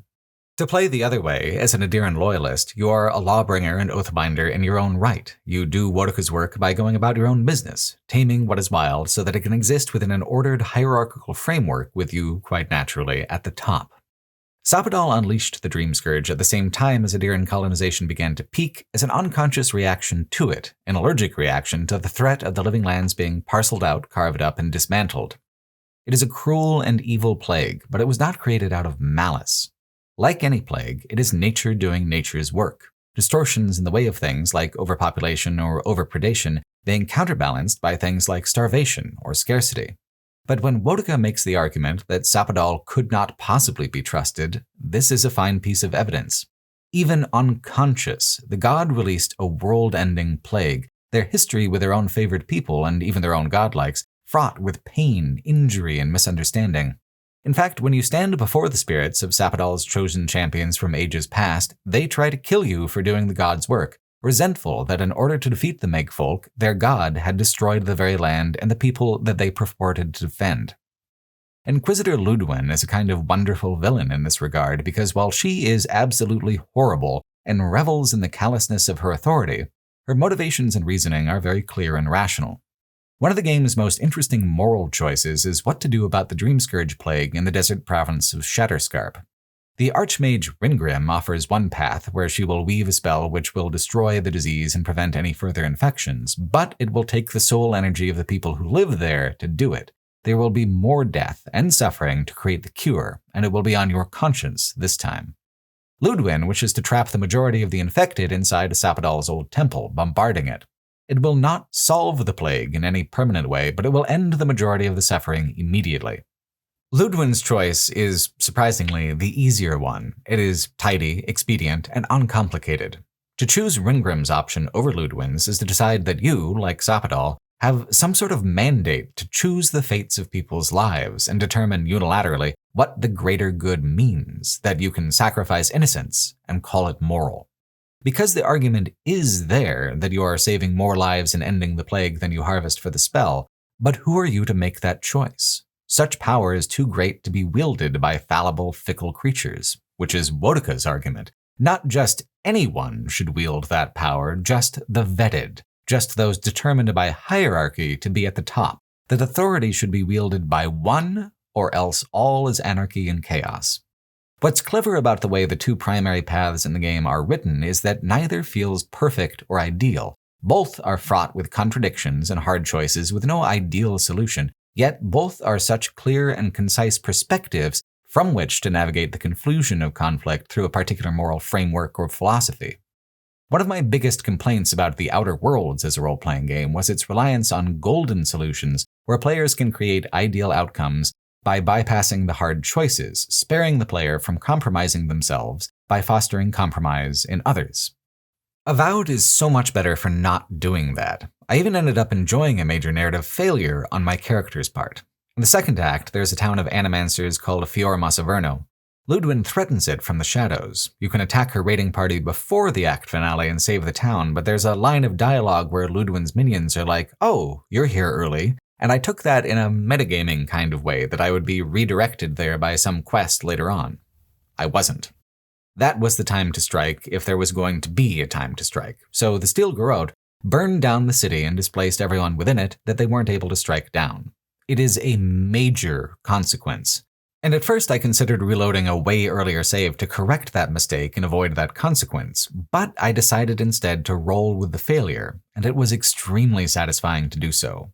Ludwin and the Garrote are treated as the threat that they are. Relations between locals and Adirans deteriorates more rapidly. There are pressing questions about where the survivors should go, how they would integrate, if their animancy would be a boon or a curse were they to take it with them. The stakes of the broader conflict felt heightened. The drama of it hit better than if I had done the correct thing by saving the city. By allowing a player to bypass consequence so frequently in the Outer Worlds, the choices often ended up feeling toothless and the narrative weightless. Avowed corrects itself so deliberately and carefully on that front. A protagonist who can be everywhere, do everything, and save everyone is a tempting fantasy for video games to pursue because it naturally complements a player who is consuming the game in a completionist way. But it is not what is best dramatically. It is poor storytelling. Conflict in a story hits the best when a protagonist can feel a little blood in their mouth, when things are imperfect, when hurts linger. If something's just a game and you're playing for a score or a rating, then a bad outcome is frustrating. In a story, a bad outcome can be energizing, revitalizing. It can move things forward and heighten investment in new ways. That the bad consequences feel so good is proof of Avowed's success as not just a good game, but as a considered, complex act of storytelling above any of its mechanical aspects, putting it in perfect alignment with the isometric titles that came before it. The thematic framing across the whole design of Avowed is incredibly consistent, creating these dichotomies of freedom versus authority, nature versus civilization. Each of the sprawling natural areas are paired off with a contrasting city, which represents a different kind of cultural approach regarding how to best settle the living lands and thrive within them. The first area of Dawnshore is a verdant coastal region where nature is both hostile and beautiful. The experience of being a settler in Dawnshore is one where a person is under constant low-level threat, even close to the city walls. Harmony is not really possible. It is too wild. One exists within it either as predator or prey, not really given a decent choice to be otherwise. The ancient Akitans found balance, but they also had Sapadal looking after them. Here, Sapadal's Dream Scourge is doing the opposite effect, endangering both nature and civilization in an effort to purge the colonial threat, like a fever in the body tries to make it too hot for the invading microbes to survive. To contrast this, Paradise is the largest city in the game, and within the Living Lands entirely, it is a center of commerce and connection with the outside world. It is as cosmopolitan as it gets for the era, and serves as a template for what civilization looks like applied to this part of the world. It means art, culture, taking the bounty of the world around it and converting it into items and exports that can be shipped to market. The Adirans control Paradise, and there's a lot of friction within the city. The rebels actually kill you the moment you walk in the gates. It is only Sapadal who is able to halt your soul's departure. But there is evidence everywhere of how corrosive and restrictive the Adiran rule actually is. When you meet the rebels who killed you, you can forgive them and agree with them. There are plenty enough reasons to choose a path of forgiveness. Civilization means winners and losers, poverty and profit, and a colonial power like Adir picks winners mostly from its own people. It is an extractive economy. The ambassador you meet is a great character this way because he is not a bad person the way Ludwin is. In fact, Ludwin scares the shit out of him. He is a feckless, pompous functionary. He has never questioned the system that he was raised in and so perpetuates that system happily. He considers himself to be of merit, so it must be a meritocracy, and any suggestion to the contrary can be swept under the rug as just being inconvenient rabble-rousing. The discomfort Ludwin causes him is interesting because she is simply a more naked, unapologetic representation of the power that he wields. She is a ruthless zealot. She believes in her absolute right to conquest. She believes, above all, in Wodika's authority and the authority granted to her chosen people. As a true believer, Ludwin is incapable of feeling shame about it. The ambassador can be made to feel plenty of shame, although none of it changes him. He is a people-pleaser, and it makes him nervous to wield power in a way that makes so many people hate him and everything he represents. He also believes in the absolute right of Adir to conquer, but in a way that's, courteous, a way where the illusion of choice and cooperation is preserved. Ludwin hates him because he lacks conviction to her eye. He hates Ludwin because she unmasks him for what he is but refuses to see. Coming to understand the conflict between Paradise, the countryside, and between its local populace and Adir is to come to understand the conflict between Wodika and Sapadal long before it is ever articulated or revealed. The next region is the Emerald Stair, a series of swamps and forests where Fiora Massaverno is located. Here the conflict is between nature and science, or animancy in this case. The Emerald Stair is full of farmlands, but the farms are supported by animancy technologies that cannot exist or function without them. It leaves Averno in a very precarious spot as the most progressive society in the Living Lands, but also by far the most fragile. There's a lot of it that's very charming, like how labor shortages are filled by zombie workers, how you can sign away the rights to your own body when you die to serve as a field laborer. The Animancers are portrayed in the way that the Pillars games have always portrayed them, as brilliant and bumbling in equal measure, intelligent people making dubious choices because they are new to power and naive about it. The town's leader is a coward who is overshadowed by his dead father's legacy, always trying to live up to it, always falling short. He is utterly incapable of appreciating the depth of danger that they're all in, let alone confront it. It's another reason why Averno burning at the end of the chapter feels more narratively correct. It allows him to reap more fully the consequences of his short-sightedness and inaction. The Emerald Stair section shows the lengths that a civilization will have to go through to make a home in the Living Lands, and how balance may not be possible at all. There is either the paradigm of nature or technology, without a workable in-between. It's a land of plenty that is still somehow not enough for what's been built. Shatterscarp and its settlement of Thirdborn is essentially the opposite, a desert of scarcity with a small and desperate group of people living on it. It's called Thirdborn because of the folks that ended up there, the lesser children of important families, outcasts and misfits, those who could find no easy home anywhere and so settled on a home that was difficult by default. The balance of survival was on a knife's edge before the Adirans and the Dream Scourge. With the arrival of both, the town's very existence is in jeopardy. The question ahead of them is how to survive, through militarization and aggression, or through cooperation and diplomatic outreach. Will they survive alone, or become part of a network that extends beyond the Shatterscarp? For a desert region, it's quite a beautiful place. The coastal elements give it a scenic beauty that feels unique over how a lot of fantasy landscapes handle a desert. It makes Thirdborn more intriguing, culturally. It's a place that people end up without quite wanting to, but it's a place they stay because they come to love it. Its culture is unique to the others, and the closest thing to a Keaton harmony with the land out of all the settlements. In the volcanic wasteland of Galawain's Tusks, however, there's a Pargrunan settlement. Normally nomadic, the dwarves have been there since the fall of the Akita. Their most sacred ancestor was even one of Sapadal's godlikes.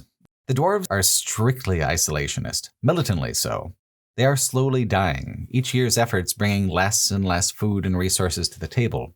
What Thirdborn is trying to avoid, they have already succumbed to. They are mired in tradition and expectation, even though both of those things run counter to how the Pargrunan typically live. There's a breakaway political faction that is willing to side with Adir and Ludwin because it will bring about radical change, willing to trade the known poison of tradition for the potential harms of colonization. It's an interesting coda to the story of the region. Sapadal blew the volcano because progress overtook what they were comfortable with, because the Akita did not respect Sapadal's traditions and norms. But now that same respect is strangling to death. There has to be change, there has to be compromise for life and culture to flourish. The dwarves and Sapadal were equally wrong, and suffering followed the mistakes that they made.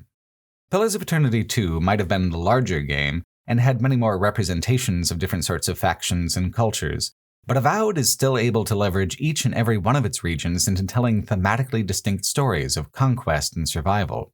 Each society is culturally distinct. Each region is differently dangerous in its nature.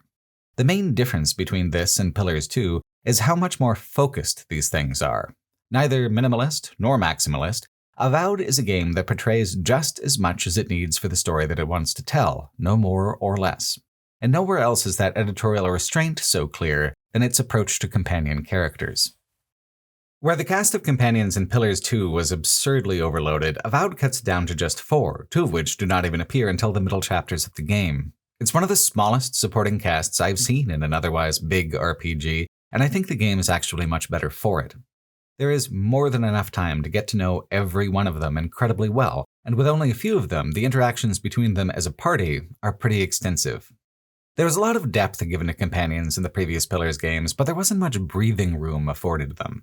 All the conversations pretty much moved their arc forward or accomplished a world-building purpose. There was no space to just hang out and experience the world together the way you would if you were actually a party of friends adventuring together. Avowed is different. The companions leave an impression of genuinely living in the world. They have their own friends and lovers all over the place. They have something to say about the result of most main quests and a whole range of smaller ones. There's not as much opportunity to build your own party and create a balance of classes like there was before, but the whole combat system is mostly reactive to the player, with companions providing only support roles. It's not necessary to balance the party because there is no longer a truly tactical, rules-driven combat loop to pursue. Companions can be swapped in and out without a huge amount of experiential difference. It's personality preference and active storyline that made the choice for me instead of needing a warrior or a wizard or what have you specifically. Being more linear than Pillars 2 also allows the companions there are to be layered and introduced in the most narratively resonant order. Kai, the first companion, is paired off with you the moment you step off the boat from Tutorial Island. He's a Rauatayan who served in the Deadfire, and the same organization as Maya, although the two did not really cross paths. Where she stayed, Kai deserted, fleeing to Thirdborn and trying to start a new life. When that life fell apart too, he came to Paradise. Kai is the perfect introductory character. He is literally a local guide. He can explain any situation, landmark, or neighborhood that you come across. And since he's with you the entire act, the script can be certain you'll actually hear those explanations and have those interactions. He's voiced by Brandon Keener, who also voiced Garrus in the Mass Effect trilogy, and his voice is not much different than Garrus, but his attitude is. Kai is much more wry and empathetic. He's suffered a lot and seen a lot of cruelty in his time, and so he has a real sympathy for those who are struggling. Kai helps a player understand how to break away from adherent interests and appreciate the friction that they've been causing, or for the evil path, where the pressure points are that could be leveraged for authoritarian purposes. His history with Rauatai helps connect him with the previous game, bridging the gap and giving you something immediately in common, albeit in a metatextual way. Kai is a peer. You are in it together in a way where the friendship feels extremely natural. His character arc is largely about grief. He left Thirdborn because his commanding officer, Tama, was wounded because of an error that Kai made. He died slowly, and Kai could not bear to see it, leaving him before they could say goodbye properly. There are so many characters in so many RPGs who have loss and grief as the cornerstone of their backstory, but Kai's arc is unique in how much it focuses on the aftermath and the healing of it. There's no revenge to be had, there's no villain to face. Kai and Tama cared about each other deeply, and part of the hurt is that they never really admitted the way that they cared for each other, something that was left hanging with Tama's death and only resolvable through confronting the pieces left behind. The messages that Tama left, the artifacts of their relationship that lie scattered across the living lands. It is a well-acted, deeply personal story. Every part of it is grounded in emotional reality. What fantasy elements there are exist just as window dressing. The edge of it that cuts is that Kai is so mired in regret and self-recrimination for his behavior that he has begun to forget who Tama truly was. Kai has held on to his own wrongdoing so closely that it's poisoned him, and that's not an angle I've seen too many of these sorts of stories come from.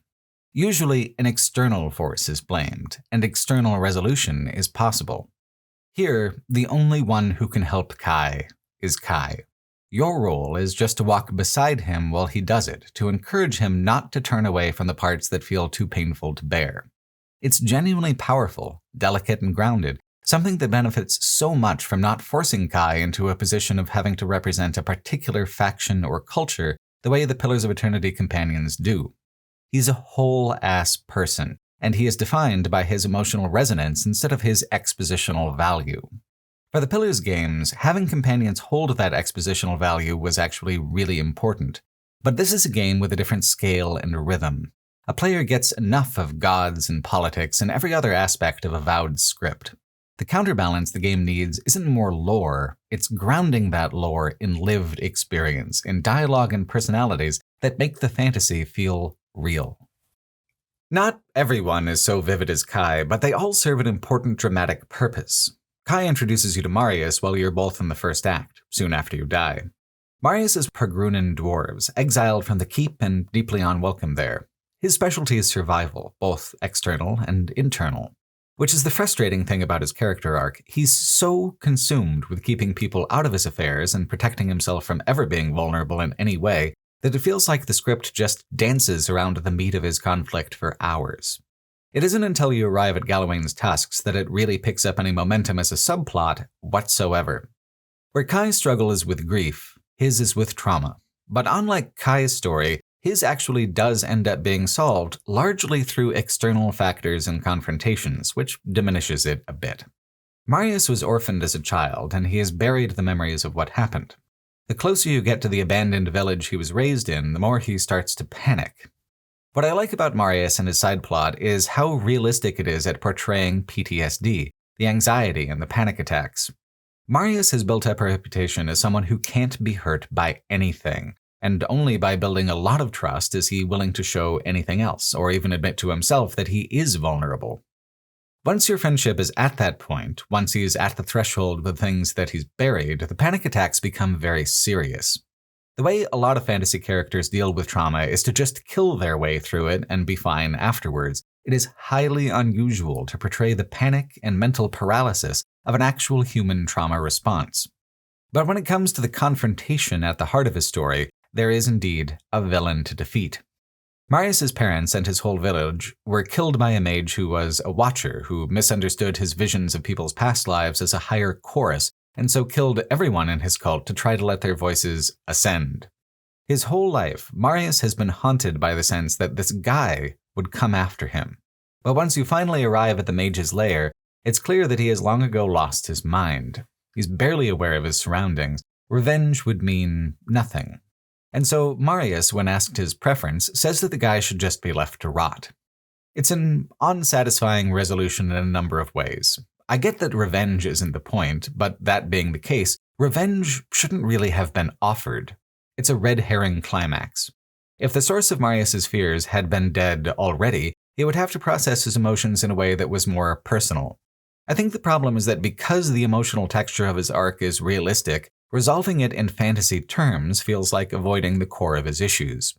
In real life, childhood trauma that persists and continues to damage people into adulthood is typically caused by someone like a parent or a teacher or a caretaker who had power and trust over the child and abused both. This is the case here, but giving it magical and ritualistic characteristics makes it feel less vivid than if it had been something more mundane. Some kind of magical death ritual is not required to make this kind of impact on a person. This damage is done to people in far more mundane ways every single day.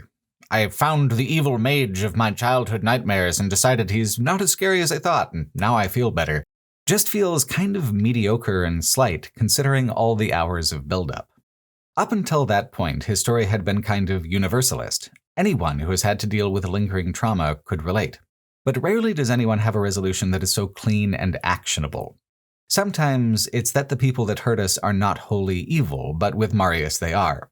Sometimes it's that the people that hurt us never enter our lives again and we have to deal with the lingering scars and injuries without them, which Marius also avoids.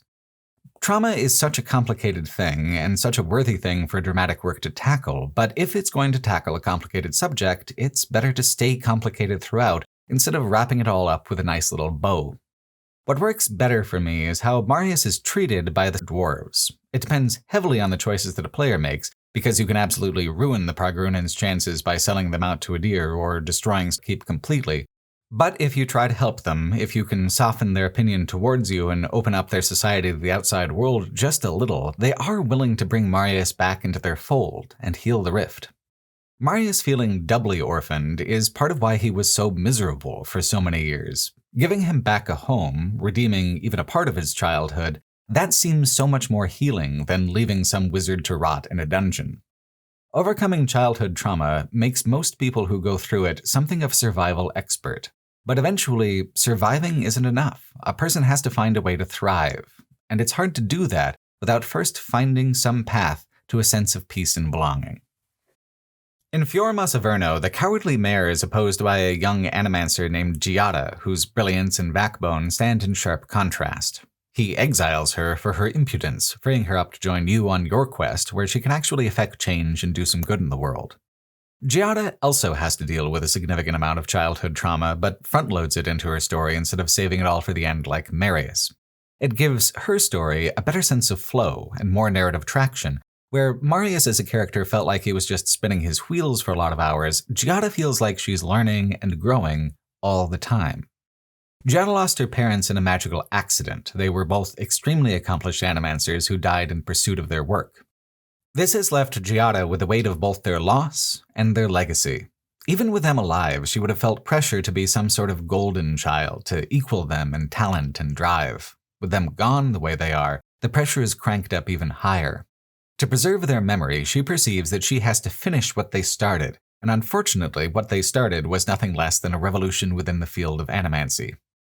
Giada's plotline is kind of an echo of what the player had to go through in Pillars of Eternity 1, balancing the good and bad of animancy's potential, reckoning with the changes it could bring about if it were ever fully realized as a successor to magic or a parallel discipline.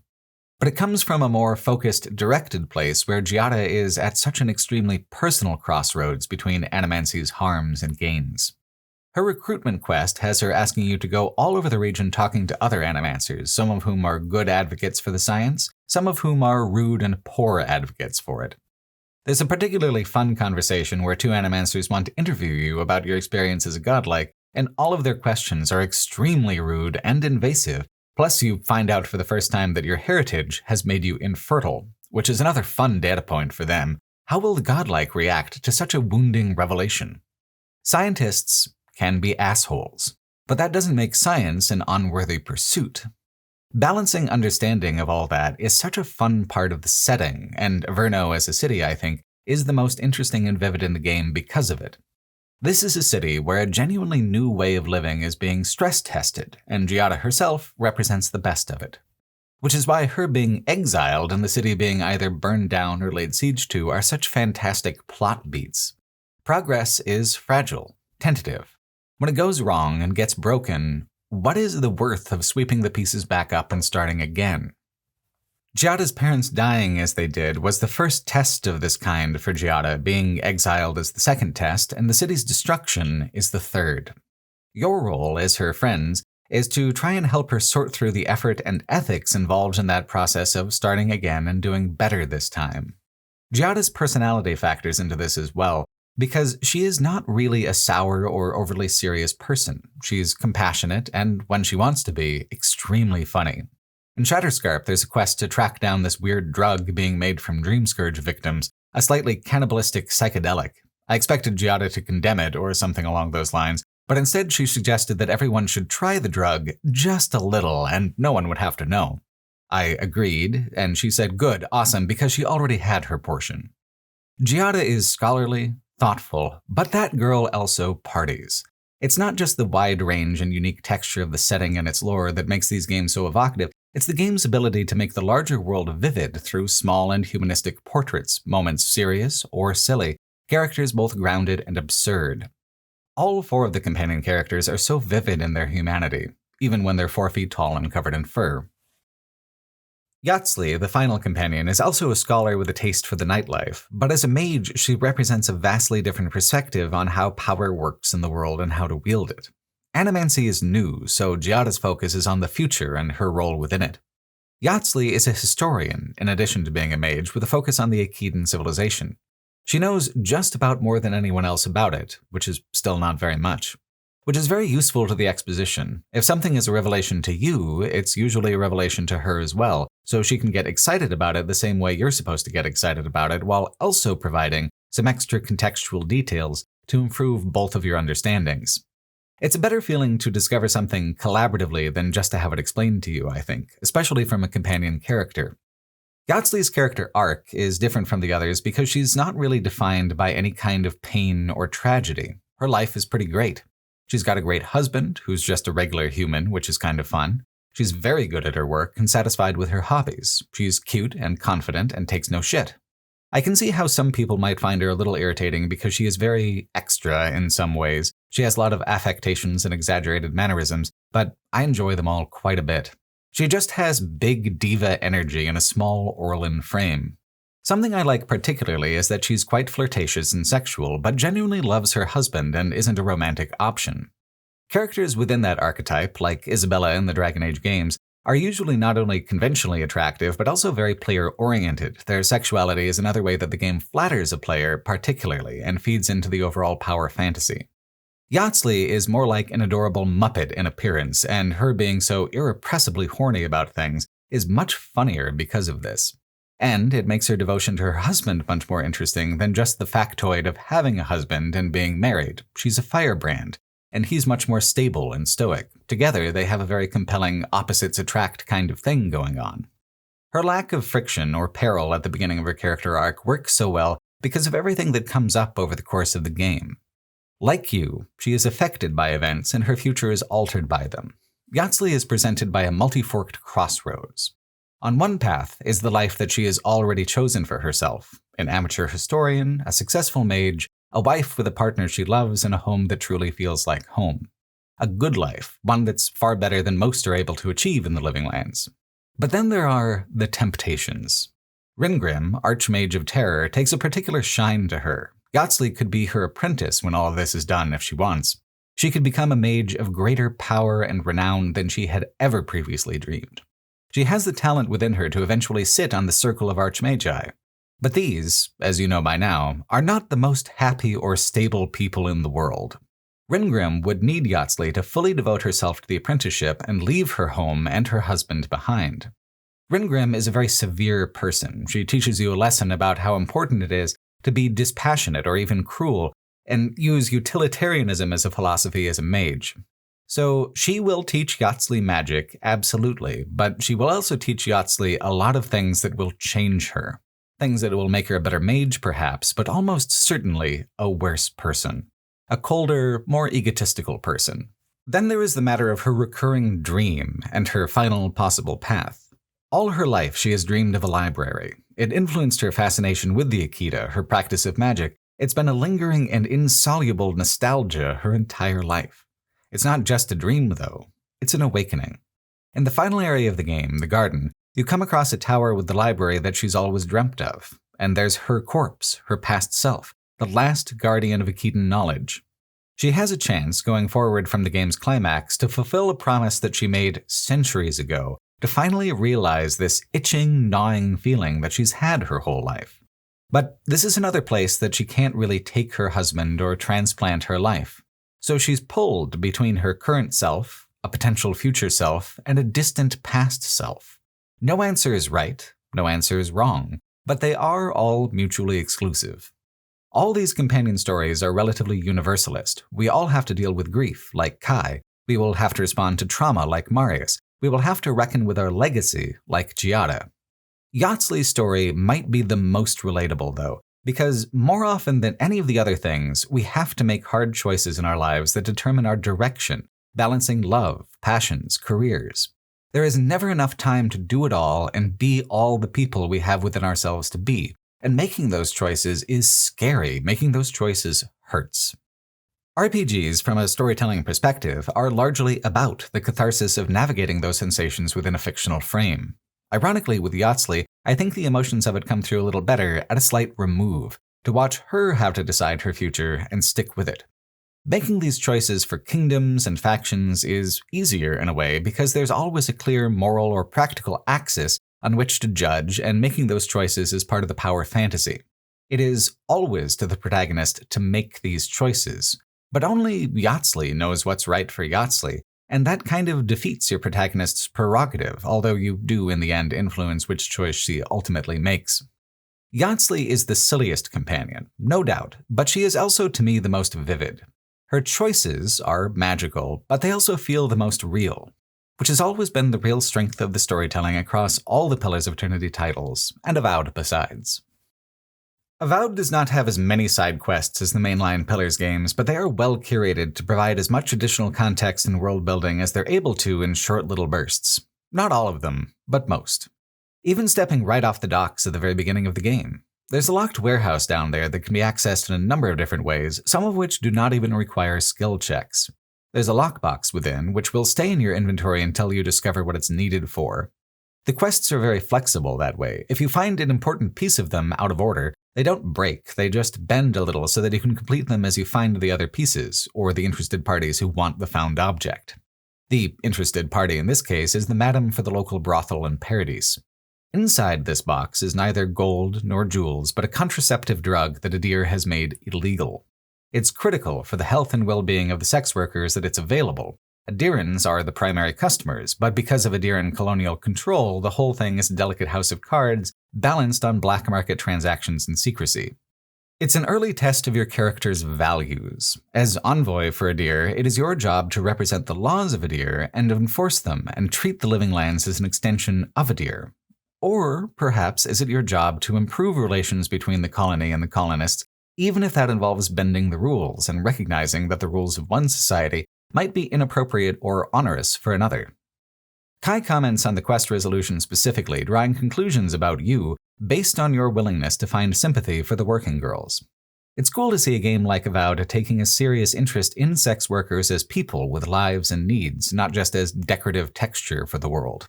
It really is a test of power to see how it treats the vulnerable, and a way to illustrate that power in a personal way for your character that isn't so simple as refusing a quest reward or giving money to a beggar. Even asking so political a question of the world building as what is Adir's stance on reproductive rights is unusual for many fantasy settings that focus more on swords, sorcery, and bloodlines.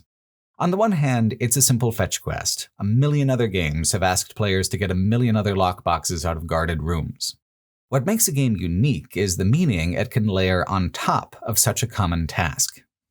Shatterscarp has a couple of politically loaded quests that are built on top of common quest designs, like clearing a bunch of spiders and monsters out of a mine so they can reopen. Hell, Baldur's Gate 1 opened with a similar beat with the Nashkel Iron Crisis. The question is how Adir will respond to Thirdborn's new industrial capacity. Thirdborn does not want to be subjugated, but it is currently too remote and too impoverished to pop up much on the colonial radar. The more they push their industrial and military capability, the more of a threat they are, the more likely it is that there will be war and death. This is also echoed in a quest where a player must reach the top of a trapped tower. It's an obstacle course and an environmental puzzle, a really fantastic bit of condensed dungeoneering. It would be enough if there was just a chest with a prize at the top. But instead, there are two Thirdborn soldiers who make it clear that they are committed to starting as much shit with Adir as possible. So, as envoy, there are a number of equally valid responses. You can, of course, take offense and kill them. It would not be a mistake to say that these two are a threat to you personally and the Empire at large. You can side with them instead and listen to their ambitions. After all, at this point, you have likely had your own conflict with the Steel Garrote and are working against them to some degree. Or, most difficult, you can warn them off. Provoking the colonial power is a dangerous choice. An understandable one. It's never a bad idea to kill the coyote before it gets in the henhouse, but to attack the coyote with a pebble and no further plan is categorically unwise. These side quests don't have to refer back to the central conflicts and themes of the region, but holy hell is it better when they do. In Galawain's Tusks, for instance, there are a bunch of camps with a hostile faction of dwarves who have broken off from Stalwart Keep. It's completely possible to just treat them as ambient background enemies and loot them for plunder, but if you are able to figure out a way to get an introduction to their leader, a completely different perspective and outcome becomes possible. This breakaway faction is doing violence out of a desperation to leave. To even speak peacefully, you have to pass some conversational attribute checks, just like you had to negotiate around the slaughter of the commander's men in White March Part 2. Then there are more checks in the conversation to arrive at a compromise, a legal loophole that lets everyone live, that lets the rebels walk away with their cultural honor intact. It's such a cool little window into Pargrunan society. They are traditionally nomads, they are returning to their roots with this rebellion, but it is also completely against everything they've been raised to believe through local custom. It foreshadows the main plot's big divergent option where you can either save Stalwart or let it be destroyed, forcing the dwarves out, shattering these restrictive norms that have caused so much suffering. Which is the compassionate choice? To allow an isolationist culture to continue and hope it improves, or to force radical change in a way where the chains of tradition are broken? Neither choice is completely certain or positive. Each has risks. Each has contrasting and contradictory hopes and fears. A choice foreshadowed and deepened depending on how much of the side content you as player choose to do. This is why Avowed's more limited scope works so well compared to the grand maximalism of Pillars of Eternity 2. It is expansive, but it is utterly focused now, tightly wound, from every line of dialogue down to the placement of the rocks and trees. Larger open worlds, like Skyrim or The Witcher 3, typically tend towards spectacle over density. To fulfill the promise of being able to climb to the top of any mountain is also to minimize the distractions and diversions that would act as barriers to doing so. Sure, there's some stuff that's well hidden in any game world map, but hiding things works against the legibility of an open world landscape because the challenge in a vast and open world is not that players will find things too easily, but that players will miss the things that they're supposed to find in the vastness of it.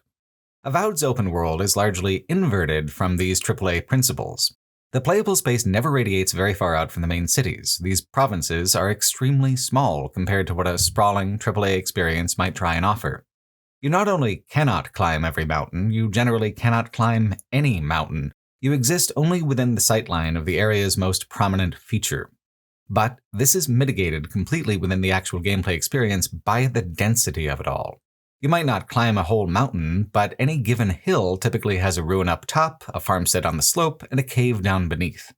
Pathways wind around and interconnect in ways that are typically more associated with level design in labyrinthine first-person shooters. They aren't mazes to get lost in, most of the time anyway, but the whole idea is that every inch of usable space has some kind of purpose or reward. You are never simply traveling between point A and point B. Each part of the path forward branches off with optional platforming challenges and hidden chambers, treasure chests and skeletons, lore and side quests. It is, honestly, even more dense than the tiny isometric maps of the previous Pillars games, made more grand and interactive by the shift in perspective to full 3D. The isometric perspective would not have allowed for how vertical and twisting the map design can be here in Avowed. Treasure chests are hidden absolutely everywhere. Rooftops, sewers, alleyways, on top of cliffs, under waterfalls, inside dilapidated shacks, and at the heart of ancient towers. There's a series of chimes that plays whenever you're near one, which is a wonderful touch. It becomes a conditioned response to immediately start hunting for chests when you hear it, testing out what can be jumped on, looking around for anything out of place or strange. There are treasure maps that lead to the most extremely well-hidden chests that always contain unique weapons and armors, but most chests just contain valuables and crafting materials. Hunting for treasure is a real source of joy in Avowed. It is a constant and compulsive aspect of the gameplay. But the treasure itself does start to feel frustratingly homogeneous after a while. There are 4 tiers of upgrades, like before in Pillars, but with several intermediate steps in each tier. Once you reach a new tier with at least one item, new unique weapons will appear at that higher equipment threshold. The progression has each tier basically pegged to each region, with Tier 1 in Dawnshore and Tier 4 in Gallowayne's Tusks.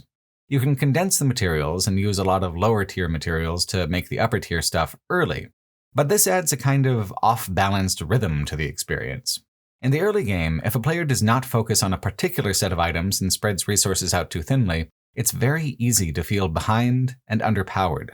You can try to hoover up every upgrade material in the whole zone and still feel like you're coming up short. But then the next area will allow a player to catch up because what was previously rare becomes bountiful. But then catching up means that a player will not be able to easily exceed the zone tier, and the sense of a deficit persists. Until, at least, the final zone and tier when suddenly everything is in surplus, to the point that even hunting after the hidden chests feels unrewarding. What unique loot there is helps players create builds that are more curated towards certain combinations of skills and spells, plus they're often very cool looking visually. Yet they are so rare compared to basic items and vendor trash. One of my main complaints about the Outer Worlds was its loot loop, how it inherits problems from the Bethesda-style Fallouts by assigning value to all this detritus and decoration in the game world, slowing things down by making exploration too much of a scavenger hunt. By reducing the amount of things that matter in terms of loot, and largely limiting it to hidden chests and plants, the loop has been tightened to the point where it fixes a lot of these issues from the Outer Worlds, but it's also tight enough to feel a little suffocating by the end of the game. You're not really experiencing the loop in a different way at the end of the game than you were at the beginning, and the utility of what you find becomes more and more reduced as a player settles on their final builds. I felt like my character was very static throughout Gallowayne's Tusks in the Garden, whereas at the beginning of the game I felt slightly punished for playing around with different sorts of equipment before settling on something I liked. The environmental design with how a player hunts around for treasure all the time is just slightly out of step with the reward structure for doing so. It's an abstract complaint, though. Mostly I enjoyed the experience because of the animalistic, rat-brained thrill of solving a small puzzle and getting a small treat. It's only the cumulative experience of many hours of play that the frustrations begin to develop.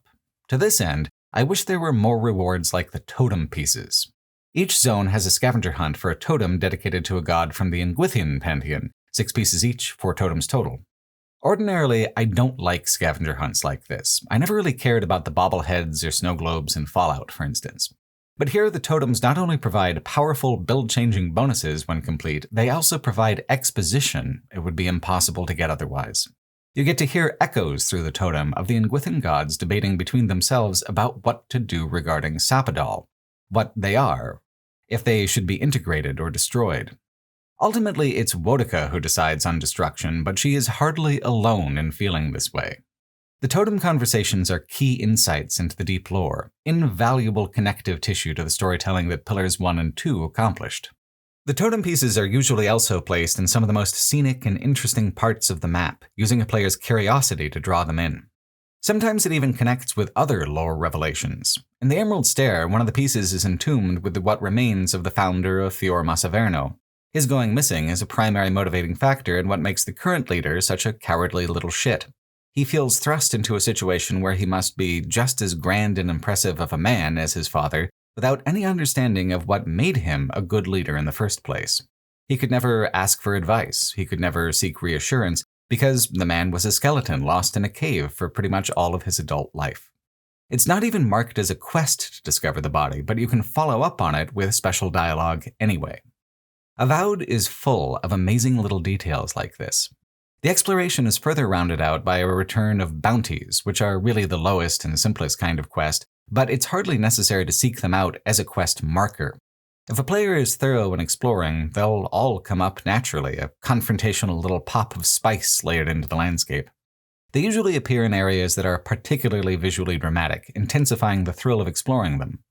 To explore the maps in a completionist way is especially satisfying because by the end of it, you've not only seen every corner, but every in-between space, all the hidden places above and below. It's a far more complete picture than I often have with open worlds, where there's a lot of interstitial space between destinations. Everything, everywhere in Avowed is a destination. Everywhere is a point of interest. In an interview with Eurogamer, game director Carrie Patel said, quote, "This isn't a game where we're trying to create an endless playground that players can sink hundreds of hours into.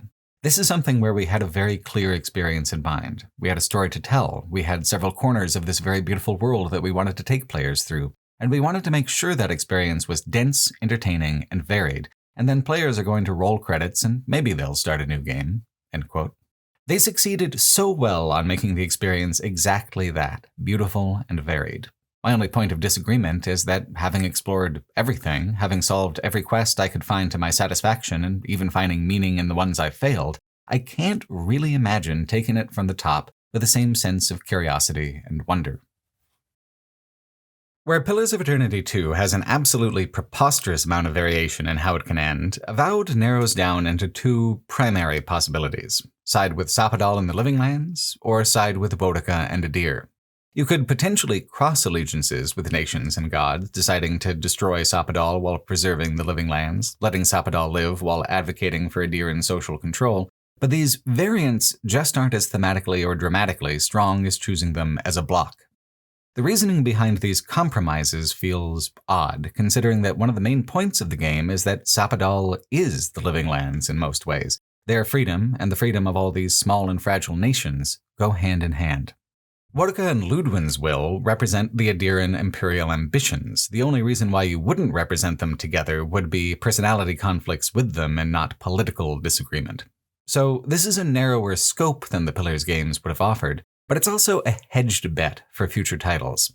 Like we talked about at the beginning of this section, Pillars 2 had to ignore or invalidate a huge number of its available choices in order to properly pivot to a new story after creating such a definitive endpoint for its own. A binary choice is much easier to accommodate as canon, especially if the next title pivots to a vastly different location. There are a number of breadcrumbs here, just like in Pillars 2, talking about a land across the sea that has been lost for centuries, accessible now that the storm around Ukaizo has abated. Avowed's gamble to widen its audience by changing the format was also largely successful. Just like there was a hunger in the market for slower, prose-driven isometrics when Pillars 1 came out, there is a hunger now for RPG experiences that aren't bloated with live service perpetual play features, that do not overstay their welcome, that know the beats they're trying to hit and hit them beautifully. With The Outer Worlds, Obsidian has sci-fi covered, and with Avowed, now they have a fantasy franchise with a similar kind of broad mainstream appeal. I do long for a Pillars of Eternity 3, something as absolutely packed with imagination and world building like the initial two games, but I also strongly feel like I had more fun playing Avowed. The character work was just as good. The world of Eora was perfectly consistent with what came before, but the moment-to-moment play is more engaging. There are trade-offs, of course. The tactical experience of commanding a full adventuring party using real-time with pause is just vastly different, a much more complex and thoughtful mode of play than reactive first-person combat. Just looking at the spellbook alone, there is a vast reduction in the intricacy of it all, mechanically speaking. What makes up the difference to me is the explorative element. That's where the balance of complexity is reversed. In the isometric format, you're navigating a painting. It's gorgeous and intricate, but flat. In the full 3D format, especially at the density of design which Avowed was created with, it feels much more visceral and retains a greater capacity to surprise. It better rewards curiosity, and when paired with a good narrative hook and a well-written script, curiosity drives every aspect of player engagement. A good example of this is the difference between the climax sections of the Pillars games and Avowed. The Ingwithan ruins at the end of Pillars 1 were so slight and short in terms of content and length. There were a handful of good conversations, but as an environment, it did not really impress. Ukaizo at the end of Pillars 2 was intriguing and climactic, but it was also very short. An impression of a place, more than something concrete.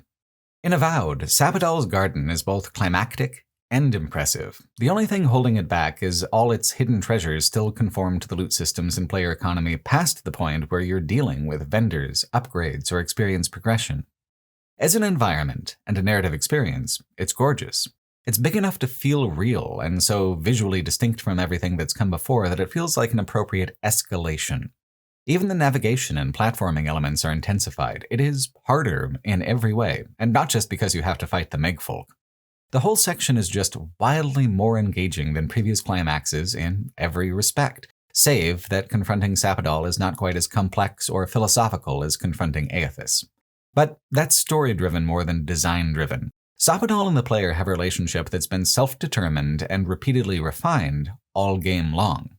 Aethys in Pillars 2 had spent the game largely snubbing the player for his own agenda until the very end. Sapodal's perspective is mutable, built from isolation and confusion. Aethys, as with all the Ingwithan gods, is derived from immutable values and fixed perspectives.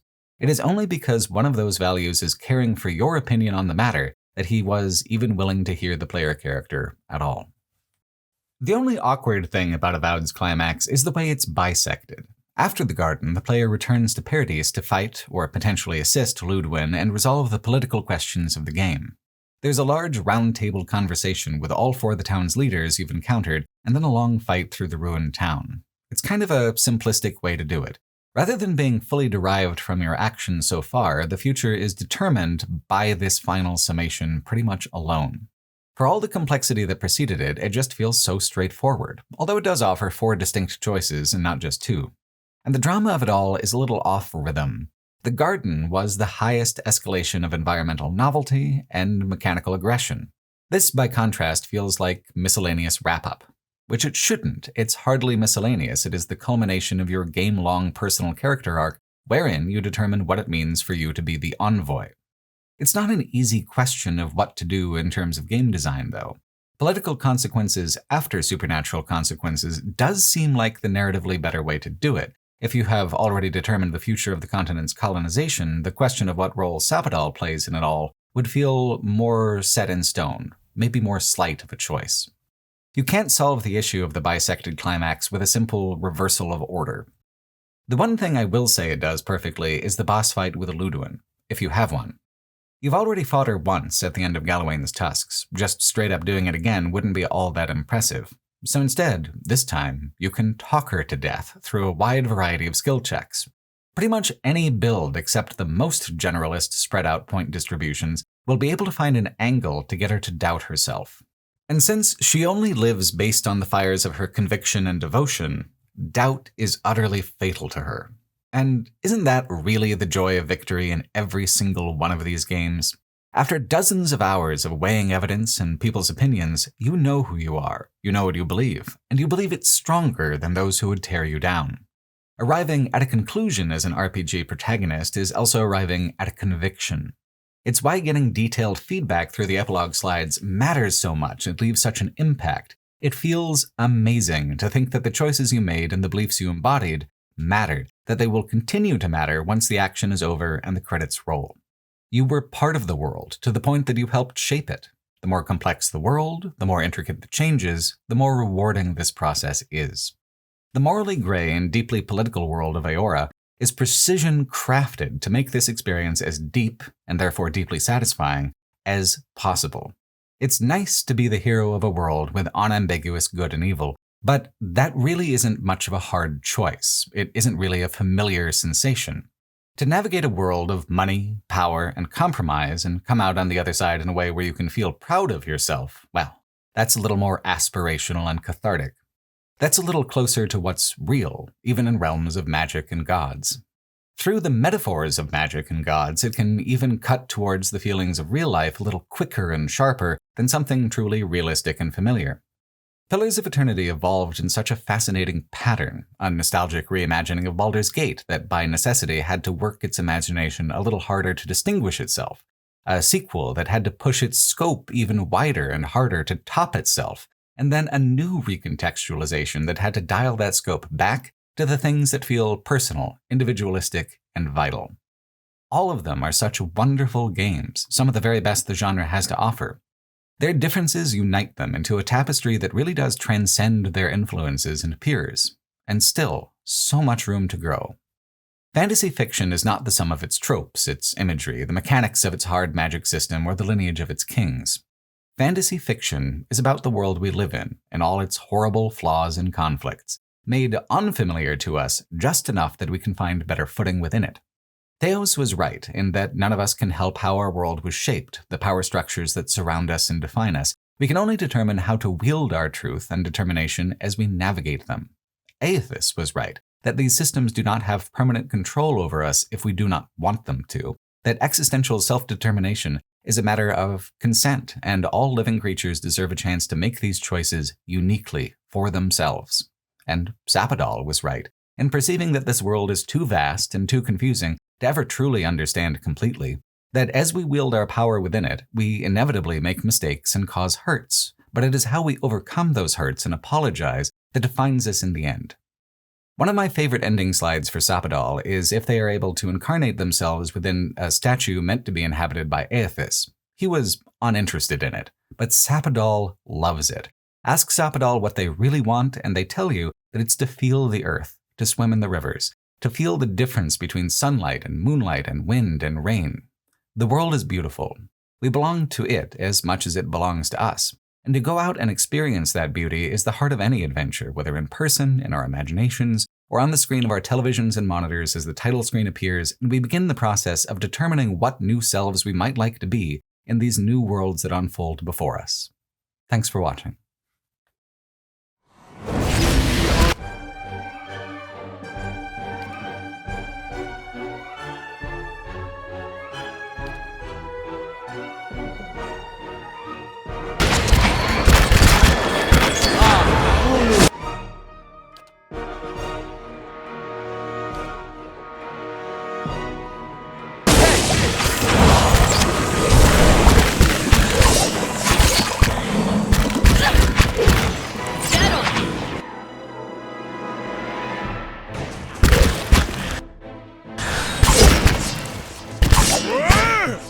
Hey there.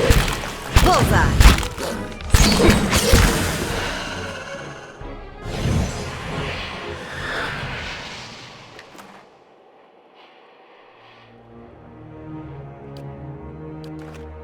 Sure.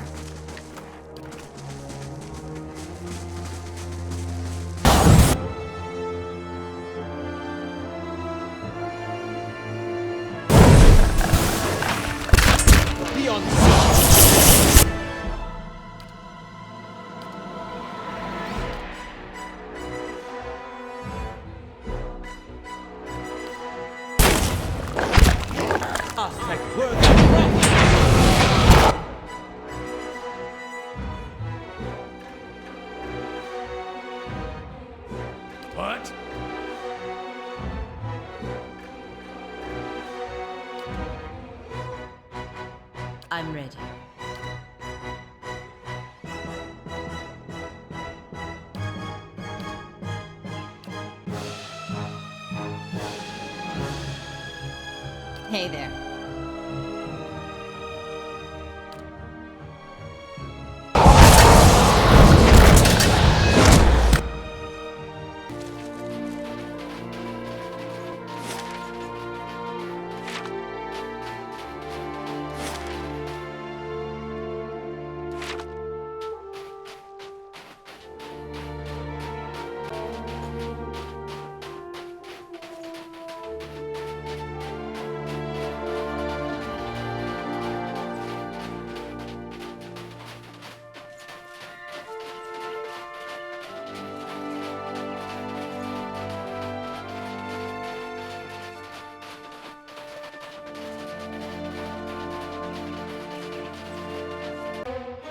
Quethe seal mes mitu.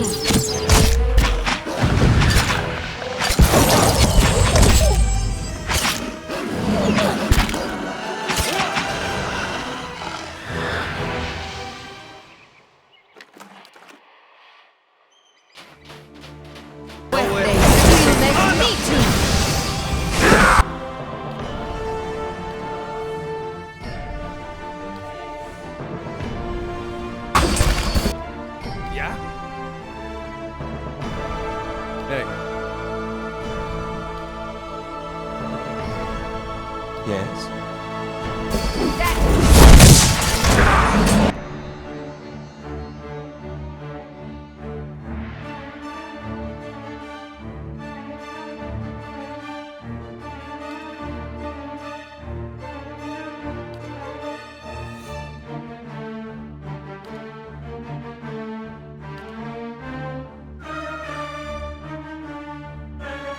Need something?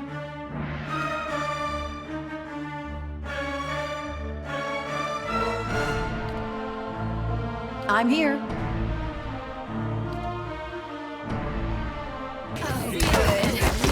Nuh-uh, didn't work.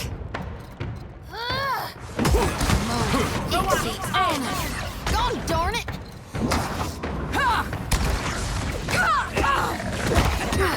Jueces.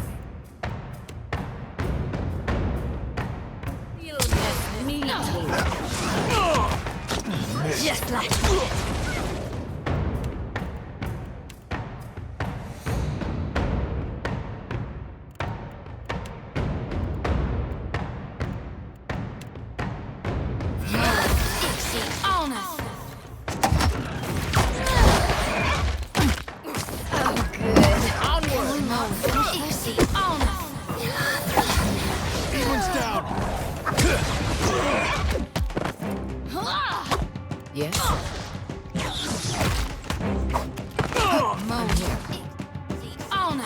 with relic.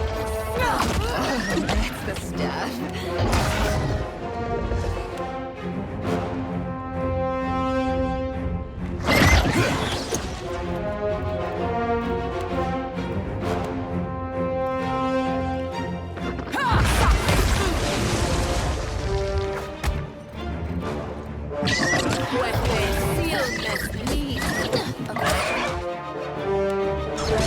Just like that. I can scarcely believe it.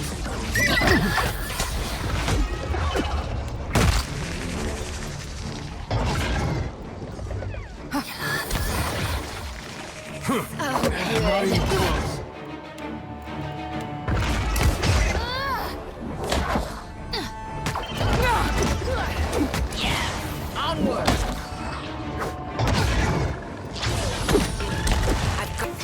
That would be a no. Watch it! There's a walloping! This is futile!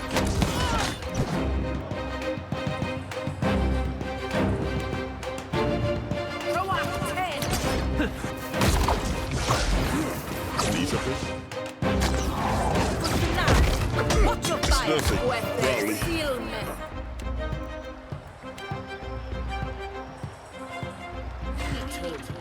Lava, your Revenge. I cannot whack him any harder.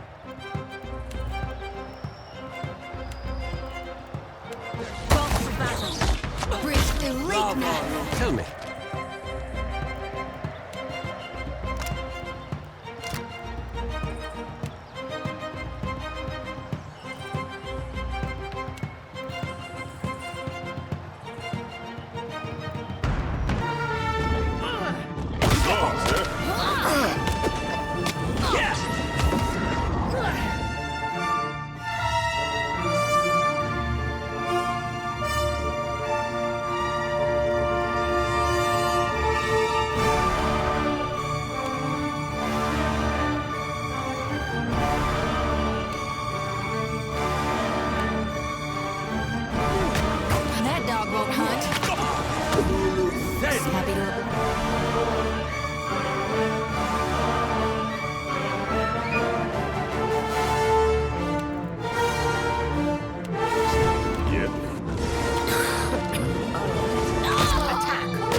Lost the line.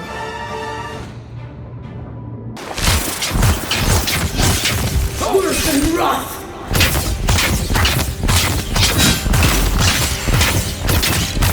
Worse than rough!